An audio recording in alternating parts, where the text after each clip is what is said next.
हाँ भाई, क्या है भैया। Welcome to other episode of आज गंजी स्वैग। उम्मीद है आप सब खैरियत से होंगे। I have been very well और उम्मीद है आपके रमज़ान और रोज़े अच्छे जा रहे होंगे। अपने लिए तो आप दुआ कर ही रहे होंगे।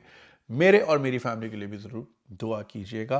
I have had an quite uneventful week. सिर्फ एक ही बार मैं निकला हूँ यार। मैं पहले भी मेंशन किया ना, पता नहीं मेरा वो अजीब हो गया है। कहीं दिल नहीं करता आने जाने को। There are so many places to see yet in the UK. My wife is always after me और मैं बस कहीं निकलता ही नहीं हूँ। मैं बस घर पे पड़ा रहता हूँ। I don't know why. खैर, वी हैड अ रन, एक शॉपिंग स्प्री थी, like something related to my wife's work. और उसके अलावा I have been home. Hashim is fine. A lot of people were pleasantly surprise with his intro. और होता ये कि every time I bring him on camera वो अगले दिन बीमार हो जाता है। ईवल आई इज रियल, नजर इज रियल। लोग इस पे बिलीव करें ना करें। और ये एक बार नहीं, दो बार नहीं। In Hashim's case it has happened 20 times as far as I can remember. I always give सदका, तो वो ठीक हो जाता है। बट ये है, और ये सिर्फ मेरे साथ नहीं, और भी क्रिएटर्स ने मेंशन किया है। पीपल हु कुछ भी, किसी ने कोई नई गाड़ी ली है या किसी ने कुछ लिया है, उसकी ज़िंदगी में किसी न किसी किस्म का अपग्रेड आया है या है। अब देखो यार, लाखों लोग देखते हैं, कौन किस नीयत से देख रहा है, किसके दिल में क्या आती है। तो ना ये बड़ा इशू रहता है। इस वजह से like I really really keep him off camera. So या, बाकी things have been great. Eid card छप गए हैं। एक तो पाकिस्तान में यार, मेरी कोशिश होती है यार पाकिस्तान में काम कराया जाए। हालांकि यार कोने पे प्रिंटर है। डिज़ाइन मैंने जर्मनी से बनवाया था। हमारी एक डिज़ाइनर है, वो जर्मनी में होती हैं, तो उन्होंने ईद कार्ड डिज़ाइन किया। कोने पे प्रिंटर है, मैं यहाँ से करा लेता, यहाँ से आराम से रॉयल मेल से सबको भेज देता। मेरी कोशिश होती है यार पाकिस्तान में लोगों को काम मिले। पाकिस्तान में 1 बजे प्रिंटिंग प्रेस खोलते हैं, 5 बजे बंद करके चले जाते हैं अफ्तार करने, और फिर कहते हैं फिर काम नहीं है। फिर लोग नाराज़ होते हैं कि फिर कहते हैं अल्लाह देगा। अरे तो मुझे भी अल्लाह नहीं तो भेजा है, मैं कोई ट्रम्प तो थोड़ी बोला कि काम करो। अब मैंने बोला भाई दोनों साइड ग्लॉसी नहीं चाहिए। एक साइड भले ग्लॉसी हो जो फ्रंट है, पीछे वाली थोड़ी सी रफ हो, क्योंकि उस पर पेन से लिखना है। मगर हमारे मुल्क में पोस्ट कार्ड का ना, क्यों अच्छा, पोस्ट कार्ड के डायमेंशन भी नहीं पता लोगों को, बतानी पड़ती है कि भाई ये डायमेंशन होनी चाहिए। पोस्ट कार्ड दिखता है इस तरह, मिलते ही नहीं है ना हमारे मुल्क में, चलता ही नहीं है, रिवाज ही नहीं है। तो दोनों साइड ग्लॉसी कर दी। अब वो मैं उसको कह रहा हूँ भाई इस पे पेन लगा के देख, वो फिसल रहा है। तो अब ये समझूनी में ना जो 2-3 दिन फजूल के ज़ाया हो गए। So it's going to all my patrons, जो कि पेट्रियन पे मेरे मेंबर्स हैं। तो उनके हर साल एक ये थोड़ा सा सिलसिला है। So if you not on Patreon, you should join patreon.com/ganjiswag। So Patreon वालों को ईद कार्ड इंशाल्लाह परसों से रवाना हो जाएंगे। They are going as far as New Zealand and as far as Canada, Germany, UK में बहुत सारे हैं, दुबई, कतर, सऊदी, और फिर पाकिस्तान में इस्लामाबाद, गिलगित बल्तिस्तान, कराची, सो मेनी प्लेसेस, कतार। और बहुत लंबी लिस्ट है यार, माशाल्लाह माशाल्लाह। कहाँ कहाँ से लोग प्यार देते हैं। कुछ ने रिक्वेस्ट की है कि जी मिस्टर एंड मिसेस लिखिएगा, क्योंकि हम दोनों देखते हैं। पेट्रन तो ज़ाहिर है एक ही है, तो खैर सबकी रिक्वेस्टें पूरी की जाएंगी। बाकी थिंग्स आर ग्रेट। वियतनाम का trip is happening. We are signing up more and more people as time goes by. और उसका भी बड़ा अच्छा सीन है। $999 में आपको 7 नाइट्स 8 डेज 3 सिटीज़ का स्टे है। उसमें होटल पूरा कवर्ड है, 2 डोमेस्टिक फ्लाइट कवर्ड है। Everything that you doing in Vietnam is all covered. Ticket इसके लिए इस इंक्लूडेड नहीं है, बिकॉज कुछ लोग कनाडा से आ रहे हैं, कोई ऑस्ट्रेलिया से आ रहे हैं, तो एक प्राइस नहीं रखी जा सकती, राइट।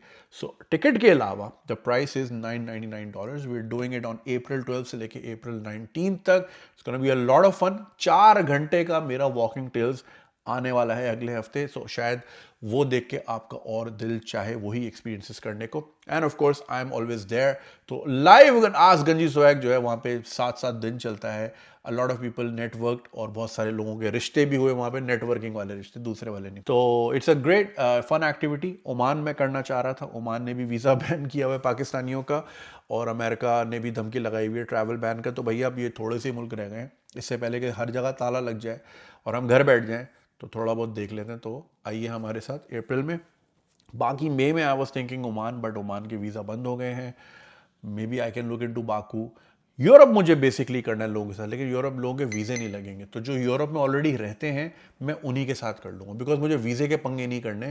अपॉइंटमेंट ही नहीं मिलती, फिर चांसेस है कि वीज़ा मिलेगा नहीं, और फिर पाकिस्तान से ट्रैवल करना वो फिर इतना महंगा हो जाएगा कि लोग फिर बोलेंगे यार रहने दो, नहीं करते। Anyways I will announce, let's see लोग क्या कहना चाहेंगे। बाकी मैंने आपको बताया था, I have started my marketing company in the UAE. It's including but not limited to Middle East. It's catering clients everywhere. So if you are looking for any sort of social media help with regards to your business, चाहे आपका restaurant हो, चाहे आपका landscaping की company हो, चाहे आप real estate का काम करते हो, अगर आपका जो इंस्टाग्राम का कंटेंट है या ओवरऑल वेबसाइट का कंटेंट है, परफॉर्मेंस मार्केटिंग है, if you want those to be covered, I am the right person for that. ये ईमेल लिखी हुई है, इस पे आप अपनी कंपनी का प्रोफाइल भेज सकते हैं and my team will contact you. And मैं भी आ जाऊंगा कंटेंट में, कोई मसला नहीं है यार, खल्ली वल्ली। So yeah that's something really exciting and I am really looking forward to that. So Saudi, Kuwait, Qatar, Bahrain, Oman, कहीं भी आपका बिजनेस हो, पाकिस्तान में हो, इंग्लैंड में हो, जर्मनी में हो, US, Canada, where, so we will be providing those solutions. So do write in your email और फिर इंशाल्लाह आपसे रब्ता होगा।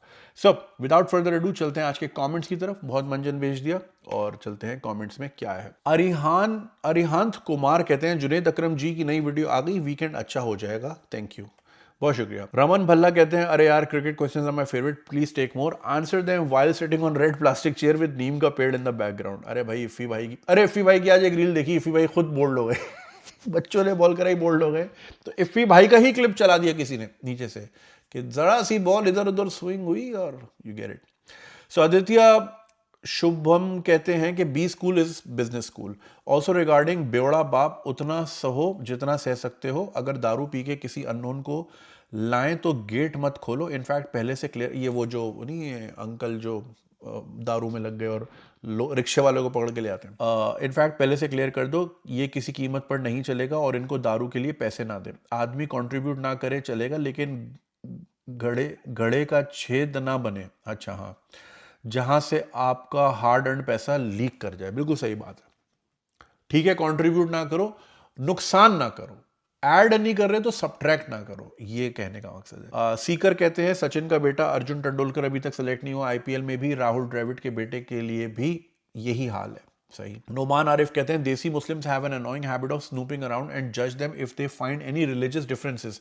At my previous workplace, I'm in Toronto, Canada. Being the youngest among my co-workers, I used to get questions all the time by my fellow Muslim brothers. Some of the questions were like, did you check that food is halal? Why were you having lunch with her? And why are you celebrating Halloween? Sometimes I used to feel like saying mind your effing business, but I did not, as I used to respect them because of their age. It doesn't matter which religion you practice. On the judgment day, we are questionable for our own deeds and we should learn to live within our own boundaries. भैया मसला ये है कि हमने ना हर दूसरे की दोजख से ही अपनी जन्नत निकालनी है, खुद मेहनत करके सुबह, अभी तो चलो रमज़ान है तो लोग उठ रहे हैं सहरी में, अदरवाइज सर्दियों में सुबह उठ के सर्दी का कंबल छोड़ के ठंडे पानी से वुजू करके मस्जिद में जाके नमाज पढ़ना मुश्किल है, कमेंट में फतवेबाजी कर लेना तो आसान है, तो we always choose the easiest way out, ठीक है ना। हर मामले में आप उठा लें, हम कम से कम कुछ तो कर सकते हैं, बोल तो सकते हैं, ये बोलने वाला ही पकड़ रहे हैं, ये हार्ड वाला रास्ता नहीं कर रहे, तो दूसरे की दोजख में अपनी जन्नत ढूंढ रहे हैं, जन्नत भी खुद नहीं कमा रहे, दूसरे को धकेल के खुद कमाना चाह रहे, गलत बात है। जॉब ब्रेकर कहते हैं working in restaurant question, I had a similar experience working for Indian and Pakistani bosses in the machine service industry. What's a machine service industry? अच्छा, मशीनों की सर्विस करने। They didn't pay overtime and would give me big task just before my shift ended, making me feel guilty for leaving. I noticed the same thing when working under a Japanese boss. I think it's a hierarchy mentality common in Asian workplaces. Learn from your experience and be a winner in life. Help and respect the people who are your junior. Good luck.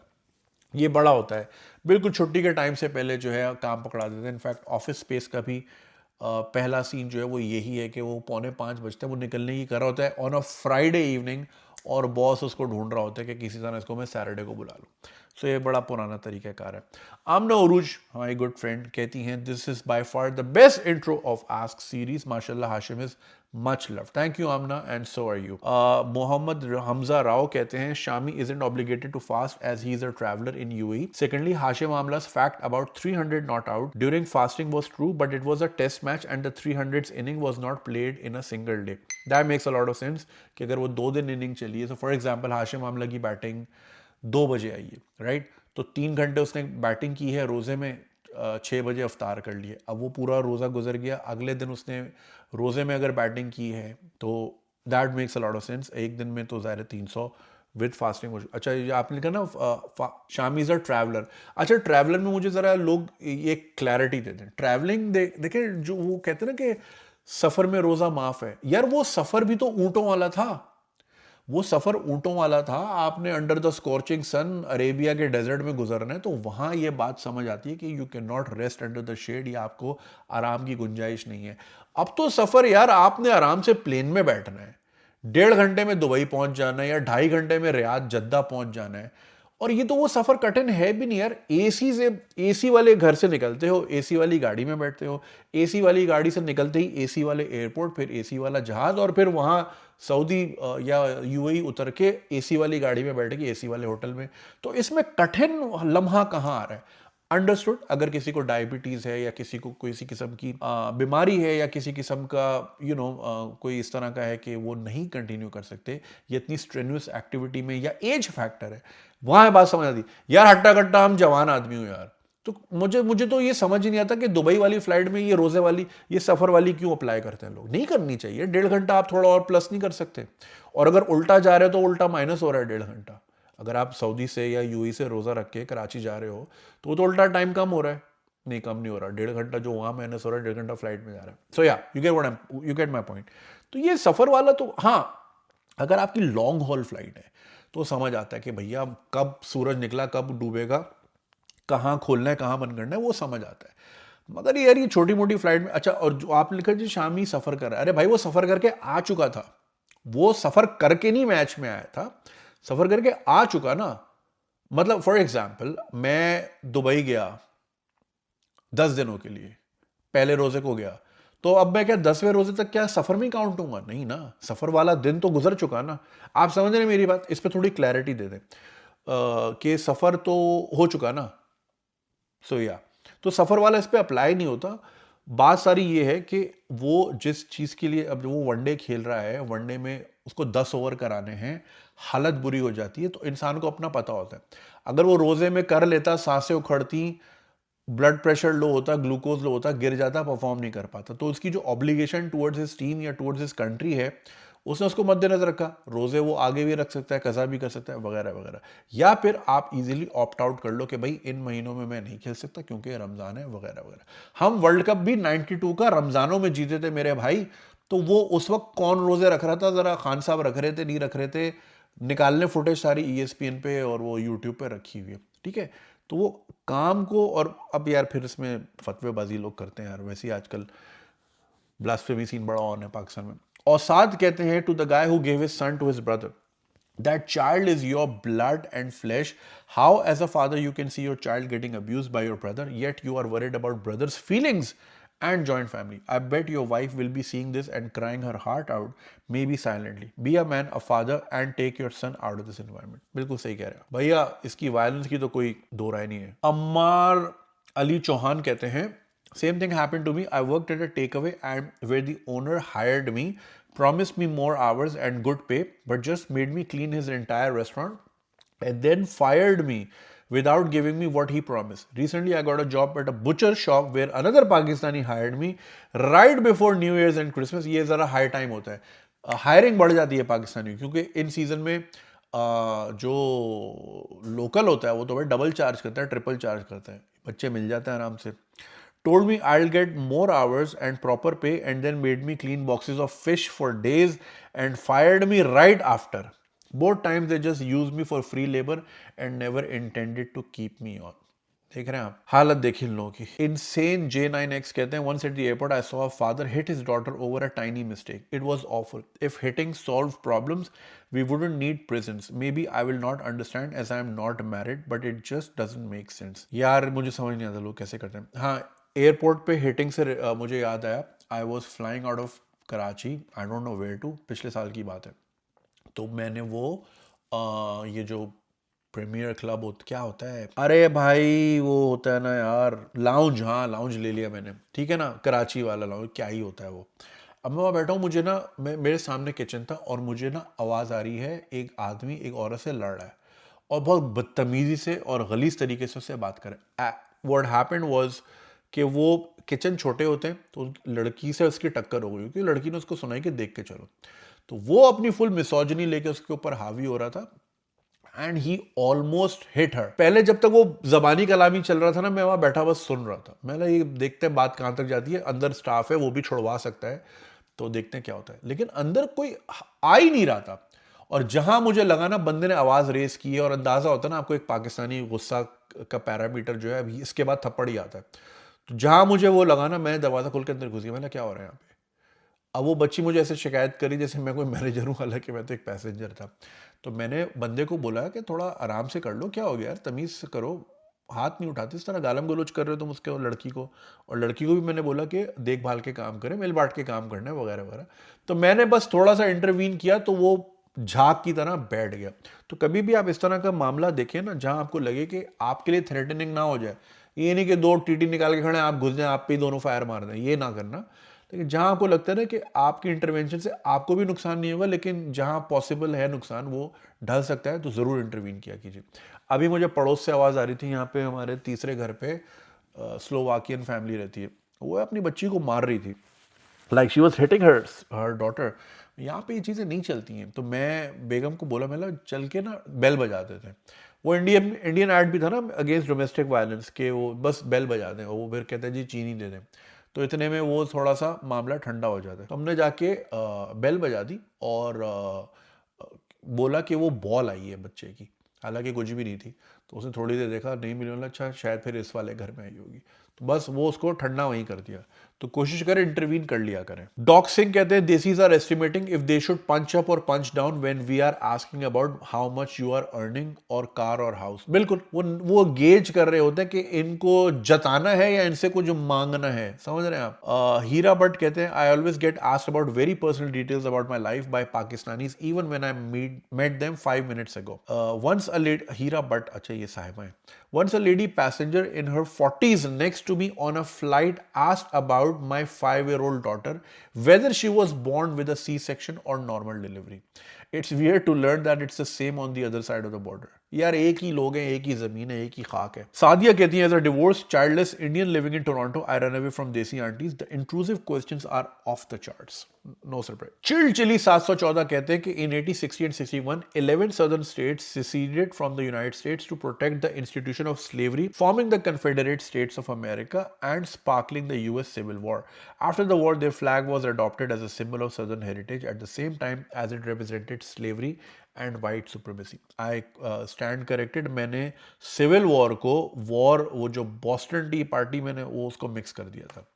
सो ये जो है basically southern states बोला था भाई हमें slaves चाहिए, और जो नॉर्दर्न स्टेट्स थी उन्होंने बोला भाई बस करो, अब ये हो गया काम। अदीला गुल कहती है your son is such a cutie माशाल्लाह, अल्लाह अपने हिफ्ज़-ओ-मान में रखे, और आपको भी अदीला। ब्लड लीक्स कहते हैं I like to add something here, ironically you'll find all the Yehudis and Kafirs not only paying you much better but treating you more humanly as well. I have a friend who shares his negative experience working with Pakistani and Indian clients, lowballing orders, delaying payments for months on end, asking for overwork and overtime, being rude with their dealings, calling on odd hours and so on. On the other side, clients from US, European countries and even Israel are much more professional in their dealings with adequate payments on time and not trying to exploit or misuse the trust factor at every single point. अब आप इसी से अंदाज़ा लगा लें कि मामलात में जो अच्छा है वही दुनिया में कामयाब है। अब आप बोलोगे तो दुनिया ही बेकार है, आगे की दुनिया असली है। तो जिसकी ये दुनिया बेकार है उसकी आगे की क्या ही अच्छी होगी। तो इसको भी अच्छा करना है भाई, आगे को तो करना ही करना है, इसको भी अच्छा बनाना था। But I think you miss the memo. सो ये बिल्कुल सही है। इनफैक्ट एक ईमेल आपको याद होगा कोई 2-3 साल पहले आई थी जिसमें एक खातून ने यही कहा था कि वो रिमोट वर्किंग करी थी यूएस क्लाइंट्स के साथ, तो उनकी फजर के बाद वो कॉल रखते थे कि उनकी नमाज का टाइम होता है। तो they were so mindful of that. और फिर रमज़ान में भी they were also mindful of the fact कि हम रोज़े के टाइम पे कोई कॉल ना रखें। यही फ़र्क है भाई, मामलात में अच्छे हैं तभी अल्लाह ने उनको खुशहाली दी है, तभी तुम मरते हो उन लोगों के मुल्कों के वीज़ों के लिए और पासपोर्ट के लिए। ट्रैवलिंग 688, अब बाय द वे पाकिस्तान का पासपोर्ट अगर चाहिए तो 50 लाख रुपए में मिल रहा है। तो एक साहब ने लिखा है इससे ज़्यादा तो लोग ढंकी लगा के यहाँ से भागने पे लगा देते हैं। ये हमारी गवर्नमेंट ने अनाउंस किया। आई एम नॉट श्योर कि ऑफिशियल फिगर है क्या नहीं। और ट्रम्प ने जैसे कहा कि $5 मिलियन पे ग्रीन कार्ड ले लें, तो आई थिंक हमारी गवर्नमेंट ने भी कहा है कि 50 लाख में आप नेशनलिटी ले सकते हैं। 70 लाख लगा के लोग मजे बेच के तो डंकी लगा रहे हैं, बेचारे डूब रहे हैं। The brother who gave away the kid is such a loser. नहीं, ऐसे नहीं कहते। देखिए, उसने भी भाई के तौर पे सोचा है ना कि यार मेरा भाई ये बेऔलाद है, अगर मैं इसके लिए कुछ कर सकता हूँ, तो वो इस तरह नहीं कहते। जो वो लूजर, वो भाई दूसरा है, भाई जो मार रहा है, जिसको एक गिफ्ट मिला है, कुदरत ने एक गिफ्ट दिया है बाय स्ट्रोक ऑफ लक, और वो उसको इस तरह कर रहा है, तो लूजर वो हुआ, देने वाला नहीं। देने वाले ने अच्छी नीयत से दिया। आमना शहजादी कहती है हाशिम अस्सलाम वालेकुम वाज द क्यूटेस्ट सलाम आई हैव एवर सीन। बहुत शुक्रिया आमना। प्रमोद तमांग कहते हैं let me share my personal experience. One fine day I was travelling for my official work from one place to another and I took auto rickshaw to get my destination place on time. In the middle of the journey, the auto driver requested to take another auto as he want to go for Friday namaz. I asked him, if you know today is Friday and have a mandate to go for Friday namaz, then why you said yes? I forgot. Auto driver said. I accepted it. Okay, noted. I have given him a benefit of doubt. There might be a chance of forgetfulness, and I took another auto rickshaw. My personal opinion is for that auto driver, driving is your duty, bread and butter, and you are obliged to fulfill the professional commitment under professional ethics and morals. So ये जैसे प्रमोद साहब बता रहे हैं कि उसने रिक्शे वाले ने राइड ले ली और फिर बोला जी मेरा तो जुम्मे का टाइम हो रहा है, मैं जा रहा हूँ। तो ये आपको पहले से मालूम होना चाहिए। अब जैसे कि एक अंकल, हमने यहाँ से उबर ली थी कुछ अरसे पहले, बंगाली अंकल थे, और मुझे हाशिम को पिक करके वापस लाना था उसकी नर्सरी से। जब मैंने उनको ये बताई ना बात कि डेस्टिनेशन दोबारा यही है, तो वो अपसेट हो गए क्योंकि उनकी नमाज का टाइम था। तो मैंने उनको ये बोला कि भाई इतनी क्लोज वाली कॉल फिर ना लिया करें जब आप, क्योंकि प्लस माइनस हो सकता है, ट्रैफिक हो सकता है। फिर उन्होंने इतनी तेज़ गाड़ी चलाई और ये किया, तो मैं जब पहुंचा मैं बोला एक काम करें, आप चले जाएं, आप नमाज पढ़ लें, मैं दूसरी उबर बुला लूँगा। और मैंने फिर यही किया। तो इतना तो मार्जिन आप रखा करें ना। वो नाराज़ हो रहे हैं, फिर तेज़ गाड़ी चला रहे हैं, मेरी लाइफ भी इन डेंजर कर रहे हैं, तो ठीक है, आपकी ऑब्लिगेशंस बिल्कुल रिस्पेक्टफुल है यार, ऐसी बात नहीं है, मगर प्रोफेशनल भी फिर आपकी ड्यूटीज है ना, वो भी आपने करनी है। एनीवे, अरोमा ऑफ लग्जरी कहते हैं बहावलपुर पंजाबी में नई सराइकी होती है और इंडिया में सराइकी को मुल्तानी या बहावलपुरी बोलते हैं। Fair enough. उमर कहते हैं ऊबर ईट्स में यहाँ जर्मनी में भी एक्सप्लॉइट करते हैं। Normally Uber Eats give you the fleet और आप हायर करते हैं आगे से। फ्लीट 90% पाकिस्तानियों के पास है, बाकी फिर क्या होता है होगा आप बाकी क्या होता होगा आप बेहतर समझ सकते हैं। वो अपनी आईडी बना के आपसे काम कराते हैं, और ये मैंने भी बहुत बार देखा है। ऊबर मंगाओ, रहीम लिखा होता है और करीम भाई चलते हुए आ रहे होते हैं। ना शक्ल मैच हो रही है, ना गाड़ी मैच हो रही है। ये कभी ना किया करें भाई, ये बड़ा रिस्की हो सकता है, बिकॉज जब आप गलत गाड़ी में गलत बंदे के साथ बैठ गए तो the onus is on you. जानते बूझते जब देख रहे हैं जो ऐप में नंबर और गाड़ी वो नहीं है, वाइट सिविक लिखी है और यहाँ पे ब्लैक सेंट्रो है, तो नहीं बैठना। तो ये होता है आईडी वाला सीन। ऊबर ईट्स पे भी लिखा कुछ और होता है, सामने कोई और आ रहा होता है। अच्छा, 90%, चलें ये ठीक है, ये बहुत ज़्यादा आपने एग्जैजरेटेड फिगर दिया होगा, लेकिन अगर आप 90 कह रहे हैं तो 50 तो होगा। 50% जर्मनी में ऊबर ईट्स पाकिस्तानी चला रहे हैं। अगेन लाइक ऐसे स्किल नहीं है, बाइक चलाना, साइकिल चलाना, एड्रेस दे के मैप पे पहुंच जाना, ये कोई स्किल नहीं है। ये रोबोट भी कर लेते हैं, और आने वाले वक्तों में रोबोट ही डिलीवरी कर रहे होंगे या ड्रोन कर रहे होंगे, तो ये भी सारे पाकिस्तानी माइनस हो जाएंगे हायरिंग कैटेगरी से। तो प्लीज़ अपने आप को अपस्किल कीजिए, इन चीज़ों से बाहर है। तथीर कहती हैं कि I literally went for the grocery alone and started listening to this episode. Truly positive and motivated. I will write an email soon because I have so much to say and ask. Keep making this series. It's really, really helpful. More power to you. Thank you, Tathir. ख्याल रखिएगा। सैफ इम्तियाज कहते हैं कि I have been living in Chicago for a few years now, and in initial days I wasn't too aware that you shouldn't board the public transport in winters unless absolute necessary, because most of the homeless people in search of warmth will end up onto the train. On one such winter day, an individual took out a gun on me, not because he wanted to rob, but just trying to instill intimidation. However, thankfully, I was able to get off the train at the next station without the person following me. When I complained to the security at the station, their response was, "This is why you should also keep a gun with you." So, America में तो यही solution है ना, gun के जगह gun निकाल लो बस। मोहम्मद अनवार कहते हैं, to the guy who is complaining about Pakistani restaurant owner, never ever work with Pakistanis in UK और in any foreign country, they will exploit you to the core. यार एक बात बताए कि सारे ही ऐसे क्यों हैं? हम तो माशाल्लाह इतने मजहबी लोग हैं, नमाज रोज़ा भी करते हैं, हर वक्त मजहब बेचते हैं, हमारे क्रिकेटर भी तस्बीह लेके, हमारा प्राइम मिनिस्टर भी तस्बीह वाला, हर जगह जो है मजहब मजहब चलता है। उसके बाद ये प्रोडक्ट क्यों निकलती हैं हमारी? ये सारी कंप्लेंट्स क्यों आ रही हैं? हर जगह ऐसा क्यों है? कभी सोचा इस बारे में? गलती कहाँ हो रही है? मजहब तो एब्सोल्यूट परफेक्ट है भाई, इससे तो अच्छा मजहब कोई नहीं है।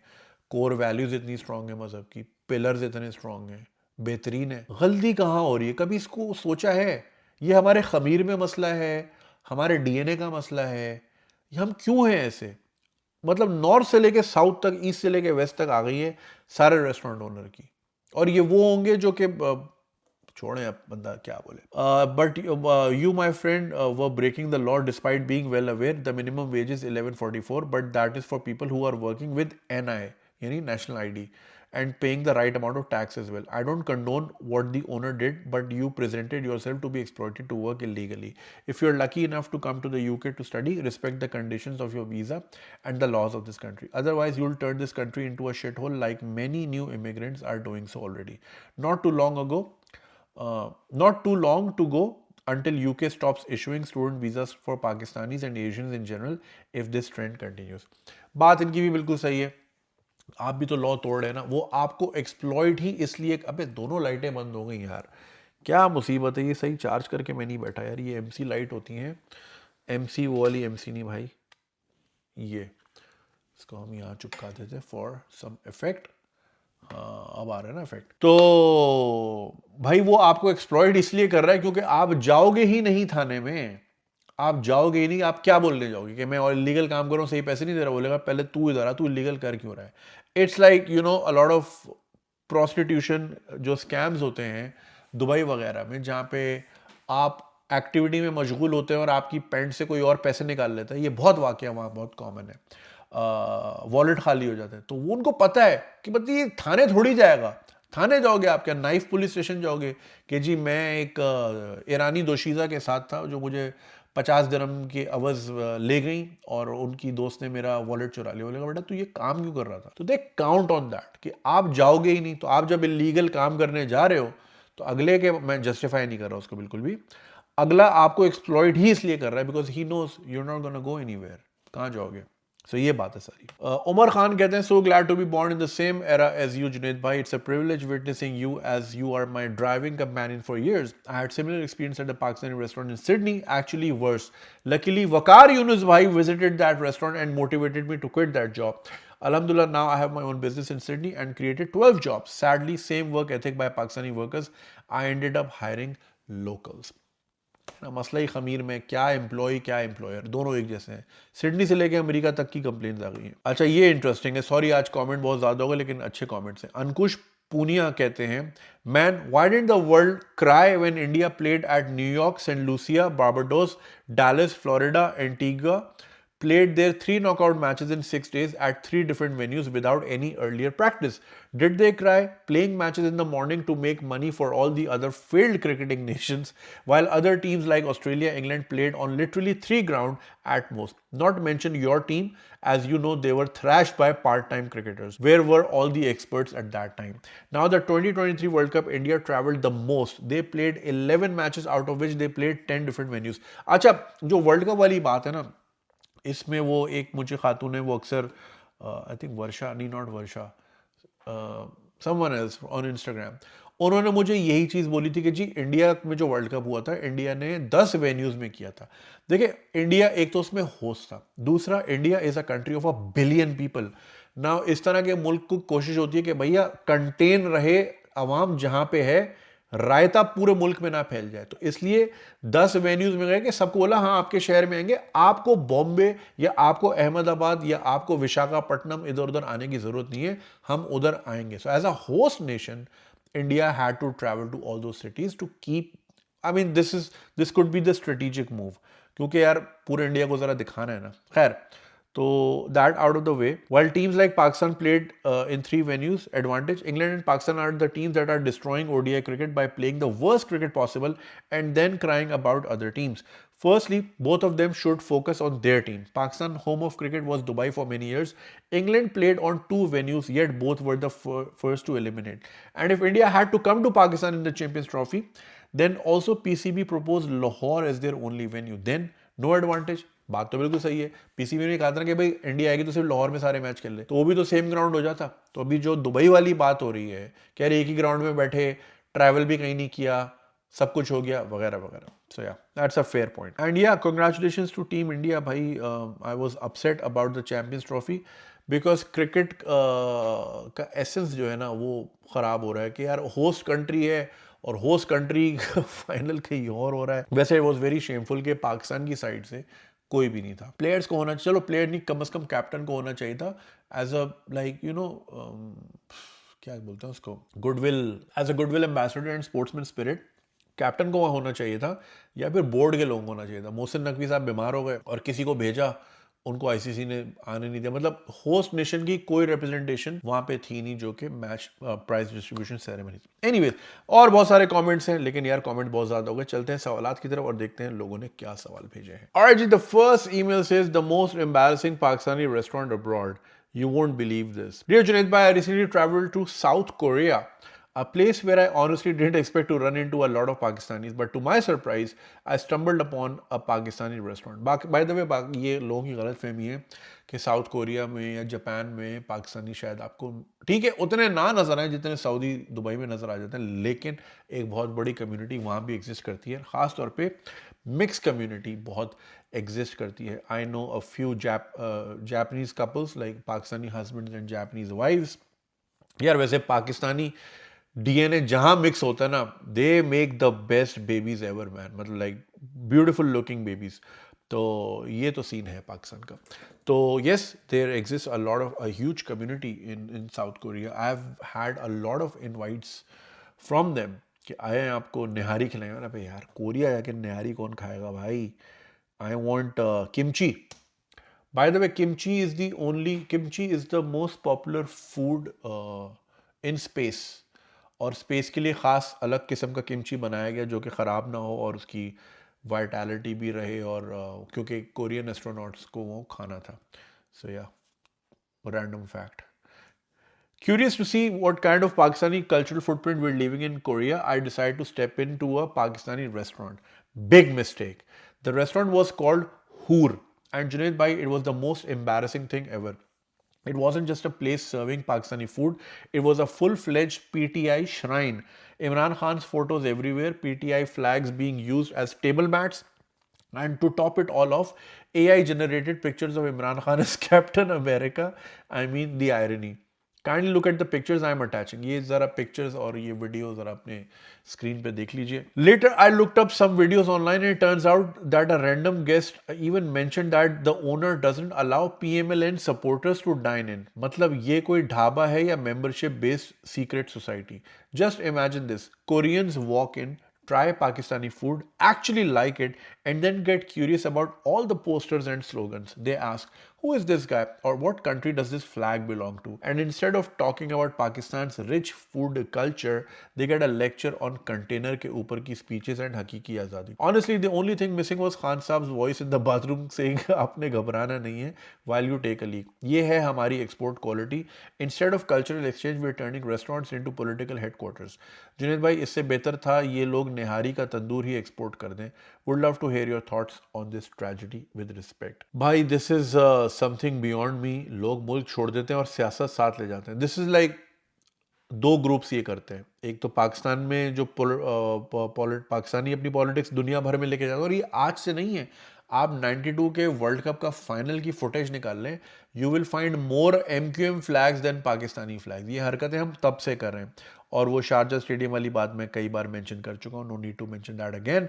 और ये खालिस्तानी जो सिख ब्रादरी है हमारी, lots of respect to them, to the Sikh brothers, but going overseas और फिर वहाँ जाके अपने ड्रीम्स डिस्प्ले करना और फिर लड़ाई झगड़ा करना, और फिर कनाडा में हम देख रहे हैं जिस तरह की फुटेजेस आती हैं, और फिर वो राइजिंग वायलेंस, इसकी वजह से साउथ एशियंस का इमेज ख़राब होता है, और ये हरकतें हम कब से कर रहे हैं। यहाँ पे भी अगर आप जाएँ ज़रा, कभी आपका लंदन आना हो ना, तो आप ज़रा उन गलियों में ज़रूर जाइएगा जहाँ पे ये मियाँ साहब का घर है। वहाँ पे आपको सिर्फ कतार की नंबर प्लेट की हाइपर कार्स नज़र आएंगी और कुछ नज़र नहीं आएगा। वहाँ पे काफ़ी सारे रियल एस्टेट कंपनीज भी हैं, वहाँ पे आप जाके पूछ सकते हैं कि भाई ये फ्लैट्स की प्राइसेस क्या है, या फिर जो ब्रिटिश इक्विवेलेंट ऑफ ज़मीन.com है, वहाँ जाके आप ज़रा ये हाइड पार्क 1 और इस तरह के ये जो करीब करीब के जो एरिया हैं, इनकी आप ज़रा प्राइसेस निकालें। तो कीपिंग मियाँ साहब के घर असाइड, वहाँ जो दूसरे लोग रहते हैं, imagine you bought a house for like 20, 30, 50 million pounds, कि आप लंदन के सेंट्रल में रहें और खिड़की खोले तो सामने हाइड पार्क आपके लिए हो, जहाँ पे आप जाके वॉक करें, थोड़ा सा आगे जाके उल्टे हाथ मुड़ें तो बिग बैन आ जाएगा, और उस तरफ जाएंगे तो क्वीन का घर आ जाएगा, और नीचे जो है आपके यहाँ मियाँ साहब और पीटीआई की जंग चल रही है, और मतलब शोर के साथ और लाउड स्पीकर के साथ वगैरह वगैरह। तो फिर इस वजह से, इन हरकतों की वजह से दुनिया की नज़रों में फिर हम बदनाम होते हैं कि यार ये जंगली लोग हैं, ये दुनिया भर में उठ के आके अपनी सियासतें कर रहे होते हैं। तो अब ये जो आपने रेस्टोरेंट की बात की, देखिए अगर आपकी अपनी पर्सनल अफ्लिक्शन है, दैट इज़ टोटली रिस्पेक्टफुल, और आपका जायज़ है, आपका हक है कि आप किसी भी पार्टी को सपोर्ट करें। अब उसको अपनी पूरी पर्सनैलिटी बना लेना कि उसके अलावा आप कुछ है नहीं, ये भी थोड़ा सा टॉक्सिक हो जाता है। अब इस तरह का रेस्टोरेंट मैंने एग्जैक्टली जो आपने खैर ये तो आपको कुछ ज़्यादा ही बताया है, कैप्टन अमेरिका बनाया हुआ है। अमेरिका में भी मैं एक जगह गया था, वहाँ पे भी इस तरह के रेस्टोरेंट हैं। If I am not mistaken, I think Dallas में है या ह्यूस्टन में, इन दोनों में से किसी एक जगह में। एंड इस तरह के बहुत सारे हैं, मैंने सुने भी हैं, देखे भी हैं। इनफैक्ट यहाँ पे कैफ़े 804 भी खोल लिया किसी ने। तो इस तरह की बहुत सारी चीज़ें, तो पूरी आप अपनी हाँ, इल्फर्ड लेन में मैंने देखा था कोई कॉफ़ी शॉप है 804 के नंबर से, तो क्या बोले बंदा। तो वही आपकी वाली बात कि कोरियन बैठ के खाना खाएगा, जब वो देखेगा तो बोलेगा अरे मैं कौन सी दुनिया में आ गया हूँ, ये कौन सा कल्ट चल रहा है यहाँ पे। तो we need to be good ambassadors of our country man. अगर आप ये टॉक्सिसिटी भरेंगे, फिर होगा ये कि अगर आप उस रेस्टोरेंट में जाएंगे और टेबल पे बैठेंगे, तो ना चाहते हुए भी आप फिर सियासत पे ही बातें करेंगे। समझ से बालातर है यार, सियासत को इतना सर पे चढ़ा लिया है कि उसके बगैर कुछ है नहीं, इसलिए फिर आप लोगों के हाथों बेवकूफ़ बनते हैं। अब देखिए कल एक नुक्ता जो चैनल है, वेरी गुड चैनल, उनका मैंने एक रील शेयर किया था, उसमें यही था कि मिनिस्ट्रीज 50 हैं और जो इस्लामाबाद में मिनिस्टर हाउसेज हैं वो 33 हैं। तो अब शहबाज शरीफ ने डिसाइड करना है कौन से वाले 33 हैं जिनको जो ये रहेंगे। अब आपको मैं एक बात बताता हूँ, आप अपने घर में एक छोटा सा फंक्शन करें या बर्थडे पार्टी करें ना अपने बच्चे की, तो हज़ारों में नहीं, लाखों में नहीं तो हज़ारों में तो खर्चा अच्छा खासा आ जाता है, राइट। थोड़ी सी फुल फ्लैज अच्छी सी पार्टी करें, थोड़ा 3-4 कोर्स वाला मील हो और 100 बंदों की पार्टी हो, तो लाखों रुपए लग जाता है, सही है। फिर आपके घरों में शादियां भी हुई हैं, आपको अंदाज़ा है कि कितना होता है खर्चा। अब आप देखें कि अगर कोई पॉलिटिकल रैली हो, पॉलिटिकल रैली में कितना खर्चा होता है, लाखों रुपए का। और फिर आपने पूरा अगर इलेक्शन कैंपेन करनी है और आपको पूरे पूरे मोहल्ले में करने हैं, पहले तो आपने पार्टी में फंड देना टिकट के लिए, वो 5-10 करोड़ से नीचे का नहीं आता, टिकट मिलता है आपको। फिर आपको पार्टी के ऊपर खर्चा करना होता है, आपने फलाना ढिमकाना बहुत कुछ करना होता है, राइट। और तनख्वाह होती है एमपीए की, एमएनए की 3 लाख से 5 लाख के दरमियान, इससे ज़्यादा नहीं होती। तो कोई बेवकूफ़ी होगा कि 20-30-40 करोड़ लगा के 3 लाख रुपए की नौकरी करे, तो ऑब्वियसली उसने करप्शन तो करनी है, राइट। अब ये कि ये जितने लोग हैं जो 30-40 करोड़ रुपए एक एडवेंचर पे खर्च करते हैं जिसके कोई गारंटी नहीं होती, हाँ अनलेस आपने हाथ मिला ली और जीएचक्यू से, वो एक अलग बात है, वरना गारंटी नहीं होती कि यार ये मैं 40 करोड़ लगा रहा हूँ, मैं जीतूंगा भी कि नहीं जीतूंगा। तो आपके पास कम से कम 3-4-5 अरब रुपए होगा तो ही आप 40 करोड़ या 50 करोड़ का गैम्बल खेलोगे ना, राइट। ऐसे ही है ना।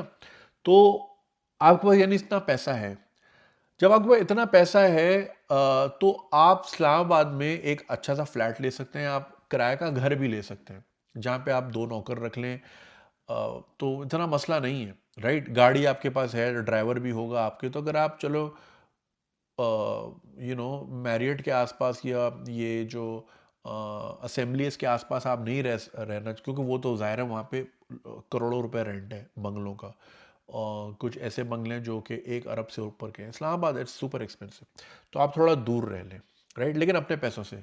और ये अरबोपति लोग हैं, लेकिन ये लड़ रहे हैं कि गवर्नमेंट फंडेड बंगला हमें मिल जाए जहाँ पे गवर्नमेंट के नौकर भी हों, चाकर भी हों, हमें एक रुपया खर्च ना करना पड़े।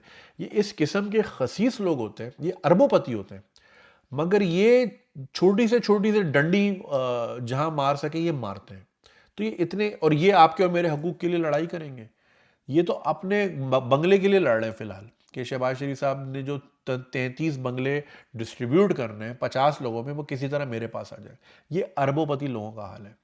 तो इनके इनके पीछे पागल होना, अपनी आइडेंटिटी पूरी इनके पीछे बना लेना, इनके पीछे अपना पूरा रेस्टोरेंट का थीम हटा हटा के इन पे बना देना, या फिर इनकी शर्टें पहनना, इनकी टोपियां पहनना, चप्पलें पहनना, इनके पीछे पागल होना, इनके पीछे मरना, तो फिर आप बेवकूफ़ है, और फिर राइटफुली सो सही बेवकूफ़ बनाते हैं। मैं सबकी बात कर रहा हूँ, सारे ही ऐसे हैं, सारे एक जैसे हैं भाई, कोई कोई कोई दूध में धुला हुआ नहीं है, सारे एक जैसे हैं।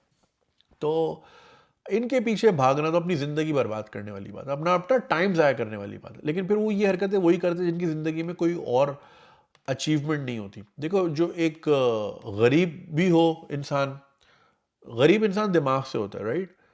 तो दिमाग की गुर्बत हो, फिर जेब की गुर्बत हो, फिर उसके पास कुछ अचीव ना हो, कुछ अचीवमेंट किसी किस्म की ना हो, तो या तो वो पास की ग्लोरी पे जिएगा, या वो किसी झंडे के तले जो है ना जीने की कोशिश करेगा, to find relevance, to find some sort of refuge, कि यार मैं, क्योंकि इंसान ट्राइबल है, उसको एक क्लान चाहिए, उसको एक एक आइडेंटिटी का तो वो भूखा होता ही है, तो उसको चाहिए ये चीज़। तो ये बस ज़िंदगी में कुछ अचीव नहीं किया तो बस फिर यही उनकी पूरी पर्सनैलिटी होती है कि जी बस हम सियासत ही से ऐसे सब कुछ है। सियासत के 2 सवाल पूछ लें, इनको पता नहीं होगा कि सेनेट में और असेंबली में फ़र्क क्या होता है। तो अगर असेंबली में आते हैं तो सेनेट का क्या काम है, पता ही नहीं होगा। ये हाउसेस होते क्यों हैं, इनका फंक्शनैलिटी क्या होती है, बिल कैसे पास होता है, लेजिस्लेशन कैसे होती है। ये कहते हैं कि जी एमएनए सड़क बनाएगा, एमएनए का काम सड़क बनाना होता ही नहीं, वो लोकल बॉडी का। इतनी सी बेसिक चीज़ें नहीं पता। लोग अक्सर कहते हैं कि जी क्लिफ्टन का बुरा हाल है और बिलावल हाउस के सामने पानी का, गटर का पानी, क्योंकि भाई वो क्लिफ्टन जो है वो सीबीसी यानी कैंटोनमेंट बोर्ड के अंडर आता है, वो सिंध गवर्नमेंट के अंडर ही नहीं आता, राइट? तो इसमें बिलावल भी कुछ नहीं कर सकता। ये बेसिक चीज़ें लोगों को पता नहीं है, और उनकी पूरी आइडेंटिटी, पूरा इनका सोशल मीडिया, पूरा लिंक्डइन, पूरा फेसबुक जो है ना सियासत से भरा हुआ है, पता कख कुछ भी नहीं है। तो फिर सही राइटफुली बेवकूफ़ बनाते हैं अगले, और फिर ये बनते हैं। और ये हसन निसार साहब ने बहुत पहले बोल दिया था, और ये बात मैंने पकड़ ली थी, उनकी ये बात दिल से मान ली थी। हालांकि वो भी यूथ ही हैं इतने बड़े लेकिन ये कि बुत परस्ती से ज़्यादा बुरी चीज़ शख्सियत परस्ती है, क्योंकि बुत जो है वो आपको मैनिपुलेट कर नहीं सकता, क्योंकि वो तो एक साकिन है ना, वो तो हिल नहीं सकता। शख्सियत परस्ती, एक शख्स जिसके पीछे आप पागलों की तरह लगे हुए हैं, तो वो फिर आपको घुमाएगा, फिर वो आपको इस्लामिक टच भी देगा, फिर फलाना टच भी, दूसरा टच भी। तो फिर शख्सियत परस्ती इसलिए बहुत बुरी है, इसलिए शिर्क अल्लाह को पसंद भी नहीं है। खैर, बात कहाँ से कहाँ निकल गई। तो ये रेस्टोरेंट का आपने देख लिया डेकोर। अब ये रिप्रेजेंटेशन अगर हमारी बाहर होगी तो फिर बाहर वाले सही हमसे दूर ही रहते हैं कि यार ये तो पता नहीं क्या अजीब लोग हैं, ये कैप्टन अमेरिका बनाया हुआ है यहाँ पे। भाई रखें अपनी सियासत। अगर आपको, मैं ये भी नहीं कहूँगा कि यार आप तो बाहर रहते हो तो आप सियासत भी करो, ठीक है, आपकी फैमिली रहती होगी और आपकी आइडेंटिटी पूरी यही है, भले आप 20-30 साल कोरिया में रहते हो तो आप पाकिस्तानी। तो आई अंडरस्टैंड दैट सेंटिमेंट कि लोग इतने क्यों होते हैं पाकिस्तान के बारे में थोड़ा सा सेंसिटिव। आई अंडरस्टैंड यार, ज़मीन का रिश्ता है, मिट्टी का रिश्ता है, ऐसे छोड़ नहीं सकते आप, जितने बड़े पासपोर्ट के रंग बदल लें, एट द कोर हम हैं ही पाकिस्तानी। तो हमें फील होती हैं पाकिस्तान की चीज़ें, चाहे वो अच्छी हो चाहे वो बुरी हो, तो फील तो होती है। तो आई टोटली रिस्पेक्ट दैट कि अगर आप सियासी हैं और आप एक अफिलिएशन रखते हैं, दैट इज़ टोटली रिस्पेक्टेबल और ये आपका बिल्कुल हक है।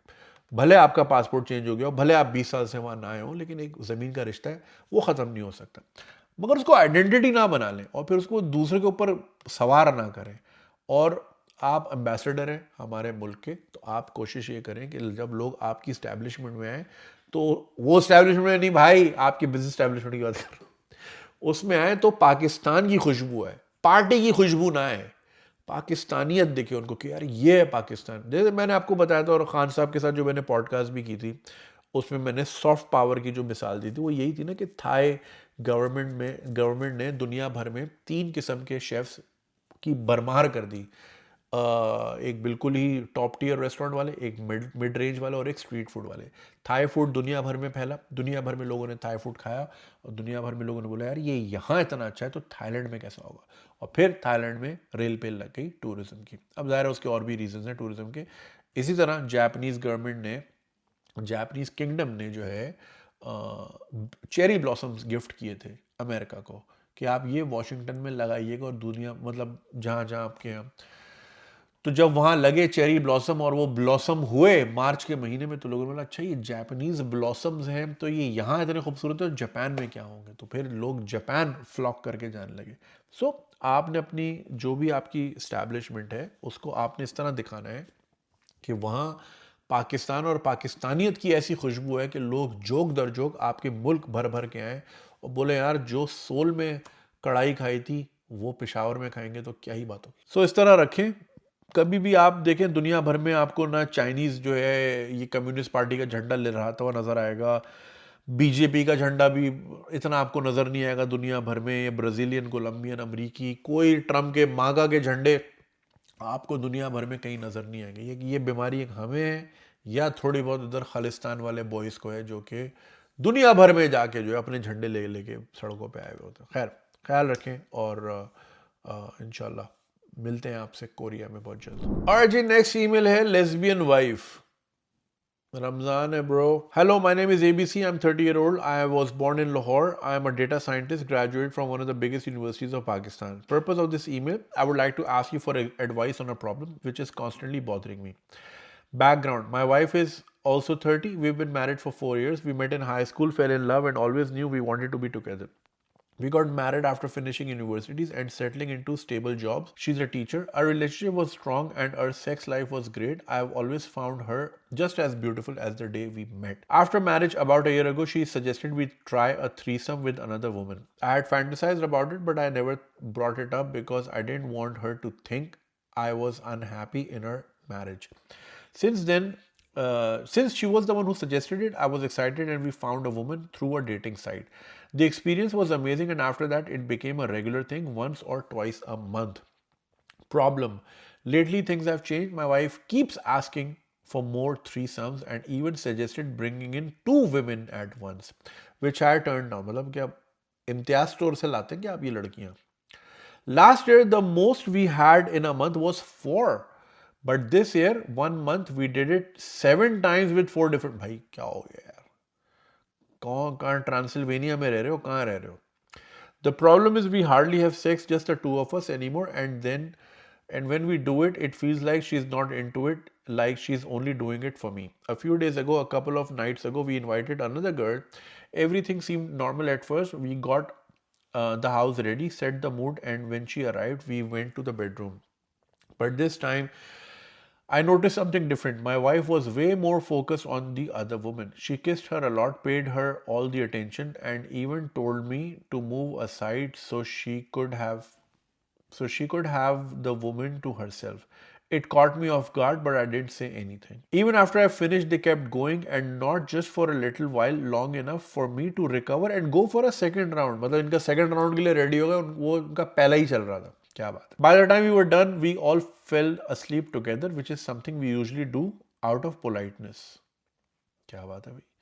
But the next morning I woke up alone. It was 11 a.m. and I assumed my wife was in the kitchen. When I walked out, I saw her having sex with the woman on the couch. I was shocked. She had never done this before, not while I was asleep. It hurt. क्या काम धंधे पे नहीं? आपने बोला आप data scientist हो, वो टीचर है। अच्छा सैटरडे नाइट को बुलाया होगा, संडे की बात होगी। हलवा पूरी नहीं खाते आप लोग? अच्छा, specially after the night was suppose to be over. अच्छा ये कह रहे हैं कि जी हम तो रात के लिए लाते हैं, रात हो गई, दिन में ये मॉर्निंग शिफ्ट क्यों चल रही है? इससे इनको गुस्सा आ गया। She saw me and casually asked if I wanted to join, but I just went back to the bedroom, lying there, hearing them in the next room. My heart was breaking. After sex, after the woman left, my wife came to talk to me, but instead of apologizing, she was annoyed. She told me I had made things awkward and caused tension between her and the woman. I couldn't believe it. I was too drained to argue, so I just stayed in bed. That was 3 days ago. Since then, she's been staying out late and barely talking to me. I can't shake the feeling that she's cheating, but I don't have proof and I love her too much to accuse her without knowing for sure. I feel lost and I don't know what to do. Can you suggest me what should I do now? How can we solve these issues? Thank you for reading my email. Khair, my honest opinion, I don't buy this email. I think it's fake. वो जैसे वो NASA वाला boy था ना, ये I think आपकी अपनी fantasy है और आप लिट एरोटिका लिखने का आपकी ख्वाहिश होगी या 50 शेड्स वगैरह वगैरह, तो आपने ये कहानी मुझे तो लगता है बनाई है कि इतने मतलब चार चार औरतें 7 बार, मतलब आप क्या कहाँ से पैकेजेस मॉल से लेकर आ रहे हैं? लाहौर की बात की ना, हाँ लाहौर की पैकेजेस मॉल में मिलती हैं लड़कियां। ये डेटिंग एप्स पे आपको इतनी, आई नो कि डेटिंग एप्स पे इस तरह के कपल्स मौजूद होते हैं, कपल्स वाले अकाउंट होते हैं, उन्होंने स्ट्रेट अप लिखा होता है we are looking for a third wheel या whatever to spice up और मैरिज वगैरह, and it's very common in Pakistan for those who don't know, बड़ा कॉमन है। मगर अब ये आप कह रहे थी 7 बार 4 लड़कियां और घर में, मतलब घर में कोई पूछता नहीं है कौन आ रहा है कौन जा रहा है, भाई इतनी सारी लड़कियां क्यों आ रही हैं, कौन सी स्लीप ओवर चल रहे हैं यहाँ पे? और आई डोंट नो मैन, चलो let's assume if it's true तो your wife is not dating her, and अब आपने लेस्बियन लिख दिया उसको, तो अगर वो उनकी इसी तरह की अफ्लिक्शन थी, बट आई अंडरस्टैंड पाकिस्तान में यू कांट बी ओपनली गे, तो लोग फिर शादी का रास्ता इख्तियार करके या तो अंडरस्टैंडिंग करवा देते हैं या फिर they fake it till they make it, और अपनी एक जो सीक्रेट लाइफ है वो जीते रहते हैं। जिस तरह मेड इन हेवन में आपको याद होगा कि वो जो मकान मालिक होता है वो भी गे होता है, तो वो छुप छुप के उसकी वीडियोस देख रहा होता है। तो सो या लोग people live different lives in Pakistan because वहाँ पे ये चीज़ें कल्चरली और सोशली एक्सेप्टेबल नहीं है। अब आपको लग रहा है कि आपकी बेगम आप पे चीट कर रही है, अच्छा like I don't know man, so मैंने कभी इस तरह सोचा नहीं कि like you know if your partner like you know if my partner decides to you know make out with a girl, मैं उतना अनॉय हूँगा जितना मैं ये सोच के हूँगा कि अगर वहाँ पे बंदा होता। आप समझ रहे हैं मेरी बात? बिकॉज मैन आर टेरिटोरियल, मर्द को दूसरा मर्द बर्दाश्त नहीं है, but like okay I have never been in that situation thankfully, कि मतलब कोई और औरत इन्वॉल्व हो मेरी शादी में, तीसरी मतलब कहते ना शादी में तीसरी शादियाँ समथिंग समथिंग, मतलब एक तरफ घर वाली एक तरफ बाहर वाली, और बाहर वाली भी बीवी की साइड पे। तो how does a man feel that way? I mean of course it is cheating, there is no denying, it's just as much के अगर कोई मियाँ बीवी हैं और मियाँ जो हैं उनके भी कोई सैयाँ हैं बाहर, तो जाहिर है बीवी तो अनॉय होगी। अब इन योर केस जहाँ पे ओपननेस ऑलरेडी रही और इतने सारे लोगों का आना जाना रहा है आपके घर में, तो आपके घर पिज्ज़ा बहुत आता हो मुझे लग रहा है। तो अच्छा आप कह रहे हैं कि आप ये भी आपने लिखा था कि आप लोग सो जाते हैं आउट ऑफ पोलाइटनेस, सही है, तो मतलब आप फौरन नहीं भगाते, काम हो गया पूरा, आप चलिए आप यहाँ से ज़रा रश्का पकड़ के घर जाएं, वापस जाएं जॉर्ज टाउन जहाँ से आई हैं, नहीं करते आप ये? आप साथ सुला लेते हैं? तो साथ आप एक साथ बिस्तर पे सोते हैं या सोफे पे सोती हैं मैडम, या आप सोफे पे चले जाते हैं? अगर आप सोफे पे जाते हैं उधर दूसरे राउंड लग जाते होंगे, आपको पता ही नहीं होगा पीछे क्या चल रहा है। खैर, तो आपको अनोयंस ये हुई कि एक तो आपकी बेगम ने ये शुरली डाली कि भाई ये हमें बीच में और चाहिए लोग, और आपने भी कर लिया। गुस्सा आपको ये आ रहा है कि आपके बगैर वो सुबह का एक राउंड चल रहा था, हलवा पूरी चल रही था, नाश्ता चल रहा था, तो वो आपको फिर लगा कि you are being deceived because the deal was supposedly in your situation कि भाई हम मिल के करेंगे, राइट? इसलिए आप अब अग्रीड भी थे, और यहाँ आपको लगा कि ओके यहाँ पे तो मैं हूँ ही नहीं, तो अब शायद मेरी ज़रूरत नहीं है। Of course you felt deceived that way. तो अब वो आपके ऊपर ही रख रही हैं, तो इसको गैस लाइटिंग कहते हैं। तो वो गैस लाइटिंग की मास्टर लग रही हैं मुझे, थोड़ी मैनिपुलेटर टाइप की, कि खुद ही सजेस्ट की चीज़ें और उन्होंने बेसिकली आपके ज़रिए रास्ता ढूंढा। ये होता है ना, अक्सर कुछ लड़कियां होती हैं वो अपनी सहेली से शादी करवा लेती हैं अपने शौहर की, कि एक काम करें मेरी सहेली से, वो क्लोजेटेड लेस्बियन ही होती हैं, उन दोनों को पता होता है कि यार हमें तो वैसे नहीं मिलेगा। थ्रूपल कहते हैं इसको, कपल को थ्रपल या throuple, I don't know, that's the word. तो वो तीनों ही पार्टनर होते हैं। तो वो जो है इसमें ख़वातीन इस तरह का रास्ता निकालती हैं कि भाई सलीम तो जाएंगे काम में और हम करीम हो जाएंगे सही है ना? तो वो अपना सिलसिला इस तरह जोड़ लेती। तो इसमें भी आपकी वाइफ ने उनको शायद ये नहीं दूसरी वाइफ वाला सीन नहीं चाहिए होगा, क्योंकि ज़ाहिर है इनहेरिटेंस का मसले है, 10,000 चीज़ें। उन्होंने बोला कि यार एक चीज़ जो बगैर निकाह के हो सकती है तो और हर हफ्ते हो सकती है, तो why not go for that, रात दिन के मैं एक सौकन सौकन होता है या सौतन होता है लाके बिठा दूं मैं। तो उन्होंने ये रास्ता ढूंढ लिया। उनको नए नए फ्लेवर भी मिल रहे हैं हर हफ्ते, और जो है आप भी नाराज़ नहीं हो रहे, आप भी खुश वो भी खुश, उनका बेसिकली काम हो रहा है। तो यहाँ पे तो I find her toxic in a way कि I think she wanted to be with women and she is just using you as a cultural bait. अब और दूसरा ये कि ना कि मतलब घर में दोस्त आ रहे हैं, मियाँ बीवी रहते हैं, तो किसी के जहन में वो बात आएगी भी नहीं। आप समझ रहे हैं मेरी बात, कि हाँ वो लड़की है, वो कोई पड़ोसी भी अगर कोई देख ले तो कोई बुरा भी नहीं मानेगा कि हाँ तो दोस्त इनके आते रहते हैं, पार्टी वार्टी इनके यहाँ चलती रहती है। So yes, she is probably using you as a, मतलब ये कि काम तो खैर वो भी करती हैं, लेकिन if you are a provider, अगर आपकी परसेंटेज ज़्यादा है प्रोवाइड उसमें, तो she is just using you I think financially, and उनकी अपनी जो परसूट था that was just to be with women और having you with women, you never know. So I don't know इसमें आपका क्वेश्चन क्या है, मतलब आपको गुस्सा आ रहा है और तो वो आप कर रही हैं, उनका गुस्सा बनता नहीं है। द डील वॉज कि हम साथ साथ हैं, और यहाँ पे कुछ कुछ होता है अकेले हो रहा है, तो ये मसला है। नहीं, द डील वॉज हम साथ साथ हैं, और जब आप संडे को सुबह उठे तो आप हो गए हम आपके हैं कौन। तो ये गेम है भाई। बट खैर eight the end of the day I don't by this, मुझे लगता है ये फेक ईमेल है। मुझे बहुत फेक ईमेल्स आती हैं भाई, इंडियंस पाकिस्तानी बन के करते हैं, और वो जो है ना ज़रूरत पे पकड़े जाते हैं, जहाँ ज़रूरत लिखा होता है वहाँ पकड़े जाते हैं। भाई इंडियंस अगर इस तरह करना है, प्रिटेंड करना है, ट्विटर पे करना है, तो थोड़ा सा यही स्टडी कर लें कि जे को जे और जे को जे ना करें। और इसी तरह पाकिस्तानी भी इंडियन बन के बहुत सारी इस तरह की ईमेल्स करते हैं, प्रोवोकेटिव ईमेल्स करते हैं, ताकि ये कि कोई मुद्दा उनका आगे आ जाए। तो ये ज़रा मुझे लग रहा है कि आपने कोई कहानी या तो पढ़ी है, या ये कहानी आपके जहन में है, आपकी ये फैंटेसी और आप फैंटेसी शेयर कर रहे हैं। ईमेल भी आपकी जो है ना ज़ाहिर है फेक ईमेल है। So I don't buy it, but if that's the case then I don't know how to see this. या तो इसको ताला लगा दें सिचुएशन को, या आप थोड़ा सा गैप ले लें। But then if your wife is going out, staying out late with the friend, so she clearly doesn't need you in the equation. She was just using you.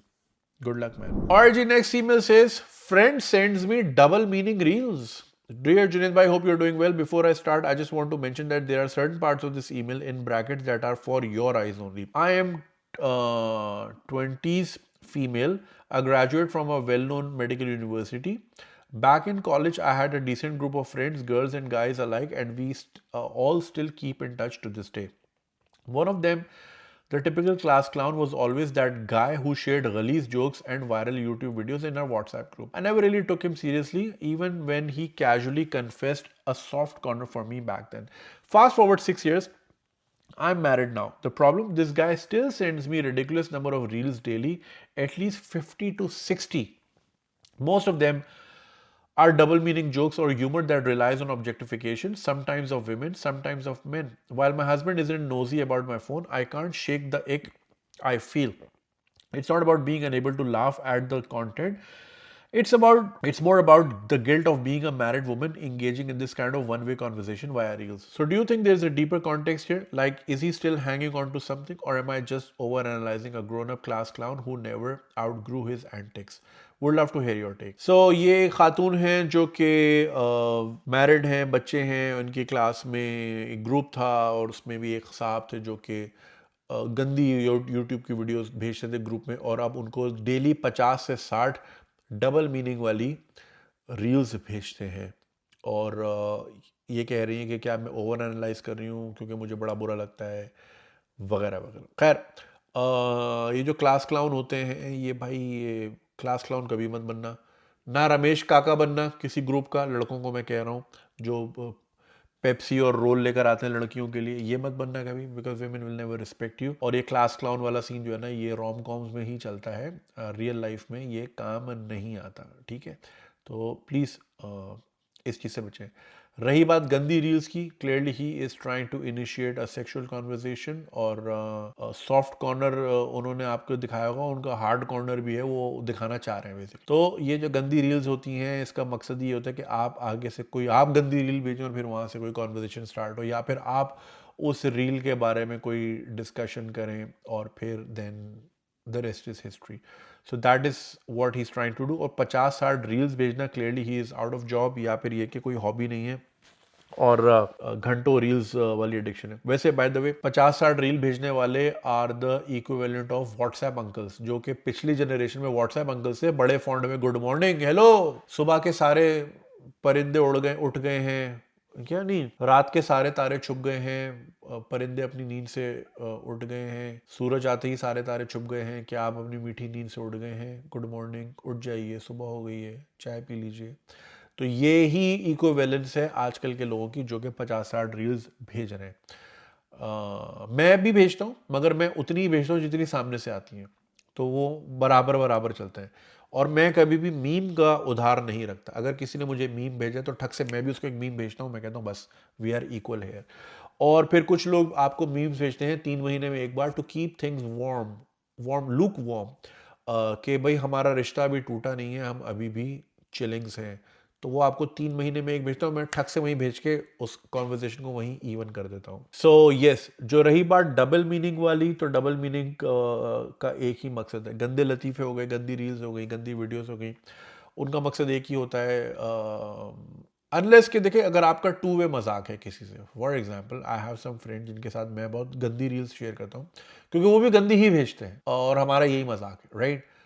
Boys to boys, या फिर even like you know if there is a girl जिससे आपकी chilling है या पुरानी दोस्ती है और आपका इस तरह का एक फ्रेंडशिप है। बट जहाँ पे नहीं है और ये वन साइडेड ही है, तो ये वन साइडेड है और ये एफर्ट इसलिए वन साइडेड 50-60 रील्स की सूरत में हो रही है, because he is trying to break the wall.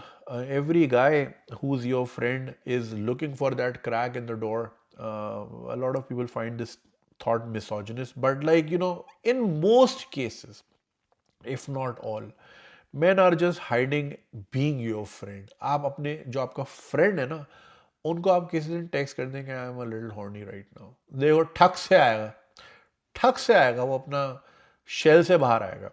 तो नहीं होता सीन।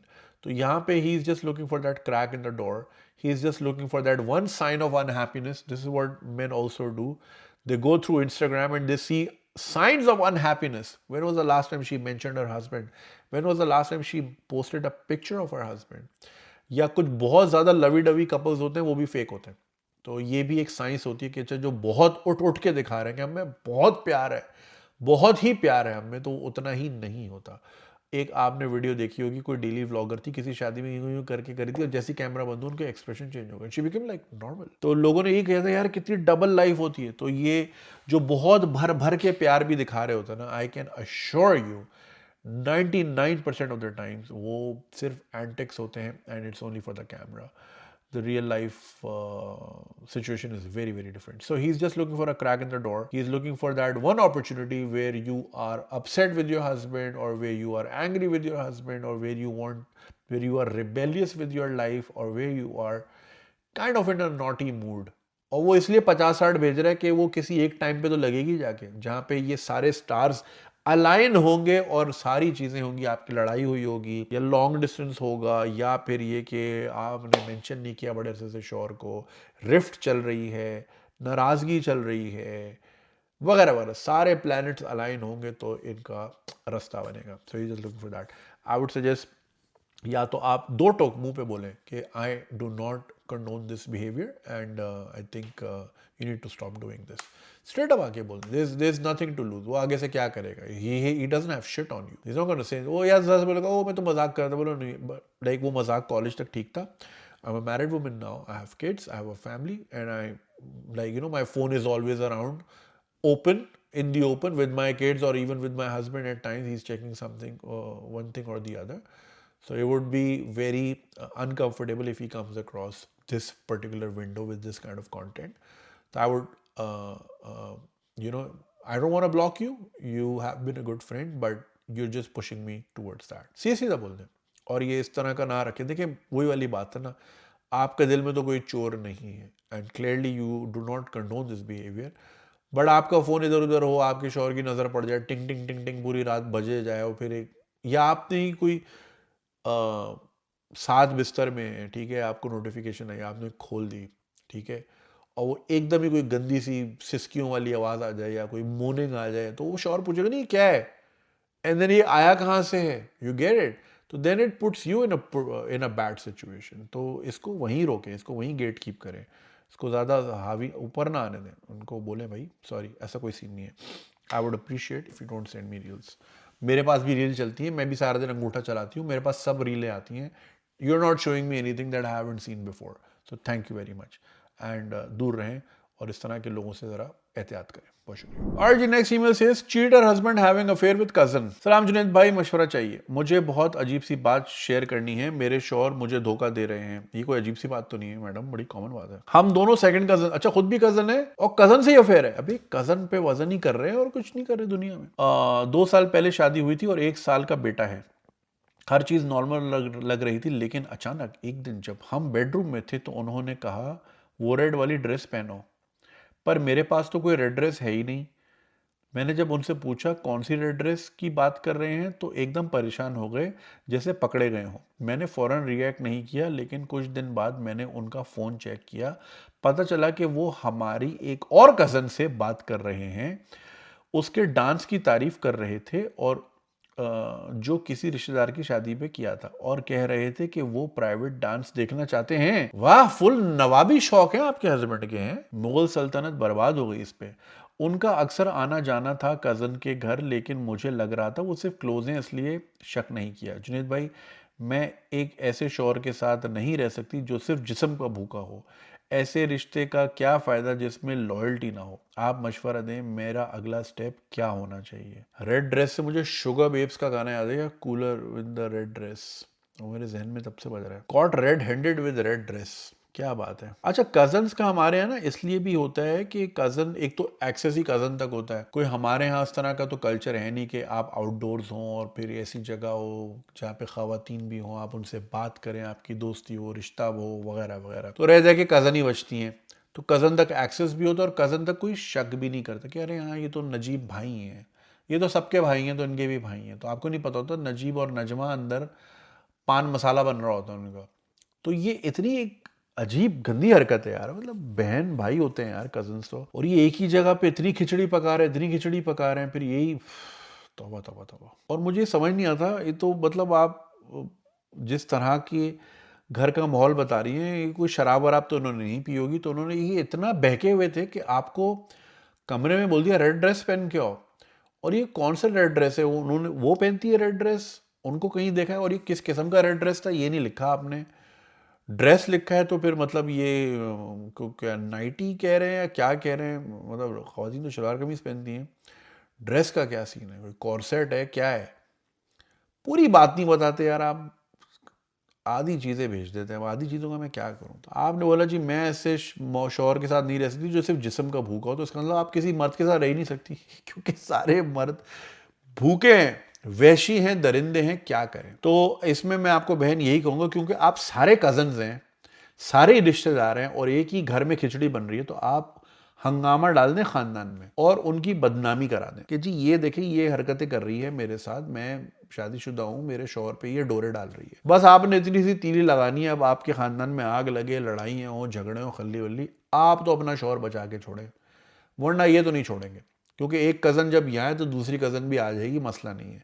तो आप इसलिए इसमें मैं यही कहूँगा, आप मुझसे पूछ रही हैं अगला स्टेप बताएं, अगला डांस स्टेप देखने को कह रहा है कि डांस करके दिखाएं। ये कौन से मुगलिया शौक है ये जो आ रहे हैं। आप इससे पहले कि वो डांस स्टेप ले लें, आप कोई स्टेप ले लें मैडम, आपके लिए यही बेहतर है। सारा एविडेंस जमा करें और ख़ानदान में भरी में, अभी ईद आ रही है, क्या ही बात है, ईद बर्बाद कर दें, ईद ही बर्बाद कर दें। जब आए तो ये खोल के एक काम करें, प्रिंट आउट निकाल लें, बड़े बड़े फॉन्ट में प्रिंट आउट निकाल लें व्हाट्सएप की, जो आपने देखे ना, इनको स्क्रीनशॉट करके मैं आपको बताता हूँ। शौहर जाएंगे ना नहाने, तो वो उनकी चैट पे जाएं, स्क्रीनशॉट लें, अपने आप को व्हाट्सएप करें और उनकी चैट से डिलीट फॉर मी कर दें। डिलीट बहुत नहीं कीजिएगा, उनके यहाँ नोटिफिकेशन आ जाएगी, डिलीट फॉर मी उनके फ़ोन से कर दें। अब आपके पास आ गए सारे, आप जाएं क्विक प्रिंट्स या कोई भी प्रिंटर की दुकान पे जाएं, बड़े बड़े फॉन्ट में इनकी एक किताब बनाएं।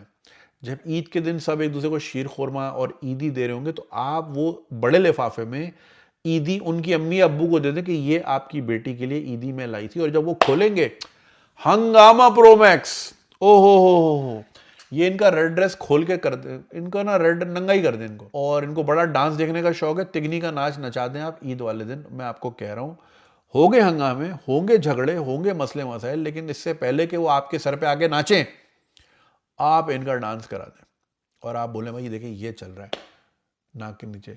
दूसरी बात, मैं जितने लोग सुन रहे हैं इनका तो हो गया बच्चा, खुदा के लिए 1 2 3 साल तो वेट कर लो, पहले जान तो लो अगले का मिजाज क्या है, अगले को डांस पसंद है, रेड ड्रेस पसंद है, पिंक ड्रेस बेज पसंद है, क्या पसंद है। आप फौरन बच्चा ले आते हो, अब बच्चा ला के आप बच्चे की जिंदगी बर्बाद करते हो, खुद का नहीं पता अब इसके साथ रहना है नहीं रहना है। अब बच्चे का क्या कसूर है कि बाप अलग माँ अलग, तो पहले एक दूसरे के मिजाज को तो समझें, अगला है क्या, क्या कैरेक्टर है, क्या उसका लेन देन है, क्या मामलात हैं। फौरन मकान किराए पे चढ़ाना है पेट का, फौरन किराएदार पेड़ में चाहिए, पता नहीं क्या जल्दी है। कॉन्डम नाम की चीज नहीं सुनी आप लोगों ने, या पुल आउट वुल आउट नहीं आता आप लोगों को किस तरह करते हैं भाई। तो कुछ सीख लें, थोड़ा सब्र कर लें, बोले भाई अभी अभी कोई जल्दी नहीं है बच्चे की, आ जाएगा बच्चा, कहीं भागे नहीं जा रहा, किस्मत में है बच्चा, निकल आएगा, मिल जाएगा। एक दूसरे पे टाइम तो स्पेंड करें। अब बच्चे का क्या कसूर है, अब ये हंगामों को छोटा सा बच्चा आपका या बच्ची जो भी है वो देख रहा होगा कि देखे मेरा बाप जो है ये तो इसको तो रेड ड्रेस में डांस देखना है, मैं दुनिया देखने आता, ये डांस देख रहा है बैठ के। समझ रहे मेरी बात। तो बच्चों पे जल्दी ना करें। ये जितने लोग सुन रहे हैं ना जिनकी अभी शादी नहीं हुई, ये मेरी बात, ये वरना अपनी जिंदगी बर्बाद करने वाली बात है। अब देखें ना, आप छोड़ सकती हैं बच्चे के चक्कर में, ना बाप छोड़ना चाहेगा बच्चे के चक्कर में। अब ये 3 लोग फजूल की एक जो है ना उसमें मंजन में फंसे रहेंगे, एक फजूल सी रेसिपी में बंधे रहेंगे, और वो जैसे डव साबुन और लाइफ बॉय जुड़ी रहेगी जिंदगी भर, क्योंकि बच्चा है। बच्चे के चक्कर में आप अनहैप्पी जिंदगी गुजारेंगे। तो प्लीज अपनी खुशियों के दुश्मन ना बने, बच्चे पे सब्र कर लें, बच्चा कहीं नहीं भागा जा रहा, आ जाएगा। अब तो बड़े तौर तरीके हैं, उमरिया निकली जाए तो भी मसला नहीं है, IVF सब हो जाता है, तो होगा तो मिल जाएगा। मगर इस तरह अजियत में अपने आप को और बच्चे को ना डालें कि अभी पता ही नहीं है बंदे का। कहने को तो कज़न है, नहीं पता होता ना कज़न भी क्या है भाई। जाहिर है वो घर आके आपसे इस तरह की बातें थोड़ी करते होंगे जब कज़न वाला सिलसिला होगा। तो यहाँ तो भाई बहन को नहीं पता होता यार घर में क्या चल रहा है। तो जाने अच्छी तरह एक दूसरे को और फिर बच्चा ज़िंदगी में लेकर आए। बाकी तो मैंने आपको बता दिया भाई, प्रिंट आउट लेके पहुंच जाए ईद वाले दिन। सीधी बात है भाई, आपका घर है यार, आपका राइट है। दब के रहेंगी और ये एक्सपेक्ट करेंगी कि आपका शौहर सुधर जाएंगे, तो ये कहीं और निकल जाएंगे, कोई और कज़न पकड़ लेंगे या कोई और रास्ता निकाल लेंगे, या फिर ये व्हाट्सएप से हटा के उनको किसी और ऐप पे ले आएंगे, आपको पता भी नहीं चलेगा कि कौन सी ऐप पे इनका डांस चल रहा है, कहाँ पे रेड ड्रेस हो रहा है, कहाँ पे अनड्रेस हो रहा है। तो मर्द रास्ता निकाल ही लेता है। तो भाई डंके की चोट पे put your foot down. Alright, the next question says, obsession with defeating India ruined Pakistan cricket. Dear Junaid bhai, I hope you're doing well. I wanted to bring up something that's been eating at me for a while, that is Pakistan's obsession with beating India and how it has ultimately hurt Pakistani cricket. Take the infamous 152 not out T20 match. After that game, 3 players were elevated to almost god-like status. Shaheen became the unplayable eagle, Bobsy became the king, and Rizwan became the dependable Maulana. Ramiz Raja engineered this entire narrative, making it seem like Pakistan had conquered world cricket if they beat India, when in reality it was just one fluke match that hurt Pakistan in the long run. There is no harm in celebrating, but where have these players performed on big stages since then? The same thing happened in the Champions Trophy 2017 with Fakhar Zaman. He is still playing today on that quota. Go even further. अरे भाई वहाब रियाज को वो एक जो over कराया था ना, Steven Smith को कराया था, किसको कराया था, ऑस्ट्रेलिया वाला यार, एक सेकंड अभी मैं यूट्यूब करता हूँ। वो एक ओवर पे भाई उसका पूरा करियर चलता रहा। वहाब रियाज वॉटसन वाला ऑस्ट्रेलियन स्पेल जो शेन वॉटसन को कराया था, ओ भाई वो उस स्पेल पे उसने पूरा करियर निकाल लिया था। इनफैक्ट अभी फिर सेलेक्ट हो गया था किसी लोकल क्रिकेट में उसको फिर निकाला। Anyway, go even further back, Shahid Afridi was given legendary status just for those 2 sixes he hit against Ashwin while playing against India, but was he really that great? अरे 400 मैचेस में 397 विकेट्स लिए हैं, पता नहीं लोग क्यों बोलते हैं उसको इज लाइक द ग्रेटेस्ट जो है ऑलराउंडर। ये क्या एवरेज है? 400 मैच भी तो खेले, 397 विकेट्स लिए हैं। तो in my opinion he was a mediocre at best. And भाई वो गुड लुकिंग था, हम गुड लुकिंग पे वजीर आजम बना देते हैं, वो तो फिर एक क्रिकेटर था, तो उसका करियर सारे लुक्स पे चला है। पाकिस्तान का यही सीन है भाई। And there were better batsmen in that very match who didn't get half the praise.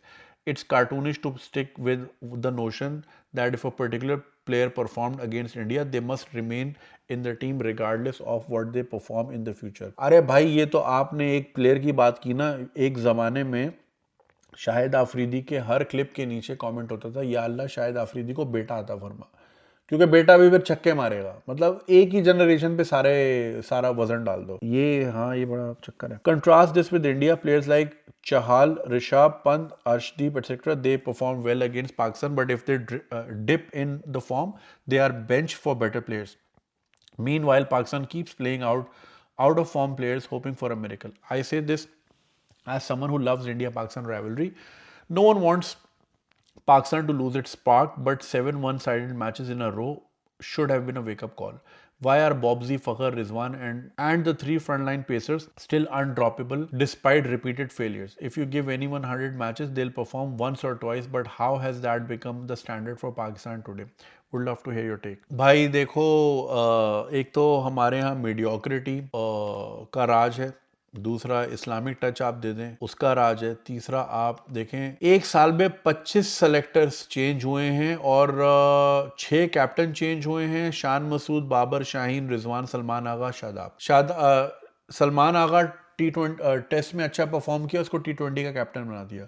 Rizwan T20 में अच्छा परफॉर्म किया है, उसको वनडे की परफॉर्मेंस की वजह से ड्रॉप करके T20 से निकाल दिया है। और शादाब जिसको ड्रॉप कर दिया था कि उसकी परफॉर्मेंस अच्छी नहीं है, विदाउट परफॉर्मिंग एनीथिंग, अब वो वाइस कैप्टन है क्योंकि उसके जो ससुर हैं वो जो है सिलेक्शन में है, Saqlain Mushtaq.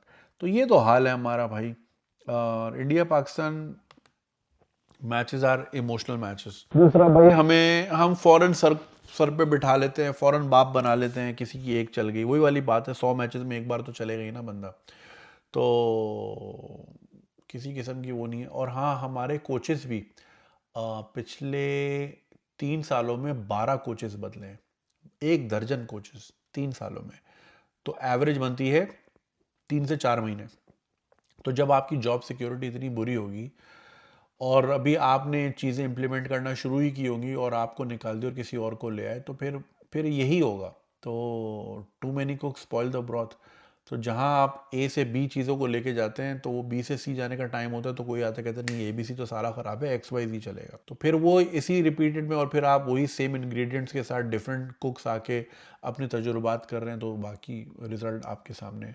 Mediocrity at best. और फिर हम रीलों पे बिकने वाली कौम है भाई। अभी देखे ना, बाबर ने 2 कवर ड्राइव मार दिए थे, तो उसकी 1 साल का रील का कंटेंट आ गया, तो वो उस पर सिद्धू मूसे वाले गाने लग जाएंगे, चील उड़ के आ जाएगी और कंटेंट मिल गया PR एजेंसीज को।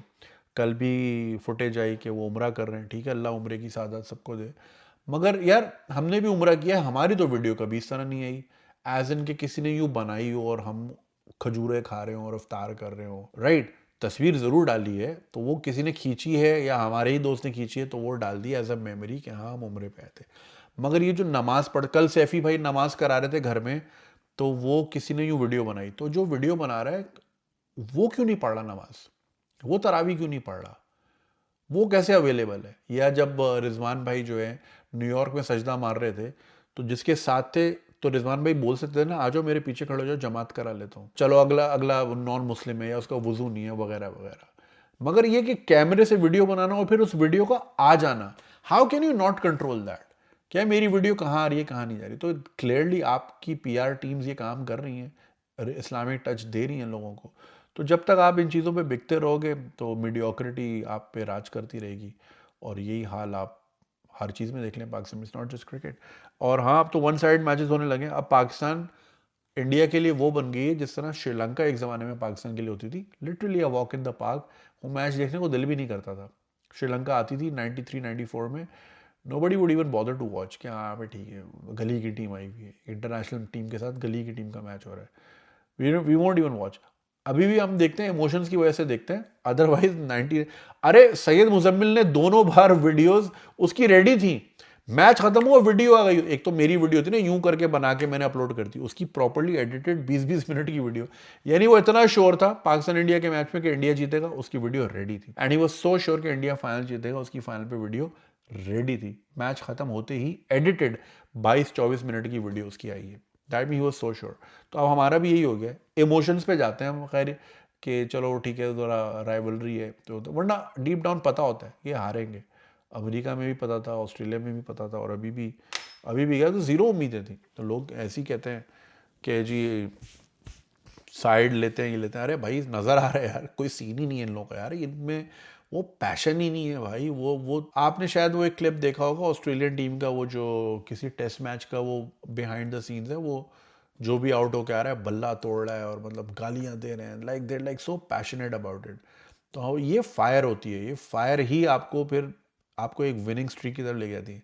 हमारे तो बॉयज हैं, अल्लाह की मर्जी हो के जी जी कुदरत का निज़ाम, और ये तो जहाँ आप इतना ठूस दोगे ना, देखें एक आपने कहीं भी परफॉर्म नहीं करना हो वहाँ आप रिलीजन का सहारा ले लेते हो, चाहे आप पॉलिटिक्स में देख लें, चाहे आप क्रिकेट में देख लें, आप अपनी नाकामियों को अल्लाह मियाँ के गले में डाल देते हैं, ये जी अल्लाह की मर्जी थी, ठीक है। तो इसलिए आपने अपनी जो लैक ऑफ परफॉर्मेंस होती है वो उसका आप जिम्मेदार आपने ढूंढ लिया है, और आप उसे करके अंडर द रग करके साइड पे हो लेते हैं। तो जब आप ये लोगों को उनके प्रोफेशनलिज्म पे अकाउंटेबल नहीं करोगे या जज नहीं करोगे और आप कुदरत के निज़ाम पे डाल दोगे, तो बस फिर कुदरत को पकड़ लो जाके, फिर आपको यही मिलेगा। तो मुल्क भी आपको फिर ऐसे ही चलता हुआ मिल रहा है। खैर लंबी ईमेल हो गई, चलते हैं अगले सवाल की तरफ। और जी next email says adoption within family. Dear Junaid Bhai, I was watching your recent video where someone discussed the topic of adoption within families. This triggered me to write to you about my own story as a lesson to the Pakistani Awam. I'm a 27-year-old woman who was born in Pakistan and raised in America. I found out I was adopted at the ripe age of 25 years old. As of today, even 2 years later, I struggle with anger issues, emotional dysregulation, anxiety, identity crisis, and even night terrors. On top of that, I have trust issues, especially with the family who raised me since I was lied to my whole life. I also struggle with rejection from my biological family, as none of them have ever cared to have a relationship with me despite always knowing the truth. To this day, they don't even message me happy birthday on my birthdays. I'm currently on, एक second. You can tell me when your birthday is. I'll make sure I send you a birthday message every year. I'm currently on mood stabilizers, antidepressants, which I can't function without anymore. I also try to take therapy to heal my internal anger. I'm much better than I was in the beginning, alhamdulillah, and consider myself a strong and resilient person. However, my brain chemistry and even personality has become different than it used to be just a few years ago. The worst is when I speak to any Pakistani about this matter, as they tell me I should just be grateful that I was raised in a home where I was accepted. It is extremely invalidating to say the least. I don't have a question, but I needed to highlight this issue. I'm in school to become a therapist since many of our own people clearly need us in the field. And we have learned that telling children the truth from childhood is necessary for their mental health. If people want an Islamic point of view, the Quran says to name children after their father for this very reason, so that they always know who they come from. अच्छा इसमें ये भी चीज़ है ना कि क़यामत वाले दिन इंसान को माँ के नाम से पुकारा जाएगा। अच्छा ये अल्लामा ज़मीर नकवी की एक क्लिप है जिसमें उन्होंने ये किया था, और वो लाइक उसमें जो उनके एंटिक्स हैं थोड़े से ज़रा फ़नी है, तो वो एक फ़नी की तरफ निकल जाती हैं, मगर उसमें उनका पॉइंट ये था कि माँ के नाम से इसलिए पुकारा जाएगा कि माँ को पता होगा कि बाप कौन है, राइट। वैसे तो बहुत सारे घरों में माँ कौन है बाप कौन है ये सबको पता है, मगर बच्चे का बाप कौन है ये बात माँ से ज़्यादा कौन जानता है। तो क़यामत वाले दिन माँ के नाम से उठाया जाएगा ताकि पर्दा रहे। ये कंफर्म कीजिएगा क्या कि ये शिया पॉइंट ऑफ व्यू है, या if that is universal law तो नहीं कहेंगे, क्या कहेंगे इसको, प्रिंसिपल। तो ये ज़रा क्लियर कीजिएगा कमेंट्स में, क्योंकि मैंने ज़मीर अख्तर साहब की क्लिप में ही ये सुना था। Thank you for reading my question, thank you for reading my question Junaid भाई।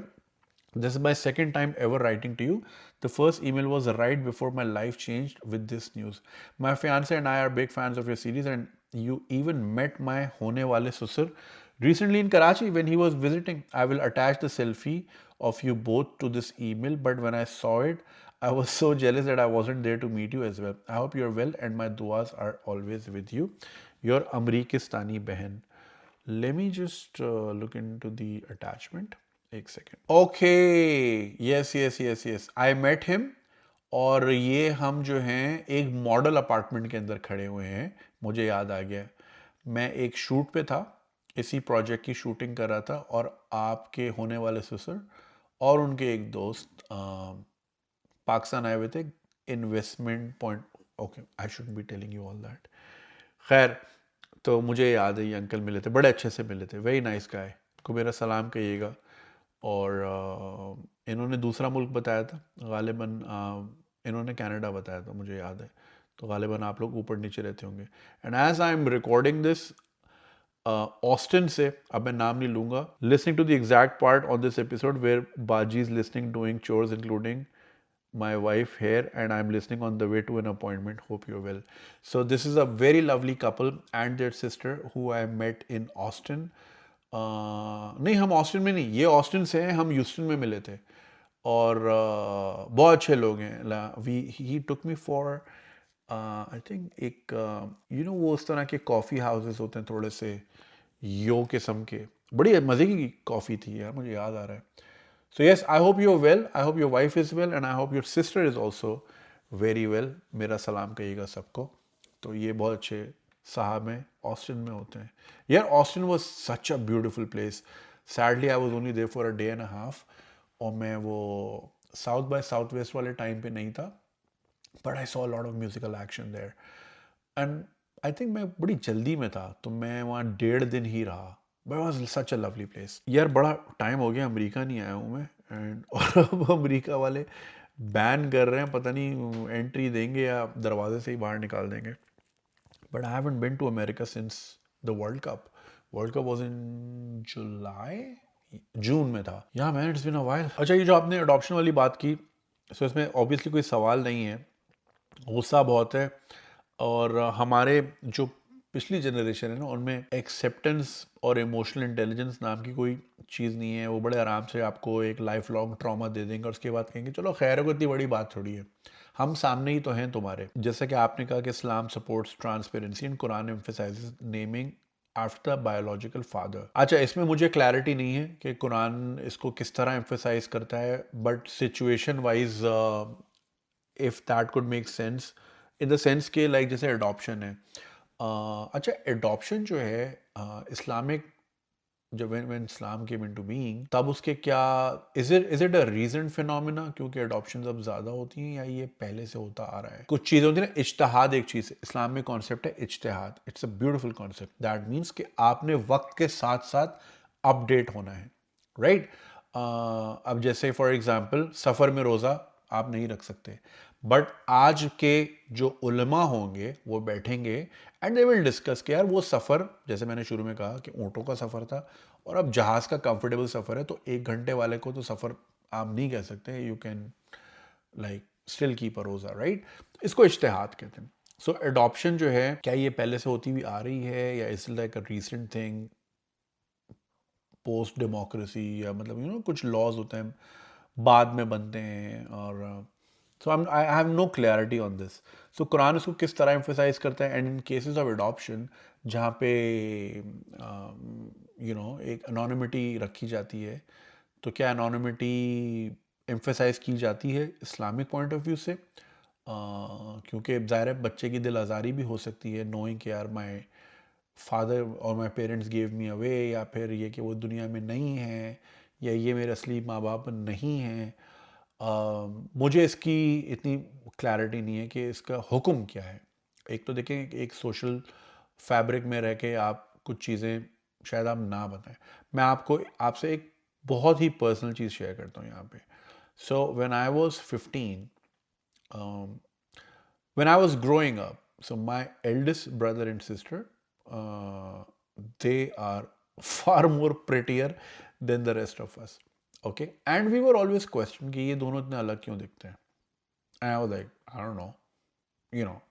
Anyway, so when I was 14, I was playing with my cousin at his house और हम लोग अलमारी में घुस रहे थे, चीज़ें निकाल रहे थे, पुराने photo album.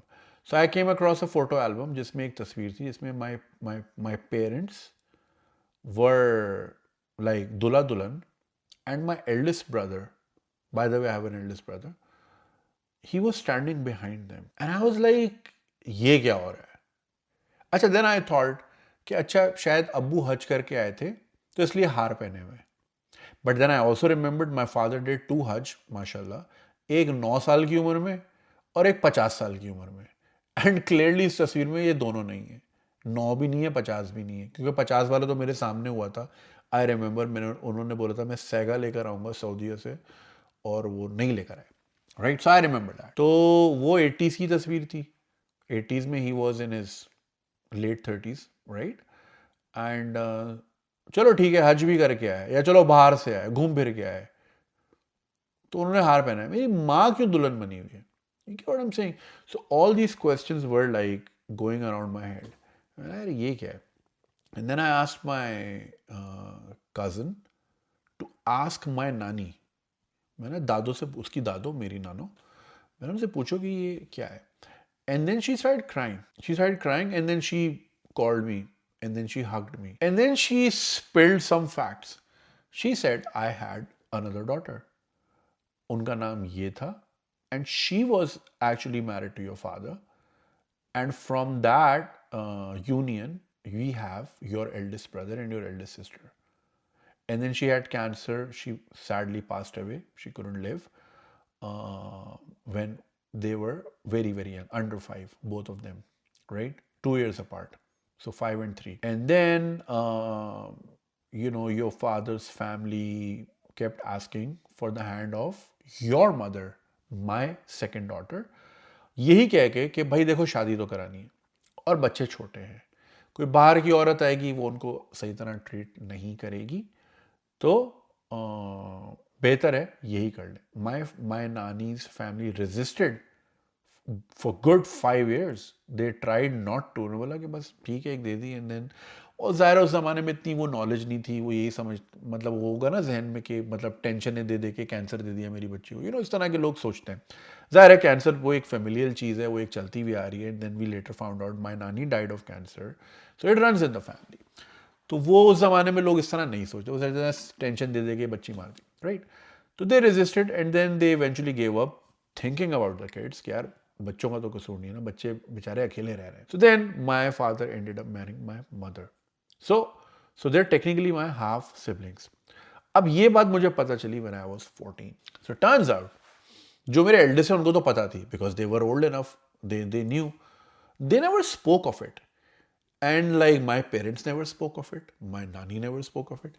And I had to find out, मतलब इत्तेफाक से. मैं अगर उस दिन हम लोग नहीं खेल रहे होते और अलमारी में नहीं घुसे होते और वो एल्बम मेरे सामने नहीं आता तो मुझे तो शायद कभी पता भी ना चलता. So it was a very well kept secret in my family. And then so फिर कभी हिम्मत नहीं हुई मेरी to ask my own father or my own mother. We've never discussed about it. So now एक बार I think I asked one of my sisters कि like, do you know कि अम्मी also had a sister? So she just nodded yes and like we never spoke anything. I asked my puppo this question कि I recently found out कि मैं नानी के घर था and then I came across this album and this is what I saw. And then she started crying and she's like, she was such a beautiful woman and like, the whole world would talk about her and she was so pretty, she was so nice and everything, but sadly she got cancer, and then फिर like, बच्चे अकेले थे and then we begged your nano for your mother because we believed कि यार उनकी अपनी खाला ही है तो वो बच्चों की अपनी ही तरह पालेगी rather than we bring someone from the outside. So उनका concern भी बिल्कुल लेजिट था, सही था. सो पॉइंट बीइंग, अब ये चीज़ इतनी पर्सनल है कि मैंने अपने शायद मेरे दोस्तों को भी नहीं पता, मैंने यहाँ पे लाखों लोगों के सामने कर दी है. Which like the point being कि okay I am okay with this information, we never discussed about it. अच्छा फिर लेकिन कभी भी जहन में, अच्छा ये अल्लाह का लाख लाख शुक्र है हमारे पेरेंट्स की इतनी अच्छी तरबियत थी कि वो कभी ना हमने वो फील किया बिहेवियर कि वो अलग हम अलग, ऐसा कभी भी ना हमने फील किया. We love each other to bits and you know we are like a union. We are very closely knit. That घर भी छोटा था तो ज़ाहिर है क्लोज निट होना ही था. तो सो या that feeling never came in our hearts कि कोई अलग है. वैसे भी टेक्निकली अलग नहीं है, एक ही खून है, टेक्निकली एक ही खून है, राइट? तो वो वाली बात भी नहीं है. सो पॉइंट बीइंग कि I totally understand what you saying. Your whole house of cards fall down हुआ. आपने जहन में एक चीज़ होती है, फिर आप सोचते हैं यार मुझसे ये बात छुपाएगी. And then I was mature enough to think यार मैं होता कौन हूँ कि मुझे बिठा के ये बात बताई जाती कि am I that important enough. तो मैंने उसको अपने ऊपर ले ली कि यार maybe I was not at the right age to know about this. Maybe they plan to tell me eventually. वो तो इत्तेफाक से मेरे हाथ में एक एल्बम लग गया और ये चीज़ इस तरह खुली. So I understood it. Never ever discussed it in the house. Never ever discussed it. I think I once mentioned to my mother, asked her, ki, like, how was your relationship with your sister? And then she spoke nicely of her, and that was it. मैं नहीं चाहता था कि मैं उनके भी ज़ख्म कुरे दूँ और उनकी कितनी रजामंदी थी शादी में, थी या नहीं थी. एंड ऑफ कोर्स ज़ाहिर है लाइक यू नो ये वही वाली चीज़ है ना, फिल्मों में होता है मंडप में कोई लड़की चली जाती है तो फिर दूसरी बोलते भाई तू बैठ जाके, वरना बारात आई है और वो हमारी बदनामी होगी. सो आई डोंट नो उनका कितना कंसेंट था इस यूनियन में. ज़ाहिर है आई मीन लाइक एक आदमी जिसको आप मतलब आप अपना बहनोई देखती रही हैं and then you have to eventually marry that person. So that must be very very awkward. Or yeah man, so kudos to her man. My mom has lived a life of immense sacrifice and I have so much respect for her for that. So so yeah, so I know what it feels like जब आप पे एक इस तरह don होती है. But I know कि मेरी और आपकी सिचुएशन बहुत डिफरेंट है. In our situation we found out कि ओह सो नो वंडर हमारे जो बड़े वाले हैं वो थोड़ा सा ज़रा ज़्यादा प्यारे हैं. तो but in your case you found out कि these are not your own parents. तो ये बहुत फ़र्क है. बट आई नो कि वो जब बिजली गिरती है ना तो वो थोड़ा सा it becomes very very difficult to process this. I know you have no question there and I know it must be I totally empathize with you and I totally understand where you come from. So I hope these mood stabilizers they bring a good change in your life. However, I also personally wish कि इंसान किसी भी किस्म की external factors का dependent ना हो कि दवाइयों पे ही चलता रहे. I hope you come to terms with these things and I hope your family starts to wish you on your birthday. If not, I'm always your family. If you consider me one, I'm happy to wish you every year as for as long as I can remember. I will do that. So I wish you well. ख्याल रखें. And yes, I met your sister to be lovely guy. मेरा उनको भी सलाम कहिएगा और अपना ख्याल रखिएगा. And if you need me again, my email is always there. Take care. Alright ji, next email की तरफ चलते हैं. And I'm like, I can't believe I shared such a detailed side of my own family.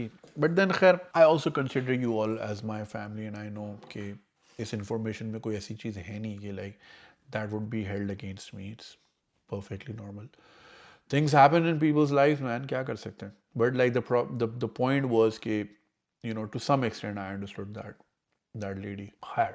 All in good faith. Concern regarding fake gay, अबे क्या gay lesbian भर दिया सारे gay asylum claims in the UK. Dear Junaid bhai, I hope you are doing well. My name is ABC. I am currently pursuing a master's in health psychology in Bristol, England. I have been following you since I was a teenager, probably 16 or 17, and I truly admire your work. Now I am 23, having spent 6 months in the UK, I have gained a deeper understanding of various issues here. One issue that has caught my attention is that the increasing number of fake asylums claims, particularly under the guise of being gay and part of the LGBTQ plus community. Due to strict immigration policies in the UK, many students and professionals from Pakistan are now falsely claiming asylum as gay individuals or secure residency. This process involves staged interviews, psychological assessments, and fabricated relationships. In many cases, applicants dress and behave in a certain way during final interviews to convince authorities of their claims. Once asylum is granted, these I know, I don't know if I should mention this. Somebody who is publicly gay, who I don't know them personally, but like I know of them. That is the right way to say it. The person has a proper family and everything back in Pakistan, and then like somehow made their way to the Western country and now living two lives. So एक public life है जिसमें that person is quite flamboyant, but behind closed doors he's like a regular man.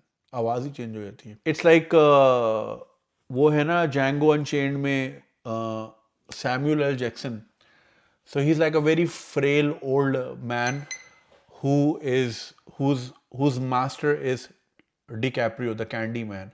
But behind the doors, he's the guy who's running the candy man. तो वो जिस तरह change होता है ना कमरे में जाके, आपको याद होगा जहाँ वो जाके बोलता है कि मुझे लगता है कि ये किसी बंदी को, किसी स्लेव गर्ल को लेने आए, अगर आपको वो सीन याद है. So that's exactly the situation with that person. कमरे के अंदर जाके he's like a proper man. बाहर जाके थोड़ा सा flamboyant हो जाता है. You know what I'm saying? Once asylum is granted, these individuals receive full-time work rights and many eventually secure UK passports after 5 years. Meanwhile, they often evade university fee by allowing their institutions to deregister them, as their primary goal is to obtain asylum status rather than education. This trend is not just limited to students. Many on post-study work PSW visa are also resorting to this method due to challenges in securing sponsored jobs. It deeply concerns me how this is affecting Pakistan's reputation internationally. More importantly, it feels unfair to students like me who work hard, pay our dues, and struggle to find legitimate work while others exploit the system and earn significantly more with minimal effort. In my own accommodation, I have seen people apply for asylum within 10 days of arriving in the UK. From what I have observed, a significant percentage of Pakistani students here are using this route, and many here have already obtained UK passports. Beyond the ethical and legal implications, this also raises religious concerns. While I understand that everyone has their struggles, I wonder, do these individuals not fear Allah? Their earnings come from a dishonest path, and indirectly this promotes gay LGBTQ plus identities within the community, which contradicts Islamic beliefs. I find it difficult to stay motivated in an environment where shortcuts seem to yield greater rewards than hard work. How does one maintain faith and perseverance when surrounded by such practices? I would love to hear your thoughts on this matter. Looking forward to your response. So ये भाई हैं UK में पढ़ रहे हैं और इन्होंने देखा है कि यहाँ पे एक राइजिंग ट्रेंड है लोगों का असाइलम सीकिंग बिहेवियर, ख़ास तौर पे अपने आप को गे या LGBT कम्युनिटी का बंदा या बंदी जाहिर करके, और फिर उसमें जो है वो उनका कोशिश होती है कि अपने आप को डीरजिस्टर करा लें यूनिवर्सिटी से और उनको बस यहाँ रहना होता है. सो एक होता है सेटल होना, एक होता है थ्राइव करना. हमारे यहाँ बस कोशिश होती है किसी तरह बाहर सेटल हो जाए और पाकिस्तान में रहना ना पड़े, और उस चक्कर में बस वो कोई भी रास्ता अख्तियार करते हैं. अब आपने इसमें एक इस्लामिक पॉइंट ऑफ व्यू भी रेज़ किया कि ये ऑब्वियसली इलीगल स्ट्रगल है इनकी, और जो है their earnings are coming from a dishonest path, and of course they are promoting the LGBTQ वगैरह वगैरह, विच कॉन्ट्रडिक्ट इस्लामिक बिलीव्स. देखिए भाई, इस्लाम पाकिस्तानियों को वहीं तक चाहिए जहाँ तक उनको सपोर्ट करता है. उसके अलावा जो है वो कहते हैं कि बस ठीक है, बाकी इस्लाम रखे साइड में. ज़्यादातर पाकिस्तान में परफॉर्मेटिव इस्लाम पे जोर दिया जाता है, जैसे नमाज हो गया, दाढ़ी रख ली, हज कर लिया, हाजी साहब बन गए, परफॉर्मेटिव. जहाँ पे रहना होता है ना इस्लामिकली, वो हम नहीं करते. तो Pakistan is a Muslim country, not an Islamic country. ये बात याद रखिएगा, वहाँ मुसलमान रहते हैं, इस्लामी लोग नहीं रहते. अब जैसे आज एक वीडियो मेरी नज़रों से गुजरी, एक साहब जो जर्मनी में रहते हैं, वो इस्लामाबाद गए छुट्टियाँ मनाने, तो उन्होंने Booking.com से Airbnb बुक किया, नोट करा।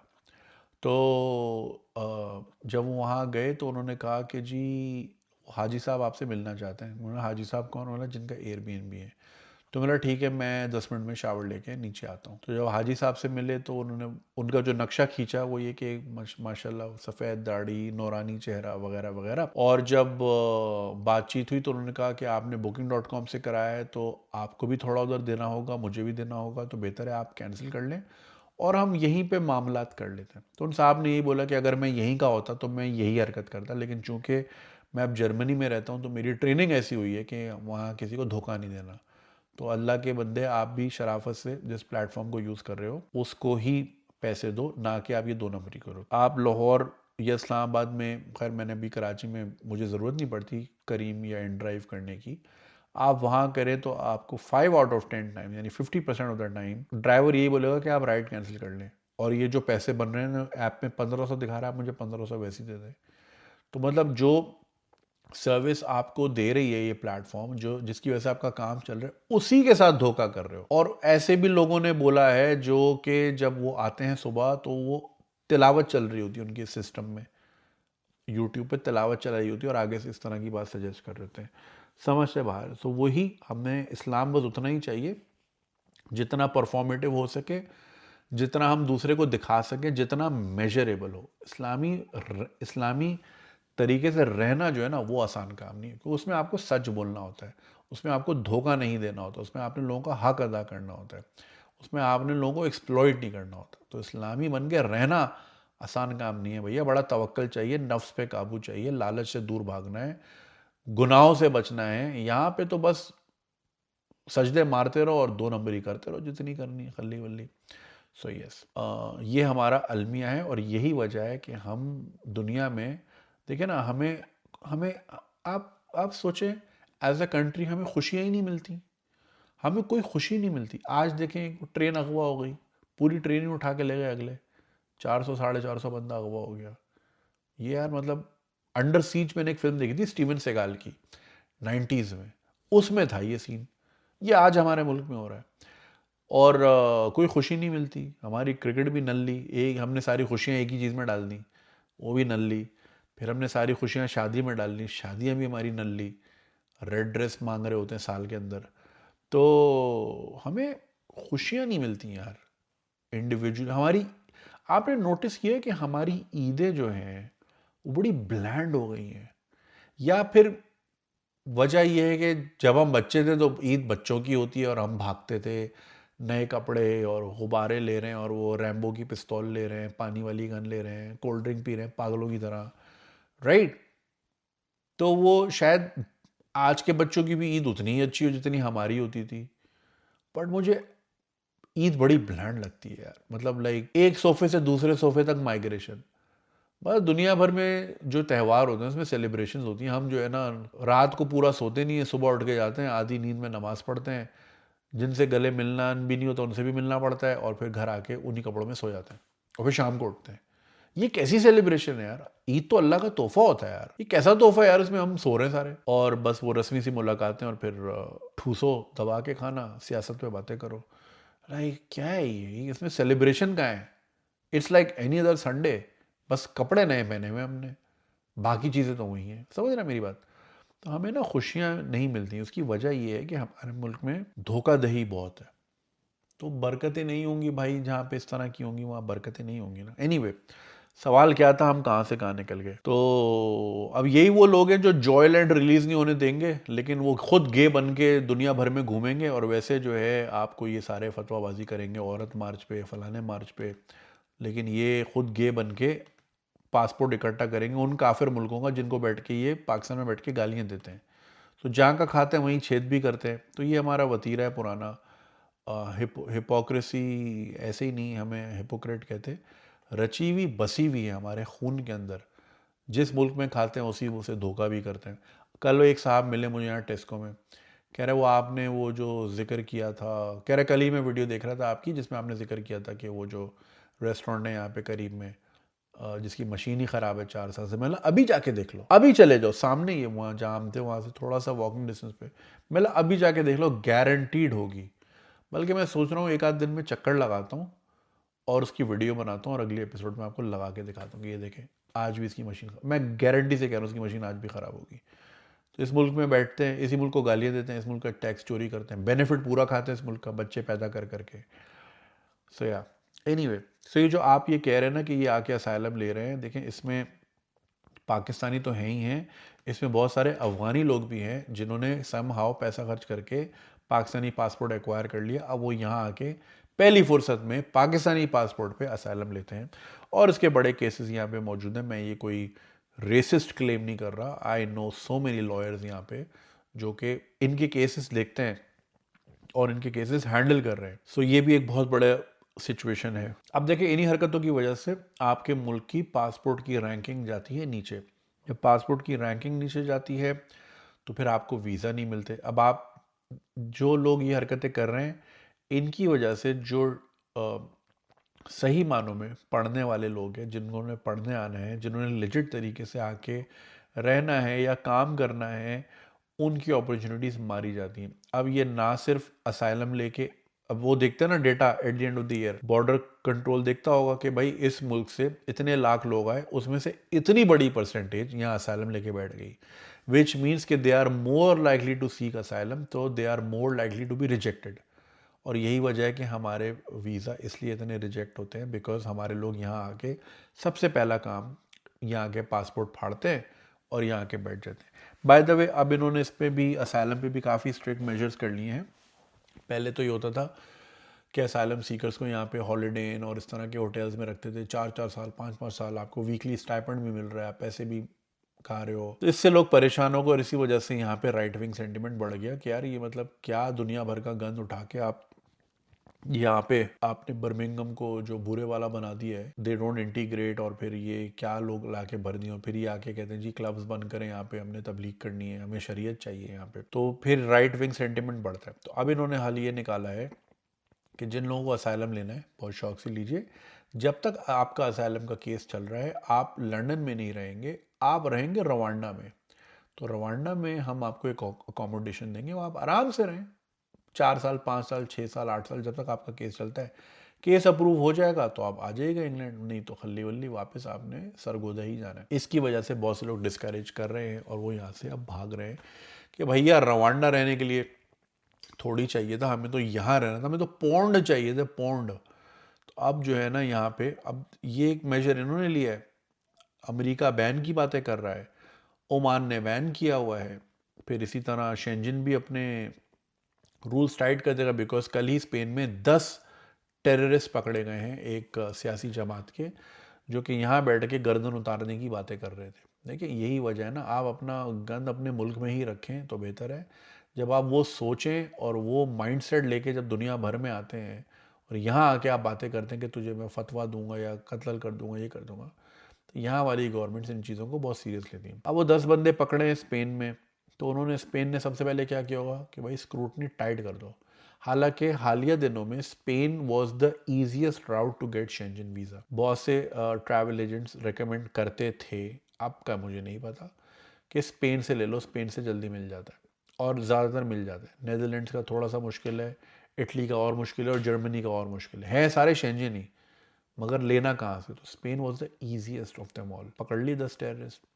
अब ना वो जिस तरह कश्तियों में बैठ के मज़े बेच के अपनी वो पहुँचे होंगे वहाँ पे, और उन्होंने वहाँ पे वही हरकतें कर रहे हैं जो वहाँ करते थे पीछे पाकिस्तान में, खुद भी पकड़े गए, अब आपके भी वीज़े बंद करा दिए, अब आप बैठे वहाँ आराम से। सो देखिए ना, दुबई बंद है, सऊदी एनी टाइम, अगर सऊदी, देखिए सऊदी को ज़रूरत नहीं है हमारे हज उम्रे के पैसे की, बट स्टिल हमारा एक बहुत बड़ा वहाँ पे फुटप्रिंट मौजूद है, but you can literally expect them to strict. कल मैंने एक वीडियो देखी सफ़ा मरवा पे, जो है वो एक वो नहीं, वो जो स्केटबोर्ड टाइप की बनाई होती है फ़कीरों ने, जिसमें वो प्रिटेंड कर रहे होते हैं कि वो लंगड़े हाथ से चला रहे थे, हाथ गाड़ी, नाम अब्दुल है मेरा, सबकी खबर रखता हूँ, कुर्बानी फिल्म में जो अब्दुल था, तो वो वाली बनाई हुई, और सफ़ा मरवा पे वो नज़र भी नहीं आ रहा क्योंकि वो नीचे है और लोगों से मांग रहा है, पैसे ले रहा है। तो बस फिर बेटा जितनी जल्दी कर लो हज उम्रा बेहतर है, आगे तो ये भी नहीं करने को मिलेगा, अल्लाह ताला ये भी छीन लेगा आपसे जो हमारी हरकत है। सो नॉट सरप्राइज बेटा, ये बहुत आज का नहीं है, बहुत पुराना है। लोग अपनी बहनों से शादी करके यहाँ आते हैं, लोग अपनी बीवियों को ऑन पेपर तलाक दे देते हैं मगर फिर भी साथ रह रहे होते हैं, डबल बेनिफिट्स खाते हैं, ज़्यादा बच्चे करते हैं, गे बन के आते हैं और इस तरह के बहुत रास्ते अपनाते हैं। फेक शिया बन के आते हैं, फेक अहमदी बन के आते हैं और वो पीछे पाकिस्तान में यार पेपर वर्क बनाना क्या मसला है, या फिर ये कि आपको एक सीरियस थ्रेट आपके ऊपर बना देगी कि हाँ जी इनकी ज़िंदगी को ख़तरा है और ये तो प्रीचर है और फलाना है ढिमकाना है, तो लोग बन के आते हैं। और ये तो कोई 20-22 साल पहले मुझे एक दोस्त ने बताया था कि उनके फूफा जो हैं, जो कि ख़ुद बरेलवी थे, वो ये काम करते थे कि जर्मनी आपने अहमदी बन के जाना है तो हम आपको पहुंचा देंगे, इतने लाख रुपए खर्चा होगा। तो ये काम तो भाई 2002 से तो मैं सुनता हुआ आ रहा हूँ। तो सोचिए कितने लोग हमने इस तरह ट्रांसफ़र कर दिए under the fake guys of what ever. So yes, ये गे LGBTQ ज़रा ईजियर राउट है आजकल, यहाँ पे ज़रा इनका सेंटिमेंट थोड़ा सॉफ्ट भी है, रेनबो रेनबो ज़रा ज़्यादा होता है यहाँ पे, तो परसिक्यूशन को उसको बहुत सीरियस लेते हैं। And countries like Pakistan, Iran, जो कि बहुत ही थियोक्रेटिक टाइप ऑफ कंट्रीज़ हैं जहाँ पे इन चीज़ों की लिबर्टीज़ नहीं है, तो इन केसेस को बहुत सीरियसली लिया जाता है। तो या ये बड़ा तरीका है और इन्हीं की वजह से फिर आप लोगों के वीज़े बंद होने जा रहे हैं और the rest is history. Alright, the next one says, Bachchi checker mindset of Pakistanis in a European IT company. Hello Junaid bhai, I hope this email finds you well. Before starting this email, I would like to say that please do not disclose my name, nature of my job, my company name and current job location for privacy purposes. My name is ABC from a part in Pakistan, currently working as a specialist in एक startup है इन a country जो कि Europe में है। ठीक है, मैं कुछ नहीं बताया और ये कंट्री बड़ा खूबसूरत है, मैं आ गया हूँ। Before I deep dive into the email, here is my LinkedIn profile. चलिए मैं वो भी देख लूँगा। As you can see my LinkedIn, from my LinkedIn that I am working in startup here, we are around 20 plus South Asians in our office and majority of them are Pakistanis. When I got hired in a company, I was really excited that I'm going to be part of a multicultural and vibrant environment where I'm going to meet people from different backgrounds and ethnicities. I was amazed to see that there were already so many Pakistanis working there and more Pakistanis were hired in our batch and 2 more batches hired after me. In our office, there is a big shared open place where 30 to 35 specialists only sit and work in a highly productive environment. When I got hired 8 months ago, I realized that majority of Pakistanis sit in one specific side of the shared space and that place mostly sounds like a fish market because they speak so loud and it is difficult for other people to sit near them and work. So most of the people from other backgrounds do not really sit on that side of workspace where Pakistanis sit and do yapping all the time. Since I mostly switch my places to sit next to different people for more interaction, one day I sat between 2 Pakistani boys so that I can enjoy some good Urdu Punjabi conversations alongside working on my computer. I was shocked when I realized that all the conversations they had with each other started from fat jokes about an amazing Azerbaijani girl. Azeri बोलते हैं, Azerbaijani नहीं Azeri कहते हैं. And whenever she passed from us, one of the Pakistani guy made really bad fat joke about her and did body shaming in Punjabi, and the other guy laughed out of his lungs and she looked back and kind of understood that they were talking about her and she smiled politely and passed because she didn't understand what they had said. After that, another girl from Russian background came and sat near us, maintaining decent distance so that she couldn't get distracted from all the yapping. And the same guy told me that, "Oye, bachi check kar." Since I was new at that time and I didn't know most of the people working there, I kept silent, but he passed sexist remarks about her body. And the other guy also passed really bad sexist remarks about not only her but even every single girl or any other non-Pakistani working in that office. On a European girl working in that office. On top of that, there is a very talented Pakistani girl in our office, and these perverts always pass remarks that why she is not doing hijab or why she is wearing such clothes being a Muslim. बताओ, ये देखें ना आप double standards, एक तरफ कह रहे हैं कि मैं क्या करूंगा इसके साथ जो गुजर रही है, और दूसरी का हिजाब अपना नहीं देख रहे. I was just shocked at how the fuck these guys with such ill mentality were hired and they don't give a they don't care that even a small mistake like this can make them lose their job, and even can risk their stay here and get Pakistanis banned from getting jobs in our company in future. They already know that our company had fired 4 Pakistanis in the last 3 months on the basis of culture fit. ये आप बात सुन रहे हैं, culture में fit ही नहीं होते हमारे लोग, बिकॉज हमें दुनिया में किस तरह रहना है, किस तरह चलना है, तौर तरीके पता ही नहीं है. देखिए कल्चर फिट पे फायर हो गए. They were fired on the basis of culture fit, not meeting the KPIs and poor performance, and still people like them with this mindset are not learning from that situation. Overall the Pakistani employees have very good reputation in our company, and some of them are top performers, which somehow balances out the situation as well. But still, having such perverts from Pakistan in a multinational corporate workplace feels like shame to me. That was the only day when I sat near them, and after that, I always sit closer to people from other cultures. Uh, or other top performing Pakistanis, because people, they are usually helpful and they mind their own business and help me really well with any work related issues. Any thoughts, comments, or remarks on this situation are highly appreciated from your side. I know you came to this city last year, but if you are curious about me, uh, that I did appear in the meetup or not. So I want to tell you that I was unable to show up because my university was in another city, and I moved to this particular city last year when I got this job. I also want to tell you that I'm a big fan of Ask Ganji Swag series, and I'm hereby attaching the photos of watching your show while working, which makes me somehow more productive at work. So keep up the good work, Junaid bhai. Best wishes, ABC. So जैसे कि आपने email देखी, एक भाई हैं Europe के एक मुल्क में हैं जहाँ मैं गया भी था, वो बहुत अच्छी जगह थी. काफ़ी प्रोफेशनल पाकिस्तानी वहाँ मिले थे, लेकिन वहाँ पे ये बैड एप्पल्स भी मौजूद हैं जो कि वहाँ पे खुलेआम कमेंट पास करते हैं ख़वातीन पे जो दूसरे कल्चर्स की हैं. हालांकि इस मुल्क में अभी भी पाकिस्तानियों की इतनी इज्जत है कि उनको बाकायदा इन ड्रोव्स हायर किया जाता है. इनफैक्ट इस मुल्क के एक मिनिस्टर को हमारे एक दोस्त ने ईमेल करके बुला लिया था कि सर यहाँ आए, यहाँ पे टेक का सीन चेक करें, और वो आ गए. मतलब दूसरे मुल्कों के मिनिस्टर्स इतने अपने, एक तो अपने मुल्क के साथ कितने सिंसियर होते हैं. एक तरफ हमारे वाले बंगला मांग रहे हैं कि जी इस्लामाबाद में बंगले में रहना है, मुफ्त के नौकर चाहिए हराम खोरों को. दूसरी तरफ ये मिनिस्टर्स हैं जो कि हमारे एक बहुत अच्छे दोस्त हैं. मैं मुल्क का नाम इसलिए नहीं ले रहा क्योंकि इन्होंने मना किया है, तो वरना फिर वो नैरो डाउन हो जाएंगे ना कि मैं किसकी बात कर रहा हूँ. I don't want to cause him problems. तो हमारे एक दोस्त ने इस मुल्क के मिनिस्टर को लिखा कि हमारे मुल्क में काफ़ी टैलेंटेड टेक सेक्टर में, तो आप ज़रा आएँ. वो उन्होंने बोला ठीक है मैं आ रहा हूँ.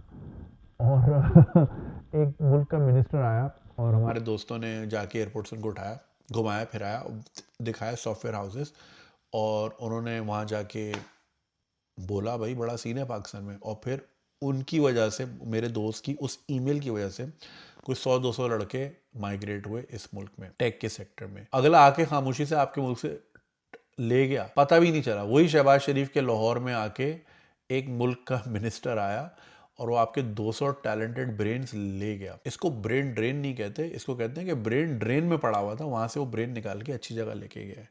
ब्रेन ड्रेन गलत टर्म है. ड्रेन में तो पड़ा हुआ है पाकिस्तान में ब्रेन, किस काम का, तो वो ले गया. तो अब देखें वही वाली बात है, हमारे यहाँ लोग तालीम हासिल कर लेते हैं, शऊर और तरबियत हमें हमारे स्कूल कॉलेजेस नहीं देते. पिछले कुछ अरसे से वीडियोस चल रही हैं लाहौर की, अब उसको लोग पीटीआई से एसोसिएट कर रहे हैं. I don't think it's a PTI thing. कुछ स्कूल कॉलेजेस के लड़के हैं जिनका गालिबन आखिरी दिन है, तो जब चूँकि आखिरी दिन है तो वो कॉपियाँ फाड़ के उसकी पर्चियाँ हवा में ऐसे उड़ा रहे हैं. अब उसको एक पॉलिटिकल रंग दे रहे हैं कि जी खान साहब ने बोला था कि जी गंद करो लाहौर में, बड़ी सफाई हो रही है. I don't think that's the case. ये आज से नहीं, ये 25 साल से हो रहा है भाई.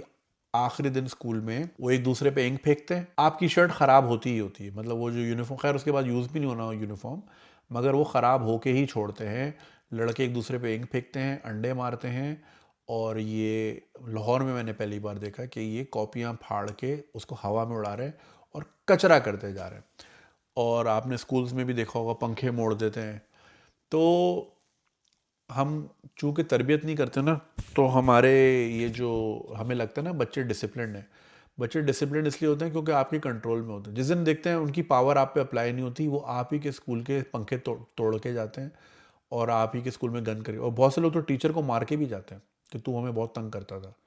जिस दिन उनको वो स्कूल से फारिग तहसील हो जाते हैं कि अब हमारे यहाँ पे कुछ भी नहीं है, हमारा एग्ज़ाम बोर्ड में होना है, we want nothing from these people, admit card मेरे हाथ में, फक यू। और टीचर को भी मारते हैं, बहुत केसेस ऐसे होते हैं। तो फिर इससे हमने क्या सीखा? इससे हमने ये सीखा कि ये जो 10 साल इस बच्चे पे मेहनत हुई, इस पे लाखों रुपए खर्च हुआ, ये कितने हज़ार दिन स्कूल आया, इसने इतना सा भी शऊर नहीं लिया कि बेटा गंद नहीं करना या टीचर पे हाथ नहीं उठाना। कितनी हमें हदीसें पढ़ा ली कि भाई वालदेन सम्मान होते हैं, पेरेंट्स के सम्मान होते हैं, टीचर्स टीचर्स आपके रूहानी वालदेन होते हैं, यानी पहले वालदेन है उसके बाद टीचर है। हमने तो यही सीखा यार, हमने तो कभी टीचर को ना बुरा भला कहा, ना कभी हाथ उठाया, अल्लाह माफ़ करे, हमने तो वालदेन की तरह ही देखा। और यही वजह है आज उनकी इज्जत की तो आज दुनिया में टीचर मानती है। हालांकि traditionally I am not a teacher, but teaching ही तो चल रही है, आज लाखों स्टूडेंट बैठे हैं हमारी क्लास में। यही वजह है कि अपने टीचर्स, अपने उस्तादों की हमेशा इज्जत की। तो इससे हम सीखते ही, ये मेरा अलार्म है कराची का, सुबह 4 बजे का अलार्म। ये अलार्म इसलिए नहीं कि उठना का भैया, अलार्म इसलिए कि सो जाओ, बहुत टोटे देख लिए। I am just joking. ये जब 4 बज जाता है ना, इसके बाद टॉक्सिक सीन हो जाता है, फिर मेरा अगला पूरा दिन ख़राब होता है। दिस इज़ अ रिमाइंडर कि बस अब फ़ोन रख दो साइड पे। एनीवे, तो सो या मैन, अब ये हमने सॉफ्टवेयर के इंजीनियर्स निकाल लिए हैं, मगर अगर इनको इतनी भी तमीज़ नहीं है कि बेटा बॉडी शेमिंग, आप ये it's a very Lahore thing, it's a very Karachi thing, it's a very Sindh Punjab KP thing, it's not a global thing. मगर वही हम आज भी वही काड़ा है, वो लंगड़ा है, वो काला है। अब देखें मेरे मेरे वीडियो के नीचे देख लें, आज भी मुझे गंजा बोल रहे होते हैं, तो बॉडी शेमिंग नहीं है तो क्या? Not that I M ashamed of it, fuck it, मेरा तो नाम ही गंजी स्वैग है, तो अप योर्स। मगर इनके पास यही हथियार है, क्योंकि और कुछ है नहीं ना बात करने को।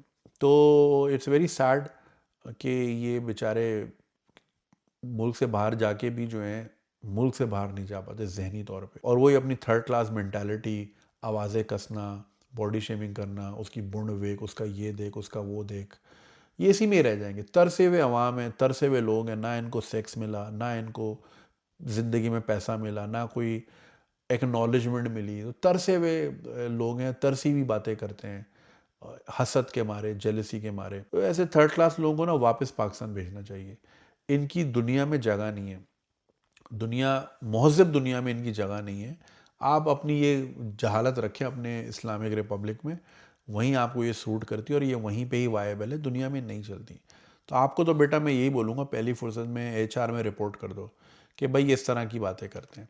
अब उससे होगा ये कि ठीक है कि जब ये फायर होंगे तो फिर उनके भी कान खड़े हो जाएंगे बाकी पाकिस्तानियों के लिए।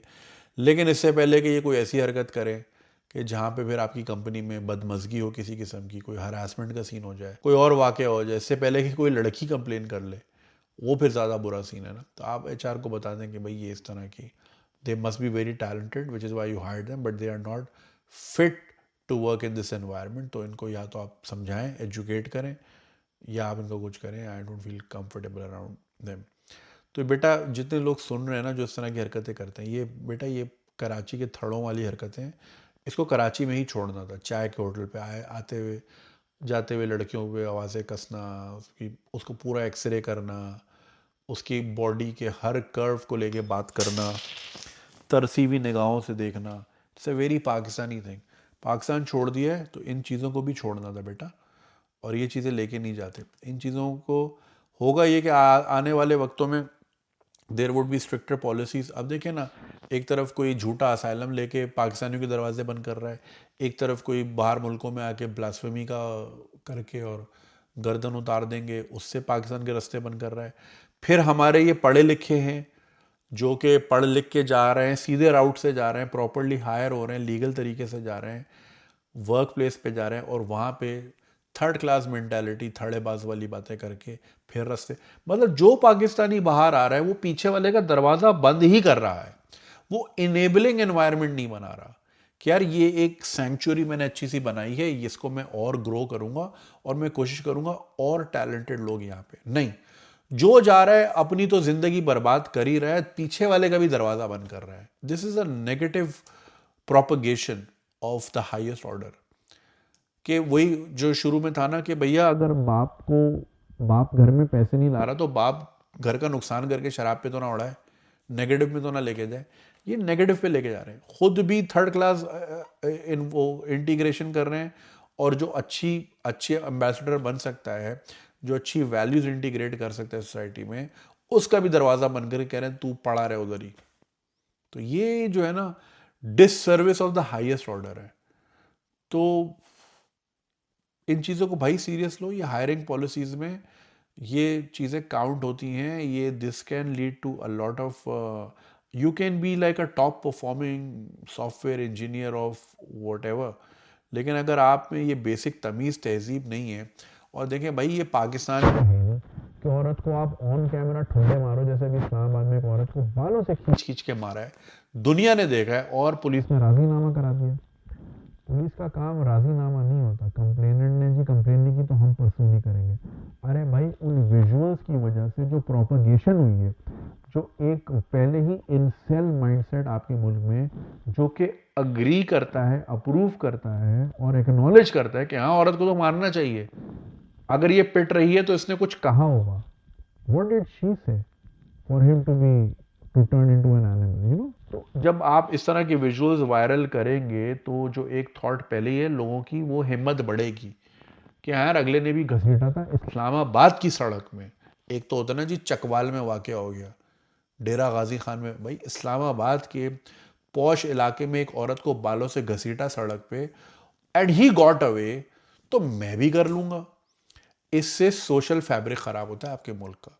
अगर आप उस आदमी को सजा दें, उसको जेल डालें 10 साल, अरे भाई जिसने औरत को 36 पीसों में काट के फेंक दिया जाहिर जाफर, वो आज तक मतलब ओपन एंड शट केस है।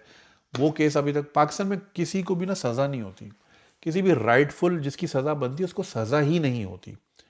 इसलिए आपके मुल्क का ये हाल है। तो अब ये कहने देना कि जी उनका आपस में राजीनामा हो गया, देखिए राजीनामा तो होता ही था भाई जब कोई ऑफेंस हुआ है। तो ऑफेंस हुआ है तो उसको परसू करें, और उसकी वजह से सोशल फैब्रिक डिस्टर्ब हुआ है। पूरे मुल्क ने वो विजुअल्स देखे हैं, उसमें जो टॉक्सिक मर्द हैं उनको प्रोपगेशन मिली है, they will conduct more violence in their houses among their peers among their partners, और उससे आपकी सोसाइटी में 100x वायलेंस बढ़ जाएगा। जब वायलेंस बढ़ेगा तो साइकी खराब होगी, माहौल खराब होगा, बच्चे डैमेज होंगे, नस्ल खराब हो जाएगी। इसको आप एक न्यूक्लियर धमाके की तरह देखा करें। अगर किसी औरत के साथ इस तरह जुल्म हो रहा है या किसी के साथ भी जुल्म हो रहा है जो ऑन कैमरा है और आपने राजीनामा कह के जी इसको अंडर द कारपेट डाल दिया है, लेकिन आप इसको नहीं समझे, it's a silent nuclear. It gives हिम्मत टू अदर प्रोपगेटर्स कि यार ही ऑल्सो गॉट अवे तो I will also get away. उसने भी तो किया था, मैं भी करूंगा, और सही किया था। सजा होगी तो लोग डरेंगे कि नहीं यार अगले ने मारा था, जेल हो गई थी 6 साल, तो मैं भी ज़रा ना हाथ बचा के रखता हूँ। ज़बानी कलामी जितना कर सकते हैं कर लेंगे, हाथ नहीं उठाना। लेकिन जब आप देखोगे अगले ने बालों से घसीटा एक औरत को, ये भी हालिया वाक़या 2-3 हफ्ते का, और the guy got away, Islamabad में ही गॉट अवे। सो लाइक खल्ली वल्ली भाई मैं भी करूँगा फिर थर पार्कर में, कौन देखने आ रहे हैं आप। सो इसको समझते नहीं है हमारी स्टेट। हमारी स्टेट बहुत ही खस्सी स्टेट है।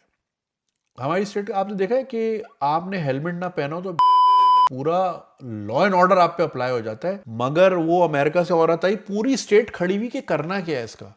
दुबई में कर सकती थी वो हरकत, दुबई में जेल में है वो नाइजा, जो पाकिस्तान में आके हेलो शामाना यूं यूं कर रही थी हमारी पुलिस के पीछे पीछे के, पता नहीं क्या करना है अमेरिकन का। भाई उसको डालो, इन्वेस्टिगेट करो, क्यों आई है क्या आई है, खली वाली फ्लाइट पकड़ो वापस जाओ। हमारी वो छिपा साहब ले लेके मैकडोनल्ड खिला रहे हैं, ये कर रहे हैं वो कर रहे हैं, फारिग। अभी वो जो अरमगान वाला केस है, उसके अब्बा जो है ड्रमर हुआ करते थे, कामी बोन्स बोलते थे उनको म्यूजिक की दुनिया में, ड्रग बेचते हैं और बच्चा मार दिया है, उसको रोज टीवी पे बिठा रहे हैं और समझ नहीं आ रहा।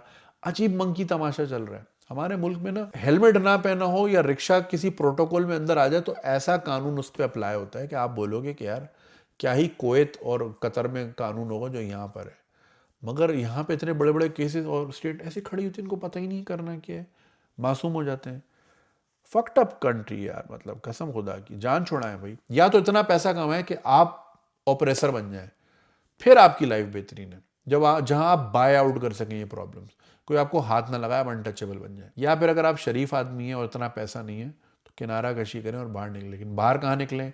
जहाँ लोग ये निकल के ऑन जॉब अजेरी लड़कियों की पैमाइश पे बातें कर रहे हैं कि मैं इसके साथ तो ये कर दूंगा, या रशियन लड़की को इस तरह के कमेंट्स पास कर रहे हैं, या फिर गे बन के फेक असाइलम लेके आपका दरवाज़ा बंद कर रहे हैं।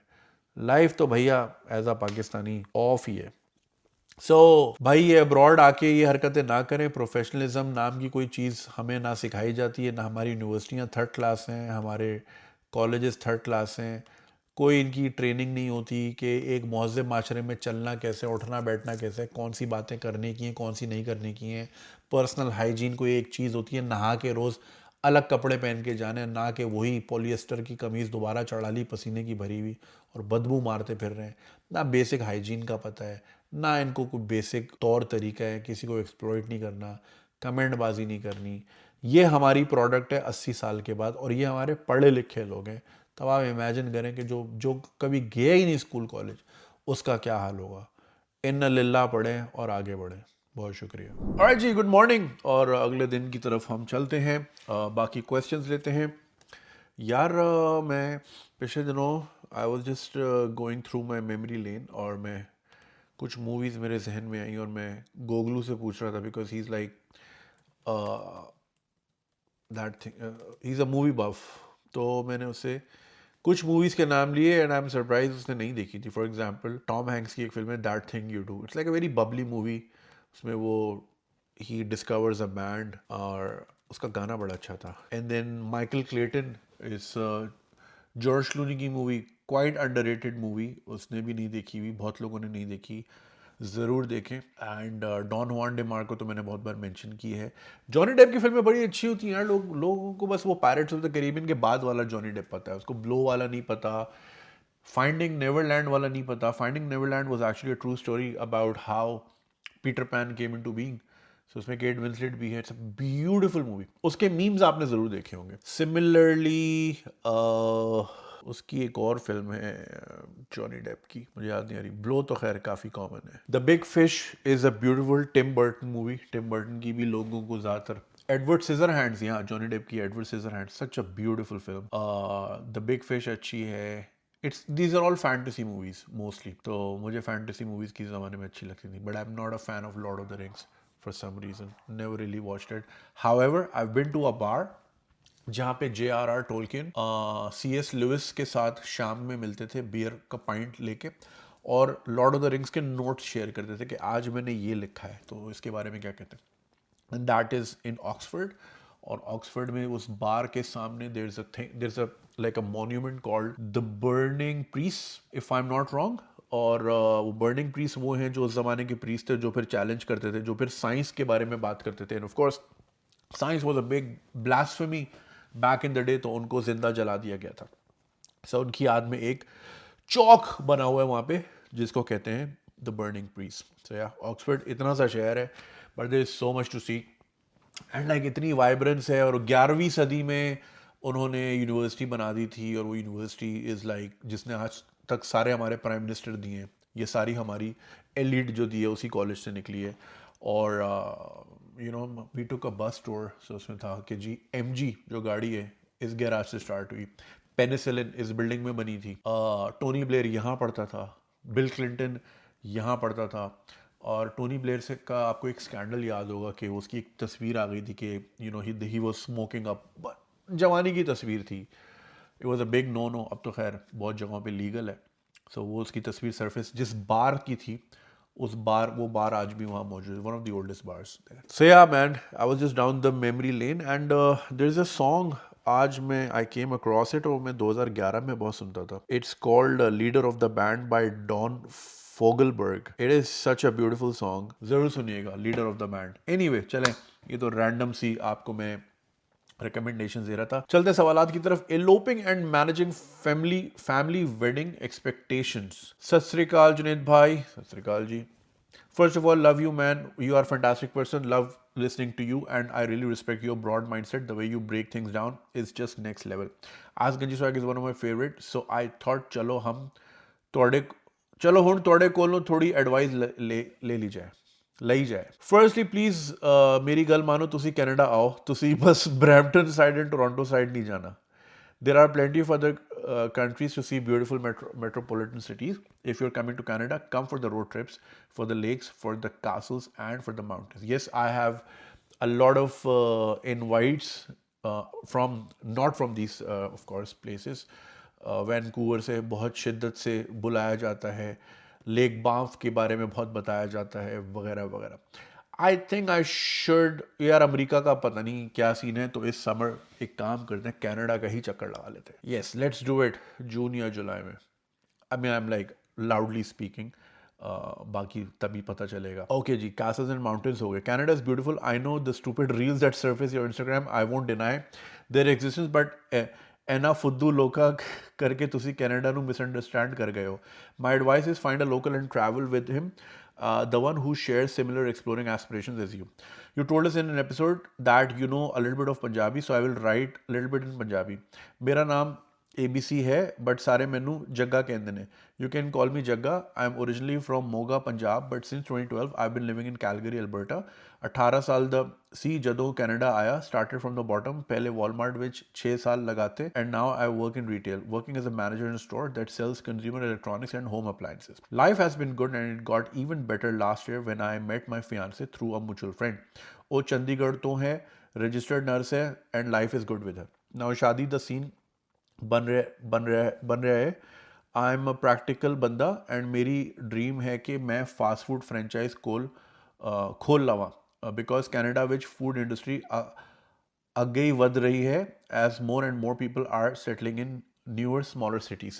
when I shared this with my fiance, she was fully supportive and even said मैं भी contribute करना है.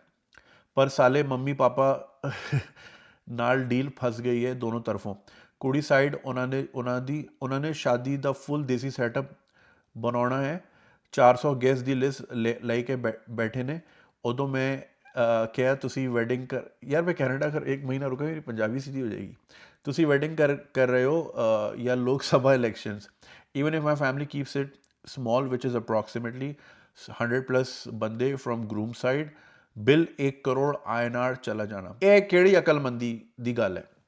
ਹੁਣ ਮੇਰੀ ਫਿਆਂਸੇ ਮੇਰੇ ਨਾਲ ਅਗਰੀ ਤਾਂ ਕਰਦੀ ਹੈ ਬਟ ਲੱਗਦਾ ਹੈ ਲੋਕੀ ਉਹ ਵੀ ਇੱਕ ਵੈਡਿੰਗ ਚਾਹੁੰਦੀ ਹੈ.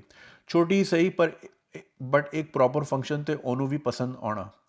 ਬਟ ਪ੍ਰੋਬਲਮ ਇਹ ਹੈ ਭਾਜੀ ਕੀ ਸੌਰੀ प्रॉब्लम है भाजी लिखा या भाई जी लिखा है कांट सी. एक छोटी वेडिंग शुरू ਤਾਂ 100 ਗੈਸਟ ਨਾਲ ਹੋਏਗੀ ਪਰ ਵੈਡਿੰਗ ਦੀ ਡੇਟ ਨੇੜੇ ਆਉਂਦੇ 500 ਬੰਦਾ ਹੋ ਜਾਣਗੇ. ਗਾਰੰਟੀ ਹੈ ਲਿਖਵਾ ਲਓ ਤੁਸੀਂ. ਸੋ ਬੈਸਟ ਸੋਲੂਸ਼ਨ ਇਹ ਲੱਗਦਾ ਹੈ ਇਲੋਪ ਹੀ ਕਰ ਲਈਏ. ਨੋ ਡਰਾਮਾ ਨੋ ਝਟਪਟ ਗੋੜੀ ਤੇ ਬੈਠੇਗਾ ਬੁਲਸ਼ਿਟ ਟਾਈਪ ਅਨਨੈਸਰੀ ਐਕਸਪੈਂਸਿਵ. ਬਟ ਸਾਲੇ ਮੰਮੀ ਐਂਡ ਪਾਪਾ ਨੂੰ ਮਨਾਉਣ ਦਾ ਤਰੀਕਾ ਨਹੀਂ ਸਮਝ ਆ ਰਿਹਾ. ਤੁਸੀਂ ਤਾਂ खुद एलोप किया see if I am not wrong. भाई जी प्लीज़ दसो तुसी अपनी फैमिली ते अपनी वाइफ दे पेरेंट्स नू किवें मनाया. कोई टेक्निक जुगाड़ दसो. तुहाडी एक्सपीरियंस तो गाइड मिल जाए तो सानू भी शांति मिल जाए. जज्बाती लेटर हो गया पर होप तुसी समझोगे. थैंक्स इन एडवांस भाई जी. भाजी really looking forward to your advice. तुहाडा फैन जग्गा. क्या बात है जी जग्गा जी, बल्ले बल्ले. सो जी जैसे आपने जग्गा जी की बात सुनी कि वो कनाडा में रहते हैं 18 साल से और उनकी जो फियांसे हैं वो रजिस्टर्ड नर्स हैं. He wants to start fast food chain बिकॉज ज़ाहिर है कनाडा में लोग भी आ रहे हैं तो ज़रा डेवलपमेंट की तरफ चीज़ें जा रही हैं. और घर वालों ने 400 लोगों की वो बना दी है. 1 करोड़ INR लग रहा है which is a lot man. Even in Pakistani terms 1 crore की शादी बड़ी शादी होती है. सो स्ट्रेट अप 4.25 करोड़ हो गए पाकिस्तानी हिसाब से. That's a lot man. With that money you can start मतलब 2 रेस्टोरेंट खोल सकते हो यार वहाँ पे कनाडा में. If I am not wrong कितने $1,000 हुए? $1,00,000 तो हुए ना USD. तो $1,00,000 is a big amount man. इसमें तो आप बहुत कुछ कर सकते हो. यार अब आपने मेरा पूछा. मुझे ऑनेस्टली स्पीकिंग मुझे शुरू से ही ये बड़े फंक्शंस पसंद नहीं थे and I was really against the idea of feeding 500 people that I don't even meet और उनसे सिर्फ शादियों में या मैयतों में मुलाकात होती है. So I was not a fan of the idea. Plus, I didn't have enough money. I only had enough money. I bought a beautiful ring for my wife, or we flew to Turkey and we just did it among our friends. और my parents या मेरे parents ना, उन्होंने कभी ज़िंदगी में तंग नहीं किया मुझे. I think a lot of my success has to do with the fact कि मेरे पेरेंट्स की तरफ से मुझे कोई प्रॉब्लम नहीं थी, कोई टेंशन नहीं थी, कोई ज़ोर ज़बरदस्ती नहीं थी. उन्होंने मुझ पे बहुत यकीन किया एंड आई हैव अल्हम्दुलिल्लाह प्रूवन, आई होप सो. उन्होंने देखा जब मैं 16 साल की उम्र से, 15 साल की उम्र से मैं ट्यूशन पढ़ाता था ना, और फिर काम पे लग गया, फिर रेस्टोरेंट में भी काम किया, तो उन्होंने समझ लिया था कि यार ये ज़िम्मेदार है, इसको ना बस हमें सपोर्ट ही करना है, तंग नहीं करना, अनॉय नहीं करना. So I was very peaceful from my household to this day. अल्हम्दुलिल्लाह घर वाले तंग नहीं करते. तो they were happy. I told my mom कि भाई ये सिचुएशन और मैं कर रहा हूँ. उन्होंने कहा ठीक है, जब हो जाए बता देना, हम यहाँ मिठाई बांट देंगे. She was that chill. हालांकि हर पेरेंट की ख्वाहिश होती है कि यार बच्चों की शादी हो धूमधाम से, खासतौर पे बेटों की. व्हेन इट कम्स टू बेटे तो ज़ाहिर ख्वाहिश होती है, because it's like sort of, यार हमारे पेरेंट्स को ना वो थोड़ी सी खुशियाँ ही मिलती हैं ज़िंदगी में, ख़ासतौर पे माओं को जिन्होंने वैसे ही इतना दुख दर्द सहा होता है. तो एक दिन होता है वो सेलिब्रिटी होती है. She is like you know the apple of the eye of the whole खानदान. Well not really, but you get what I am saying.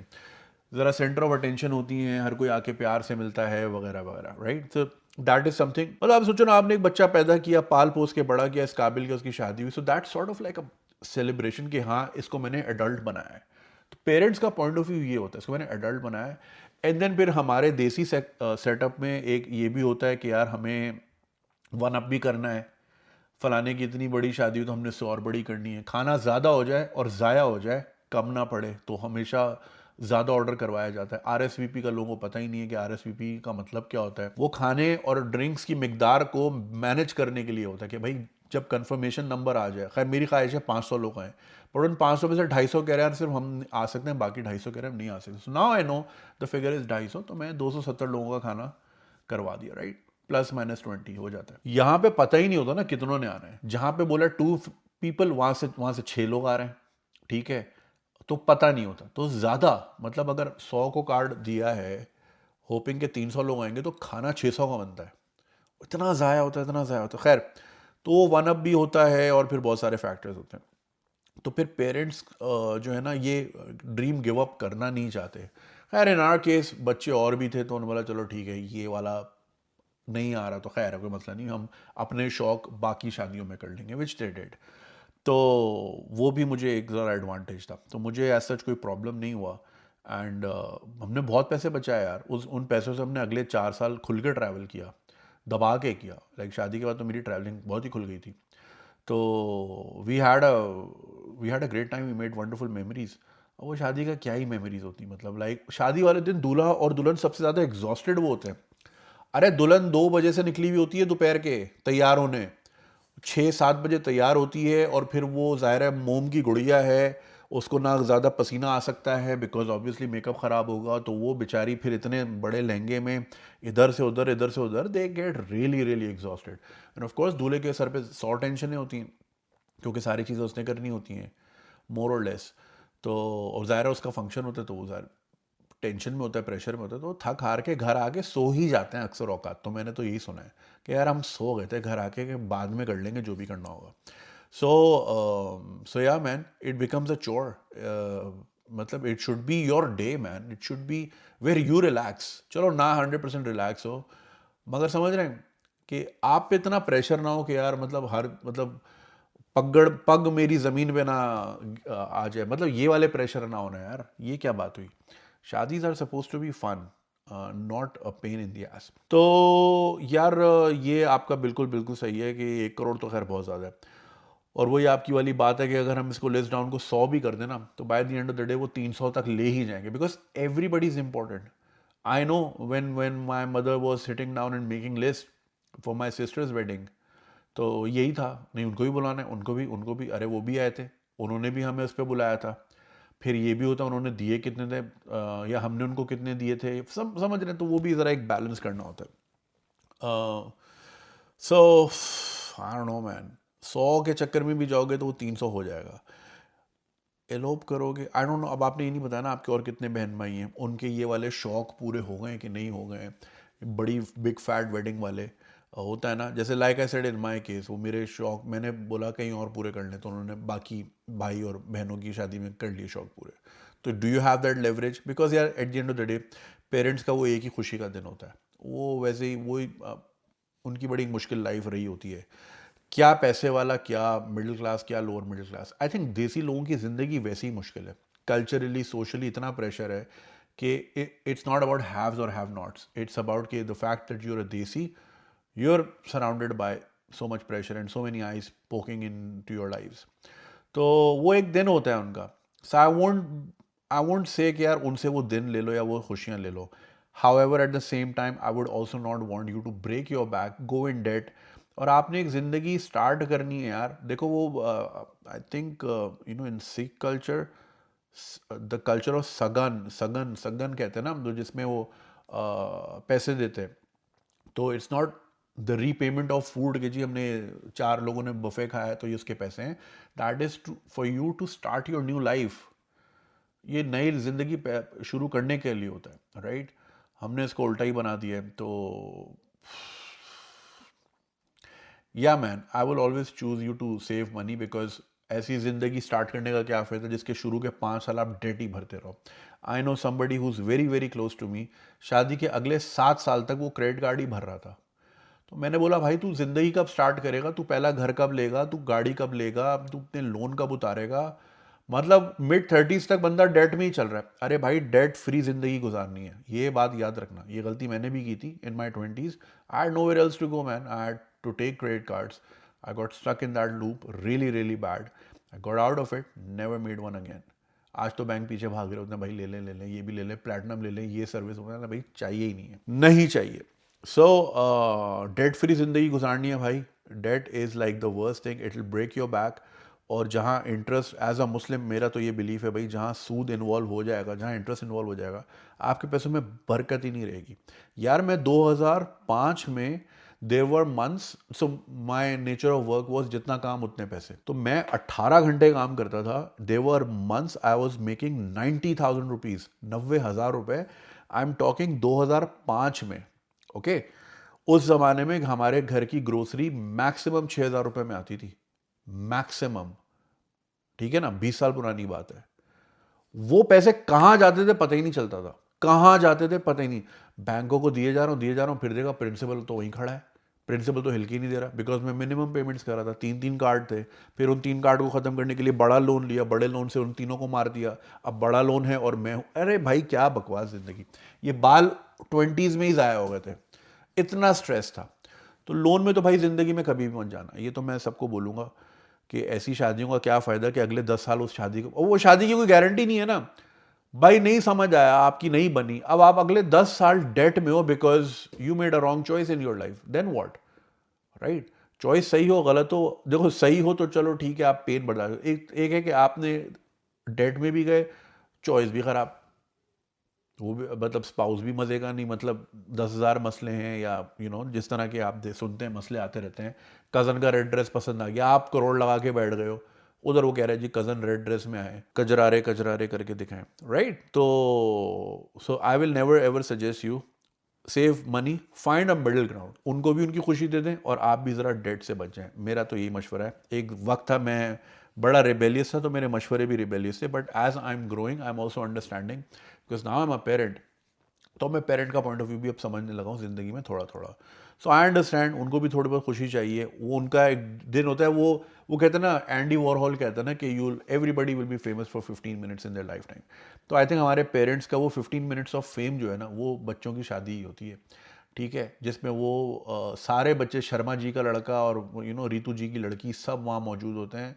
और बस कंपैरिजन गलोर भी चलता है, और थोड़ी फ्लेक्सिंग भी चलती है कि देखें मैं तो एक कामयाब माँ साबित हुई, देखो मेरा बच्चा पढ़ लिख के कनेडा ਉਹਦਾ रेस्टोरेंट भी है, तो हुण विआह भी हो रहा है इन्ना बड़ा, राइट? तो वो उनको बस वो इसी दिन के लिए जीते हैं यार, अब क्या करें, उनकी ज़िंदगी में और कोई खुशियाँ ही नहीं है, +1 वाली है। तो उस +1 के चक्कर में अपनी बैक ब्रेक नहीं करनी। whoever इज़ लिसनिंग, डेट में नहीं जाना। और अगर आप डेट में हैं तो अपना लाइफस्टाइल बिल्कुल नीचे ले आए और पहले डेट से फारिग हो। Debt is should be your enemy number 1 right now, ठीक है? आई अंडरस्टैंड ज़िंदगी स्टार्ट करने के लिए, and then of course in western countries वो तो डिज़ाइन ही ऐसी हुई है कि आप हर वक्त डेट में ही रहते हो, चाहे वो आपकी मॉर्गेज हो, चाहे वो आपकी गाड़ी हो, वगैरह वगैरह। ठीक है, वो चीज़ें भी ज़रूरी हैं, बट चादर से ज़्यादा पैर ना फैलाएं। कोशिश करें चादर भी बड़ी हो, लेकिन जैसे जैसे चादर बड़ी हो, ऐसा नहीं कि आपकी टांग भी फैल रही, तो आप वहीं वहीं ब्रेक इवन पे ही खड़े हुए हैं। अपनी टांगे फिर भी अंदर ही रखें, चादर फैलाने की कोशिश करें, और डेट से सबसे पहले बाहर निकलें। डेट आपकी जवानी खा जाता है यार। फिर when it comes to enjoying your life, और फिर फाइनली जब पैसे आते हैं, फिर स्ट्रेंथ नहीं होती, फिर आपके पास 10,000 मसले होते हैं, फिर आप ओपनली मूव अराउंड नहीं कर सकते। There are so many things I want to do, but then I have so many other people to look out for, and not come across as someone who's selfish. Visa लगा हुआ है यार, दोस्त बैठे हैं बुडापेस्ट में, बुला रहे हैं, आ जाओ, नहीं जा सकते यार। मगर यही चीज़ 10-15 साल पहले होती, जहाज़ पकड़ते निकल जाते। बट वो टाइम गलत डिसीजंस में निकाल दिया, या फिर डेट में निकाल दिया, या फिर गुर्बत में निकाल दिया। एनीवे, हर चीज़ अपने राइट टाइम पे आती है, but at the same time कोशिश करें अपने आप को अननेसेसरी डेट से निकालें। देखो, एक तो होता है मजबूरी का, समझ आता है घर में बीमारी आ गई जी, 70-80 लाख का बिल बन गया, कहाँ से लाएंगे, राइट? कीमोथेरेपी आ गई, या फिर कोई मेजर सर्जरी आ गई, कुछ भी हो सकता है, राइट? बिजनेस फ्लॉप हो गया, वट एवर। बट लाइक शादी, मतलब this is an avoidable debt, so इसको तो अवॉइड करें ना कम अज़ कम। तो बस ये, पेरेंट्स को भी खुशी दें, कोई मिडिल ग्राउंड निकालें, 100, 200, 250 बंदा कर लें, 400, 500 पे ना जाएं। 1 crore is a lot. Use that money to have fun later on with your spouse, and start your business. और उसमें वो आपके जो रिटर्न्स हैं ना, वो बड़े लॉन्ग टर्म है, और वो रेजिजुअल है। ये जो है वन टाइम है, पार्टी की ख़त्म हो गए, मगर वो पैसा बचा के अगर आप किसी रेजिजुअल इनकम में लगाएंगे, that is good for you in the long term. I hope I answered your question, and good luck, Jagga ji. Thank you. Alright, ji, next email. How to deal with negativity. Dear Junaid sir, salam. Hope you're doing well. As an influencer, you must have faced negativity and trolls, and I believe you have mastered the art of not letting such things affect you. That's why I wanted to seek your advice on something I'm struggling with. I'm currently 18 years old and studying at a university while also doing a part-time job. My head has always been kind and nice to me, but since the first week of Ramzan, his behavior has changed. I understand that this is because of one of our colleagues took his salary and ditched the job, which has left him frustrated. However, now he scolds me even for the smallest mistakes, and it is really affecting my mental health. To give you some background, I'm the youngest among my siblings, have always been a topper, and have rarely been scolded by my parents or teachers. So this kind of behavior is something I'm not used to, and it has really made me question how to stop letting people's opinions impact me mentally. I wanted to ask you this because as a public figure, you probably deal with negativity and criticism all the time. How do you remain unaffected? How can I become dheet and not let such things get to me? Thanks for taking your time to read this. Looking forward to your advice. अच्छा, आपने लिखा my head has always been kind to me. So ये head, अच्छा, university के कोई head, also doing a part time job. My head, अच्छा, जो भी आपके सीनियर हैं, कोई उनके पैसे लेके भाग गया और वो अब आपको डांट रहे हैं, बिकॉज आपको डांट की आदत नहीं है। So this is really affecting you mentally. देखें, यू ऑलरेडी नो कि उनका जो गुस्सा आपकी तरफ आ रहा है, that is not because of your action, that is because of someone else's action, जो कि वो आप पे निकाल रहे हैं। सो यही जानना आपके लिए सबसे बड़ी विन है, या तो विन है या तो लर्न है।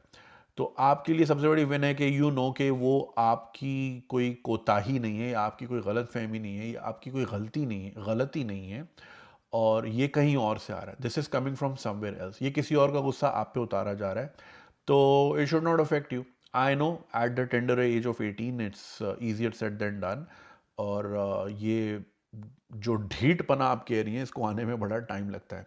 और सोशल मीडिया में आई थिंक विन उसी की है जो कि इस चीज़ को ओवरकम कर ले। Now I will be very very honest with you. देखें, डीप डाउन मैं भी इंसान हूँ, और मेरी तरह सोशल मीडिया इन्फ्लुएंसर जितने भी दूसरे हैं, खा वो मर्द हों, खा वो ख़वातीन हों, खा वो सेलिब्रिटीज़ हों, मर्द औरत, actor actresses, at the end of the day we are all humans, और हमको सबको फील होता है। कोई जितना भी बोले कि नहीं जी मुझे तो फील होता ही नहीं है 100%, ये सरासर झूठ है। वो शायद ऑन स्क्रीन इस चीज़ को अच्छे से एक्ट आउट कर लेते हैं कि उनको अफेक्ट नहीं हो रहा, या फिर वो बिल्कुल बोलते हैं, but deep down definitely affect होता है। देखें, आप पौधे को भी डांटे ना सारा दिन खड़े होके, एक हफ्ते बाद देखें वो पौधा मुरझा जाएगा। हालांकि बराबर वाले पौधे को भी सेम हवा, सेम धूप और सेम पानी मिल रहा हो, मगर आप उसको डांटें और उधर म्यूजिक लगाएं ज़रा अच्छा सा, तो वो पौधा जल्दी ग्रो करेगा, ये मुरझा जाएगा। तो नेगेटिविटी ऑफ कोर्स एक एनर्जी है, और ये एनर्जी बिल्कुल हिट करती है, और ये बहुत पावरफुल होती है। एक तरफ आपको 100 लोग कमेंट करें और बोलें यार क्या आपने वीडियो बनाई ज़बरदस्त, it has changed my life, मगर all it takes is one bad comment, one mean comment aimed at your family, aimed at your child, aimed at your parents, तो वो किसी को भी अच्छा नहीं लगता। तो वो हाँ, थोड़ा सा थिक स्किन इंसान हो जाता है। फॉर एग्जाम्पल, अभी जो मैं कमेंट्स पढ़ रहा था, इसके दौरान एक साहब का भी कमेंट था जिन्होंने इस्लामी बात भी कर रहे हैं, साथ में गाली भी दे रहे हैं। अब उसका भी जवाब मैं भी दे सकता हूँ, लेकिन फिर अगर मैंने भी गाली दे दी तो उनमें और मुझ में क्या फ़र्क होगा। तो ये मज़हबी लोग जो है ना, समझ नहीं आता इन पे सबसे कम असर क्यों करता है मज़हब, जब इनकी ज़बान ही इतनी गंदी है। रमज़ान के महीने में गालियाँ लिख रहा है, चलो ठीक है, तूने इफ्तार के बाद कमेंट लिखा होगा, मैं तो इफ्तार से पहले पढ़ रहा हूँ ना, या कोई और भी जो पढ़ रहा है। तो दूसरी चीज़ ये कि मुझे इस चीज़ का सरासर अंदाज़ा है, पहले मुझे ज़्यादा फील होता था, लेकिन अब सरासर अंदाज़ा है कि हेट हमेशा नीचे से आता है या पीछे से आता है, और हमेशा आपको हेट वही करता है जो कि डीप डाउन वही चाह रहा हो जो आप हैं, या जो चीज़ें आपके पास हैं। इट्स ऑलवेज रीक्ड ऑफ जेलसी और हसद, और ये अंदर से आ रही होती है। आप देखें कितने कमेंट्स यूट्यूबर्स के लिए जो आते हैं, इट्स एम्ड एट डॉलर कमा रहे हैं, डॉलर कमा रहे हैं, पैसा कमा रहे हैं, ये तो पैसे के लिए करते हैं, तुम्हारा तो रोजी रोटी लगी हुई। तो हाँ, तो भाई बिल्कुल it is a for profit work, ये कोई चैरिटी नहीं हो रहा। मैं रमज़ान छिपा नहीं हूँ, मैं कोई ग्रीन कुर्ता पहन के नहीं बैठा हुआ यहाँ पे। This is for profit. जिस तरह आप अपनी बैंक की नौकरी में जाते हैं फॉर प्रॉफिट ना, आप काम करते हैं, आपको उसका मुआवजा मिलता है। आप यूनिवर्सिटी में पढ़ाते हैं, या आप किसी भी किस्म का काम करते हैं, आप इंजीनियर हैं, आप सप्लाई चेन में काम करते हैं, आप सेल्स फोर्स में हैं, कुछ भी करते हैं, जिस तरह आपकी वो जॉब है फॉर प्रॉफिट है, और आपका मकसद जाहिर है पैसा कमाना है। आप कोई प्रॉक्टर एंड गैम्बल का शेयर प्राइस ऊपर करने नहीं आए इस दुनिया में, आप अपनी तनख्वाह के लिए काम करने जाते हैं, राइट। आपका यूनिलीवर से कोई इतना नहीं है कि यार नेस्ले का शेयर प्राइस कहाँ जा रहा है। You don't care as much as आपको आपकी सैलरी मिल रही है, because that is the trade. आप अपनी क्राफ्ट देते हैं, उसके बदले वो आपको पैसे देते हैं। तो इसी तरह बिल्कुल हम पैसे के लिए काम करते हैं यार, जिस तरह आप पैसे के लिए काम करते हो हम भी पैसे के लिए काम करते हैं, राइट। ये कोई चैरिटी वर्क नहीं हो रहा है यहाँ पे बैठ के, कि हम यहाँ पे बैठ के मुल्क सुधारने बैठे हुए, कोई मुल्क सुधारने नहीं बैठा हुआ, ठीक है। तो और वो लोग झूठ बोलते हैं जो कहते हैं कि हम सुधार के लिए बैठे, कल्ली वल्ली भाई। तो आप हमेशा ये नोटिस कीजिएगा कि ये पैसों वाला ताना ही आता है कि भाई ये तो पैसे कमा रहे, तो भाई तू भी कमा ले, तेरे पास भी फ़ोन में कैमरा है, तू भी खोल, शुरू हो जा। ठीक है, आज तेरे पास लाइट नहीं है, या अच्छा कैमरा नहीं है, या अच्छा बैकड्रॉप नहीं है, वक्त के साथ साथ आ जाएगा, तुम्हारी क्राफ्ट अच्छी होगी, आ जाएगा। और ये सिर्फ इसलिए बुरा समझते हैं बिकॉज इनके पास पैसे नहीं आ रहे। जिस दिन इनके पास पैसे आएंगे ये भी यही करेंगे। तो आई अंडरस्टैंड दिस कि वो डीप डाउन जो भी हेट आ रहा है वो नीचे से आ रहा है या पीछे से आ रहा है, वो आ रहा है जो खुद ज़िंदगी में कुछ कर नहीं सका या कर नहीं सकी, और वो अपनी कोताहियाँ आपके ऊपर डाल रहा है। क्योंकि देखिए, मेहनत करके ऊपर चढ़ना मुश्किल है, जो ऊपर जा रहा है उसकी शलवार खींच के नीचे कर लेना ज़्यादा आसान है। तो ज़्यादातर हमारी पब्लिक यही करती है कि यार मैं तो ऊपर नहीं जा रहा हूँ, क्योंकि ऊपर जाने में मेहनत दरकार है, राइट। आपको दिन रात सोचना है, कंटेंट बनाना है, 10 चीज़ें करनी है, ये तो मुश्किल काम है। तो एक काम करते हैं, कमेंट कर देते हैं और अगले को गिराते हैं। तो जिस दिन आपको ये चीज़ समझ आ गई कि मकसद, they don't hate you, they hate where you are in life, and they hate where they are in life. ये मसला है। मुझसे किसी को क्या प्रॉब्लम होगा, या मुझसे क्या, you don't even know me, आपको तो, आप तो मुझे जानते भी नहीं है। You only know what I choose to show. मेरे तो और भी बहुत पर्सनैलिटीज़ हैं, ट्रेड्स हैं, आपको तो पता भी नहीं उन चीज़ों का। सो या सो जिस दिन आपने ये चीज़ समझ ली, ठीक है आप कंटेंट क्रिएटर नहीं है, आप दूसरे प्रोफेशन से आपका ताल्लुक है, लेकिन जिस दिन आपने ये चीज़ समझ ली ना, तो ये ज़िंदगी बड़ी आसान हो जाती है। However at the same time affect बिल्कुल होती है, कभी कभी दिल पे लग जाती है, कभी कभी आपका मूड अच्छा नहीं होता, कभी कभी आप क्वेश्चन करते हो यार कि मेरा मकसद तो ये था ही नहीं, मैं तो चाह रहा था कि मैं एक पॉइंट ऑफ व्यू क्लियर करूँ, या लेकिन अगला अगर इस चीज़ को समझना ही नहीं चाह रहा, तो वो अगले की कोताही है।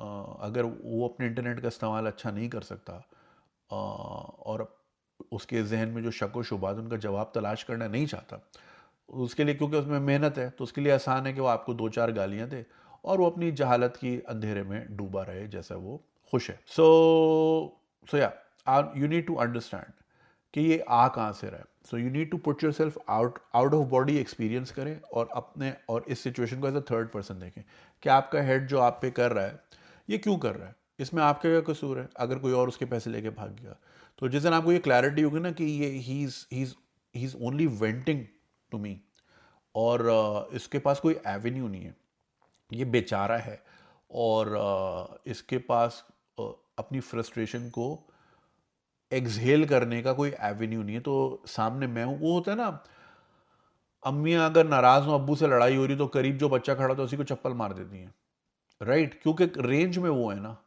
तो इस वक्त आप रेंज में हैं, आपका कसूर नहीं है, तो कसूर सिर्फ ये है कि you are in that situation और अगला सिर्फ अपनी फ्रस्ट्रेशन आप पे निकाल रहा है because right now you are available. आप नहीं होती, कोई और होता तो वो उस पर निकाल रहा होता। So clearly it's not you, it's not the other person जो कि आपकी जगह होता, इट्स दैट पर्सन जहाँ से ये शॉर्ट कमिंग्स आ रही हैं और वो अपनी शॉर्ट कमिंग्स को का जिम्मेदार आपको ठहरा रहा है, हालांकि you are just there. If you are out of that equation he will still do the same things. So clearly it's not you, it's him.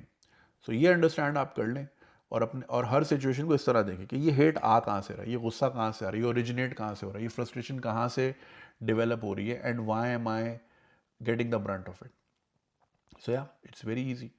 तो ये कि आपका चीज़ें फिर भी अफेक्ट करेंगी बट एटलीस्ट आपको ये समझ आ जाएगी कि इसकी सोर्स क्या है। एंड एज लॉन्ग एज आपको अंदाज़ा हो जाएगा कि यार ये इसके गुस्से की वजह मैं नहीं हूँ, इसके गुस्से की वजह ये खुद है, जहाँ ये ज़िंदगी में खड़ा है, जो ये पीछे रह गया है इस उम्र में भी, अगर ये आज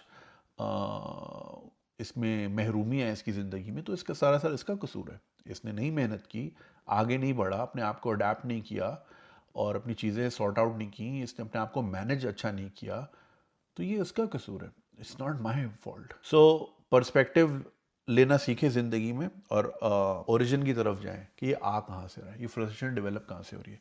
एंड रिजल्ट पे जाएंगे तो you will always feel like a victim and you will always feel bad कि ये मुझ पे क्यों गुस्सा आ रहा है। तो थोड़ा सा जूम आउट करें, गूगल अर्थ की तरह देखा करें, जूम आउट करें और थोड़ा ऊपर से स्पेस से जाके देखें कि ये हो क्यों रहा है। And as a third person जब आप चेस बोर्ड आपके सामने अगर आप देखना शुरू करेंगे ना, अच्छा ये ऐसे है तो ये ऐसे है, then it will start to make sense to you. और जब सेंस बनने लगेगा तो आपको गुस्सा ही नहीं आएगा। तो वो जो ढिठाई की आप बात करिए वो एक्चुअली वो एक सेंस है जो आप डेवलप कर लेंगी ज़िंदगी में कि ये मुझ तक जो मलबा गिराया जा रहा है इसकी जिम्मेदार मैं नहीं हूँ, उसकी जिम्मेदार ये शख्स या तो खुद है या इसकी ज़िंदगी में वो लोग जिन्होंने इसके साथ खिलवाड़ किया है। It has nothing to do with me. So as long as you figure out it has nothing to do with you, then खल्ली वल्ली टेंशन की कोई बात नहीं।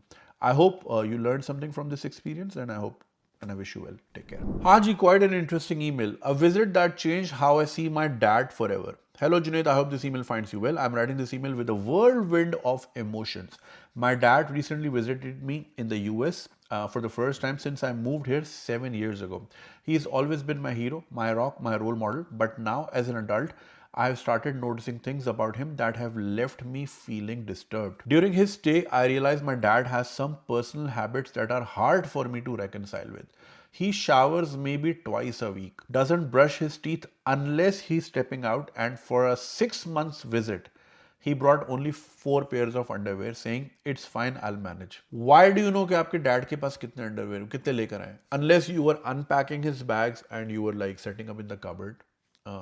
Yeah, I've never seen my dad's underwear. I'm glad I haven't. Khair, it doesn't end here.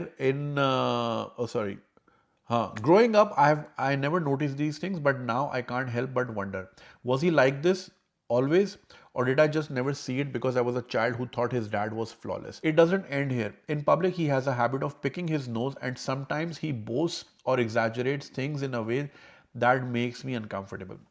Among Desis, he pretends to speak fluent English, but when white people are around, he acts like he doesn't know the language. It's such a weird contrast, and I find myself feeling embarrassed, even though I hate myself for feeling that way. I love him with every fiber of my being. Everything I've achieved, I owe to his sacrifices. He worked tirelessly to support my education abroad, and I can never thank him enough. But now I'm struggling to reconcile these habits with the larger than life image I've always had for him. How do I deal with this cognitive dissonance? Is this just part of growing up, realizing that our parents, as incredible as they are, have their flaws too? I'm torn between my deep respect and gratitude for him and his and this newfound sense of unease. I don't want to judge him, but it's hard to ignore these feelings. Have you ever felt this way about someone you deeply admire? How do I handle this without letting it affect the immense love I have for him? Regards. So ये एक साहब हैं जो कि America में रह रहे हैं 7 साल से, और उन्होंने रिसेंटली एक्सप्लोर किया है about certain habits of his father.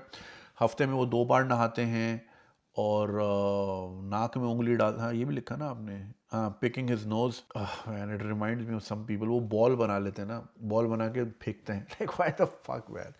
और 6 महीने के विजिट के लिए वो 4 अंडरवेयर लेकर आए और दांत भी साफ नहीं करते unless he is going out. Now it's a tricky situation. He clearly loves his father a lot, और वो एक बाप, एक सुपर हीरो होता है, that image is always there, but at the same time ये वाली हैबिट्स देखो, ये ओवरनाइट तो नहीं हुई हैं. These habits were always there. It's only because you were living in a box called Pakistan, तो वहाँ पे आपको ये चीज़ें नज़र नहीं आ रही थी. अब चूंकि आपने 7 साल एक डिफरेंट एनवायरनमेंट में ज़िंदगी गुजारना शुरू की है, तो जब आपने वहाँ, आपके पास जब एक कंपैरेटिव एनालिसिस आया ना कि अच्छा यार लोग इस तरह भी रहते हैं, तब आपको आपके फादर की चीज़ें नज़र आने लगी, जो कि सारी ज़िंदगी, ये ऐसे नहीं होता कि सडनली यू स्टॉप शावरिंग, ऐसा होता नहीं है. इट्स इनेट, ये चलता हुआ ही आ रहा होता है. Nobody can make someone. इसका ऑपोजिट भी नहीं होता कि एक इंसान जो कि नहाता ही नहीं है सडनली वो रोज़ाना नहाने लग जाए, तो ये भी नहीं होता. तो ये आदतें ये शुरू से चलती हुई आ रही होती हैं. और ये दांत साफ ना करना यार, this is like, man I feel for your mother man, she has lived with this, with all these experiences. अब मुझे ये भी हैरत है कि like what was your mother's role in this, मतलब क्या उन्होंने, because you know nobody will be as close to your father as your mother. और स्पाउस जो है वो जितना करीब से एक दूसरे को एक्सपीरियंस करते हैं, वो ये चीज़ें नोटिस करते हैं और फिर वो इन चीज़ों को ज़ाहिर है करेक्ट करने की कोशिश करते हैं कि भाई ये चीज़ें ज़रा आप सुधार लें, ये ज़रा आदतें बुरी हैं वगैरह वगैरह. So clearly I am not sure, आपने अपनी मदर के बारे में कुछ भी नहीं लिखा. I am not sure if she is in the picture या फिर उनका क्या रोल रहा है घर में. So I can not say that for sure. However, because a mother is typically coming from a different environment, तो वहाँ पे इस तरह की चीज़ें नोटिस में आ जाती हैं, या फिर एक वक्त के बाद वो भी गिव अप कर लेती हैं, because like it's pointless to speak about all these things. So मुझे लगता है कि because you came out of the box और आप 7 साल अमेरिका में गुजारे, तो तब जाके आपको ये चीज़ें ज़्यादा नज़र आने लगी, क्योंकि ये हैबिट आपके सामने ज़िंदगी भर हो रही होगी, because you were born in that environment, तो आपको ये चीज़ें शायद उस वक्त नज़र नहीं आ रही थी. So kudos for you for your new found life. अब इसको कैसे रिकनसाइल किया जाए यार? How can you make a 50-year-old और 60-year-old father shower every day? How do you do that?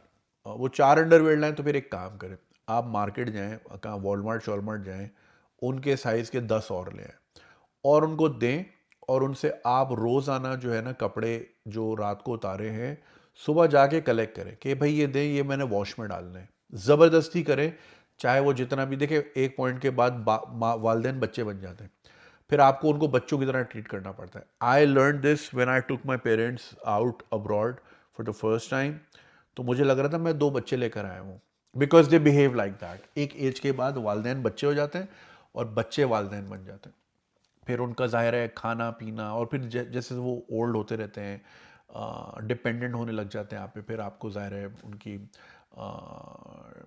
हर चीज़ का ख्याल करना पड़ता है, खाने पीने का, दवाइयों का, टॉयलेट का वगैरह वगैरह, राइट, क्लीनिंग का. तो ये तो एक सर्कल ऑफ लाइफ है. तो आपने अब इसमें थोड़ा सा इनको, अगर आपको लगता है कि सोशल उसमें, अब देखो ये उनसे सोशल लाइफ अगर छीन लोगे, वो अमेरिका में वैसे ही बोर हो रहे होंगे. उनको वो दोस्त नहीं मिल रहे होंगे, तो जाहिर है that is his time to shine, कि मैं ज़रा देसियों में बैठूं तो मैं ज़रा भड़के मारूं। अब ये आई डोंट नो, ये इनसिक्योरिटीज़ कहाँ से आती हैं कि where they have to boast और exaggerate a lot of things. I have seen certain situations like that, और आपको नज़र आ रहा होता है यार अंकल बुलशिटिंग कर रहे हैं यार, मतलब इस उम्र में क्यों, किसको बना रहे हैं यार। बट आप इज्जत रखते हैं और हाँ हूँ करते हैं, हाँ जी सही कह रहे हैं सही कह रहे हैं। मतलब हमारे भी ख़ानदान में है भाई, वो तो मोहम्मद अली बॉक्सर के साथ भी उन्होंने खाना खाया है भाई, किसको बना रहे हैं यार, मतलब छोड़ें यार, ठीक है हाँ ओके ओके। वो हर किसी को जानते हैं। एक हमारे हैं जानने वाले, उनके उनका उनके हर फैमिली में पता नहीं क्या, हर मेजर को जानते हैं वो, और सारे मेजर उनको जानते हैं। क्यों जानते हैं भाई, तेरा क्या लेना देना, तुम्हारे दूर दराज तक खानदान में कोई फौज में नहीं है, बस सारे मेजरों को जानते हैं वो। तो बस वो एक बनाया हुआ है उन्होंने, वो उस फैंटेसी लैंड में रहते हैं जहाँ पे वो इंपॉर्टेंट फील करते हैं। देखिए eight the end of the day जब खाना पीना इंसान का पूरा हो जाता है, मैस्लोज हायरार्की भी यही कहती है ना कि इंसान की जब फिजिकल नीड्स पूरी हो जाती हैं, फिजियोलॉजिकल नीड्स पूरी हो जाती हैं, तो फिर वो सोशल नीड्स की तरफ जाता है। और सोशल नीड फिर यही है भाई, acknowledgement, sense of belonging, tribalism, यही है ना कि आई बिलोंग समवेयर। मैं जो है फलाने ग्रुप का मेंबर हूँ या फलानी। अब जैसे वो जो साउथ कोरिया में जो रेस्टोरेंट है, they want to belong somewhere ना। तो इंसान का ये है कि यार मैं ये कोरियन तो मुझे समझ नहीं आते, तो मैं अपनी बिलोंगिंग अपनों में ही ढूंढूंगा। तो इसीलिए हमारे लोग चूंकि वो इंटीग्रेट नहीं करते, तो वो अपनों में ही घूम रहे होते हैं हर जगह। उनके दोस्त वही होते हैं, उनकी सिर्फ ग्लोबल पोजीशनिंग चेंज होती है, उनकी हर चीज़ वही होती है जो पाकिस्तान में होती है। अच्छे रोड पे वही पाकिस्तान वाली लाइफ जी रहे होते हैं, and that's it. So exaggeration का अब क्या करें, this is something deep rooted, और उनकी ज़िंदगी में क्या इनसिक्योरिटीज़ रही हैं, आई एम नॉट श्योर कि उनको इस तरह बढ़ चढ़ के बताना होता है। कुछ पेरेंट्स होते हैं they like to boast, I am sure वो आपको लेके भी बहुत चीज़ें शेयर करते होंगे दोस्तों के साथ, and I am sure he is proud of you, and as much as you acknowledge his sacrifices, he probably also acknowledges your success.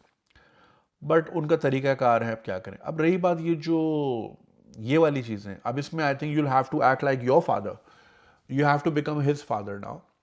और आपको रोज़ सुबह जाके खड़े होकर ब्रश करवाना होगा कि भाई ये करें, और फिर नाश्ते पे आए, मैं यहाँ खड़ा देख रहा हूँ। वो सभी करेंगे, but I think that is the way to deal with him perhaps. उनके ऊपर छोड़ देंगे तो फिर it's gonna cost you, obviously guilt भी होगा आपको, और फिर साथ साथ आपको एम्बैरसमेंट भी फेस करनी पड़ेगी। सो जाएं वॉलमार्ट, नए अंडरवेयर लाएं, पुराने वाले फेंक दें, बोले अब ये है, और रोज़ाना मैं आपसे सुबह आके कपड़े कलेक्ट करूँगा, and make him do that somehow, make him do that, और बोले भाई ये दें मुझे वॉश में डालना है, और डाल के ही छोड़ें। और सर पे खड़े होकर नहलवाएं, बोले नहा के आए, ऐसे नहीं आए। बोले भाई यहाँ पे फाइन हो जाता है अगर रोज नहीं नहाए तो। आई don't no, I make shit up, but like how do you make a grown man make him brush his teeth. Parents ज़रूर ज़िद्दी हो जाते हैं दवाई को लेके, डॉक्टर को लेके, अस्पताल नहीं जाना, नखरे करने, नहीं नहीं मैं ठीक हो जाऊंगा। वो एक अलग चीज़ है, वो ज़िद्दें अलग हैं। ये वाली तो यार this is like hygiene issue, man, and hygiene is very personal, and it I think it comes with tarbiyat, and it comes with ये बचपन की आदतें ही होती हैं। If you have seen my childhood photos in my reels, one of the reels that I've shared, उसमें you will see me dressed up, जूते वूते पहने हुए, and होता है कि when your parents get older you keep asking them the same things, वो ज़रा खुश रहते हैं उसमें। तो I keep asking my mom, हालांकि ये चीज़ मैं उनसे 500 बार पूछी है कि ये जो तस्वीर में मैंने जूते पहने, हम कहीं जा रहे थे, and then she feels proud कि नहीं, मैं तो तुम लोग को हमेशा साफ सुथरा रखती थी। Every morning I would make sure you all shower, and I would dress you all up, shoes पहना के, मोजे पहना के, and then I will do my household chores. So that was my everyday. सुबह उठ के नहाना ही है, इज लाइक नो क्वेश्चन। पानी नहीं आ रहा, बाल्टी भर के लानी है। गली के कोने पे वो था बर्मा, राइट, जिसको हैंड पंप जिसको कहते हैं, तो बर्मा तो खैर म्यांमार को कहते हैं। तो उसमें बाल्टी भर के और पानी का कैन भर के और फिर उठा के 3rd फ्लोर तक लेके जाना, नहाना है।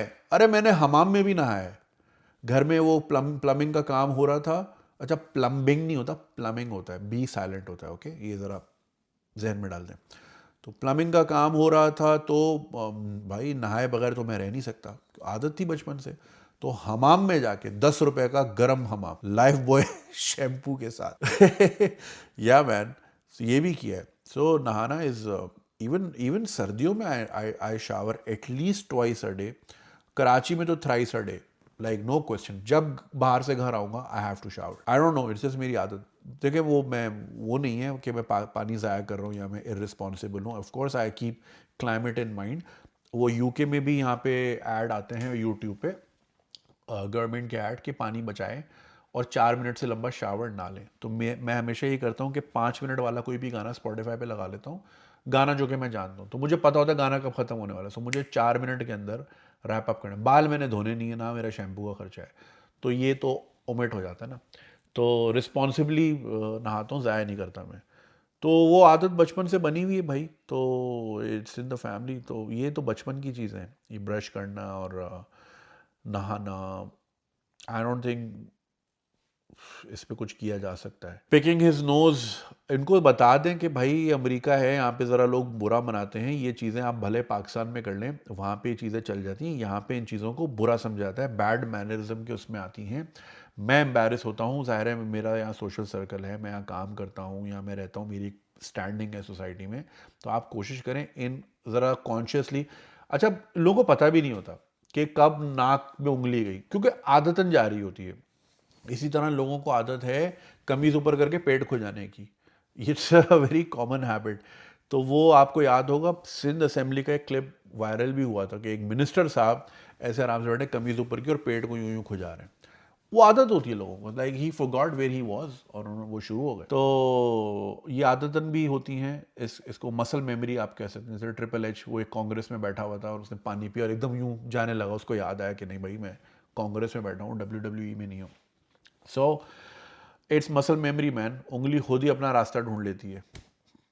आई डोंट नो मैन। बात करें उनसे, समझाएं। देखिए मुझे ईमेल करने से आपको एक पर्सपेक्टिव भी मिल सकता है। हाल इसका यही है कि आप उनको बिठा के समझाएं, उनको ज़बरदस्ती कपड़े चेंज करवाएं, ज़बरदस्ती बाथरूम में डालें, जिस तरह अम्मी हमें डालती थी। अब आप अब्बू बन जाए उनके, ज़बरदस्ती डाले, बोले भाई इसके बगैर नाश्ता नहीं मिलेगा। थोड़ा सा स्टर्न होकर देंगे। मैं ही नहीं कह रहा कि जुल्म करें उन पर या नाश्ता ही ना खिलाएं उनको, भूखा रखें, मैं ये भी नहीं कह रहा। मगर थोड़ा पुश करके ना, मजाक मजाक, वो थोड़ा सा 5 मिनट तो नहा लेना। गर्म पानी आ रहा है अमेरिका यार, यहाँ पे वो मसला भी नहीं है, गीज़र ख़राब है, ये वो है, बेहतरीन गर्म पानी आ रहा है, ये ले बॉडी वॉश, ये चीज़ें मैं आपके लिए लाऊँ, खुशबू लगा के ज़रा बाहर आए। ज़रा ना दोस्ती यारी वाला एंगल करके चले। एक तो अब्बू से दोस्तियाँ नहीं होती हमारी, ये बड़ा मसला है।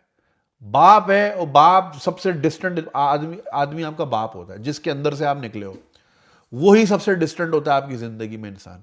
मतलब you are confiding in me man, you don't even know me, I don't even know you. नहीं करनी तो जो घर पे बैठा उससे नहीं करनी, वो सबसे डिस्टेंट इंसान है। और हर दुनिया का इंसान जो है वो आपके करीब है। ये डैडी इश्यूज इतना बड़ा इशू है ना पाकिस्तान में, बाप से कम्युनिकेशन ही नहीं हो पाती, ना बाप को कम्युनिकेट करना आता है, ना बाप इमोशनली इंटेलिजेंट होता है। अजीब नस्ल हमारी ये पिछली वाली गई है। I really really hope, because of internet, because of all the literature out there, because of all this awareness, हम वो बाप ना बने यार। We should be present, and I we should be present, अगर फिजिकली ना ही सही। देखिए बच्चा अगर उसको कुछ हो तो बाप should be the first person he thinks of, let me tell my dad. हमारे यहाँ क्या होता है, अमरीशपुरी के पास जब आता है ना कि इंस्पेक्टर सक्सेना ने गाड़ी पकड़ ली है, तो पहला चमार डी उसको पड़ता है। वो कहते हैं यार मैंने तो तुझे आके इन्फॉर्मेशन दी है। तो बच्चों के साथ भी हम ये करते हैं। अगर बच्चा आके बोलता है मुझे साइकिल लगी, तो थोड़ा अरे भाई जाके एड्रेस करो कहीं लगी तो नहीं है, टेटनस तो नहीं लगाना, वगैरह वगैरह। तो हम बच्चों को सबसे दूर रखते हैं अपने, जो सबसे करीब आपके होने चाहिए। तो ये यार बड़ा स्टूपिड है सीन हमारे हमारे कल्चर का, कि जी बाप एक पता नहीं क्या देवमालाई एक एक कैरेक्टर है, और वो ब्यूटी एंड द बीस्ट है, और मतलब एक सर्टन आवर में ही आप उसके पास जा सकते हैं। यार even in my household at some point in my life, सामने बाप है, माँ के थ्रू बात कर रहे हैं और अब्बू भी वहीं से जवाब दे रहे हैं, सामने बैठे हैं। इतना सा घर था भाई, अम्मी बोल रहे अम्मी वहाँ, फिर वो अम्मी बोल रहे अम्मी यहाँ पे। मतलब क्या है यार ये। खैर अब तो वी ओवरकम दैट। मैंने बोला खल्ली वल्ली भाई, थोड़ा चार्ज लेना पड़ेगा ज़िंदगी में, तो आपको भी थोड़ा चार्ज लेना पड़ेगा, ज़रा अब्बू को अब्बू बनना पड़ेगा, यही हल है। और थोड़ा सा वो बुरा मनाएंगे, लेकिन it's for his own good, और ये बात उनको समझाएं। और ज़बरदस्ती कपड़े ला के ठूसें, ज़बरदस्ती टूथब्रश टूथपेस्ट लाएंगे, और ज़रा क्लास लें, परफ्यूम वर्फ्यूम बोलें ये लगा के बाहर आएँ। थोड़ा सा उनके ना हाइजीन पुलिस बन जाए आप, और बोलें ज़रा पब्लिकली ना इस तरह की बातें ना करो, और ये अंग्रेज़ी ना झाड़ें, try to communicate your point. ज़रूरी नहीं है कि आप अंग्रेज़ी में बात करें, उर्दू में बात करें, ये तो मुझे समझ नहीं आता। दो पाकिस्तानी मिलते हैं, मुझे अक्सर लोग सड़क पे मिलते हैं, unless you are born in the UK, you are born in America और आपकी उर्दू ठीक नहीं है, समझ आता है, आप अंग्रेज़ी में बात करो। अबे तू भी नॉर्थ नाज़िमाबाद से आया है, मैं रणछोड़ लाइन से हूँ, तू मेरे से अंग्रेज़ी में बात क्यों कर रहा है? तो जो मुझसे अंग्रेज़ी में करता है मैं हमेशा उर्दू में ही जवाब देता हूँ और उसको मैं उर्दू की पटरी पे ला के ही छोड़ता हूँ। भाई क्यों अंग्रेज़ी बोल रहा है मुझसे यार? अंग्रेज़ी हमने सीखी है बिजनेस के लिए या काम के लिए या फिर दुनिया में कहीं कम्युनिकेट करने के लिए। तेरे मेरे से बात करने के लिए थोड़ी इंग्लिश है भाई हमारे, unless we're in a professional capacity और ऑफिस है और वगैरह वगैरह, it's considered a business language. भाई तू मेरे से मॉल में मिला है, मुझसे इंग्लिश क्यों बोल रहा है? इंग्लिश नहीं बोलो मुझसे भाई, उर्दू में बात करो। अगर उर्दू आती है तो उर्दू में बात करो। सारी जिंदगी तुमने यहाँ गार्डन में गुजारी है, यहाँ तुम मुझसे दिल गार्डन गार्डन कर रहे हो। अजीब बात है भाई। सो या ये भी ज़रा उनको बताएं, उनको उनसे कम्युनिकेट करें भाई। Communication is the key. और ये मैं बोल रहा हूँ जो कि मैं ही कम्युनिकेट अपने रिश्तों में नहीं कर पा रहा होता। Irony. Take care. All right, G, I have so much more to say, so much more energy to take a few more questions, but I have other chores to do. So I would go ahead and do that. Thank you so much for watching this far. I hope you enjoyed this episode और आपने बहुत कुछ सीखा। अपना feedback जरूर दीजिएगा and you can support this channel on patreon.com/GanjiSwag। Also एक और चीज़ मैंने बतानी थी, अब पता नहीं लोग यहाँ तक सुनेंगे या बंद करके निकल जाएंगे। Patreon पे I reached out to a lot of people, not just now but पहले भी। अपना प्लीज़ इनबॉक्स चेक करें, चाहे आप अब पेट्रियन पे ना भी हों, आप वो ख़त्म कर चुके हों, still look for your inbox. क्या पता मेरा मैसेज आपको आया हो, there is something I really want to ask. तो ज़रूर चेक किया कीजिए और आप सपोर्ट अगर कर रहे हैं तो मुझसे बात भी किया कीजिए, मुझे मैसेज भी किया कीजिए। And we also do Zoom calls as well, तो वो भी रिक्वेस्ट किया कीजिए। It's difficult to manage like 1,000+ people there, तो आप इनिशिएट किया कीजिए and of course I will be gladly I would be glad to respond to those as well. तो please exercise your rights on that platform. बाकी अपना ख्याल रखिएगा, इंशाल्लाह I will meet you soon. Next episode will be coming in from Karachi. It's Asif's birthday on Friday, so really excited about that. He is turning 5. So yeah man, time flies, time really flies. Covid था 5 साल पहले आज 12 मार्च है, तो मैं 5 साल पहले पहली बार आया था यहाँ पे और मैं जैसे ही आया दुनिया बंद हो गई थी। सो या man, that was quite a horrible way to enter this country. So या बाकी मेरे जहन में बहुत सारी फिल्में थी, मैंने बतानी थी। चलो नेक्स्ट टाइम बताता हूँ। I will, you know what I will do, I will recommend you a few things every episode, कोई मूवीज़, कोई म्यूज़िक वगैरह वगैरह, ताकि आप भी ज़रा बिल्ड अप करें अपनी ज़िंदगी में। There is so much good music to listen and so many good movies to watch. मुझे भी ज़रूर अपनी रिकमेंडेशंस भेजा करें। Thank you so much if you come this far. I will see you next week इंशाल्लाह। अपना ख्याल रखिएगा। खुदा हाफिज़।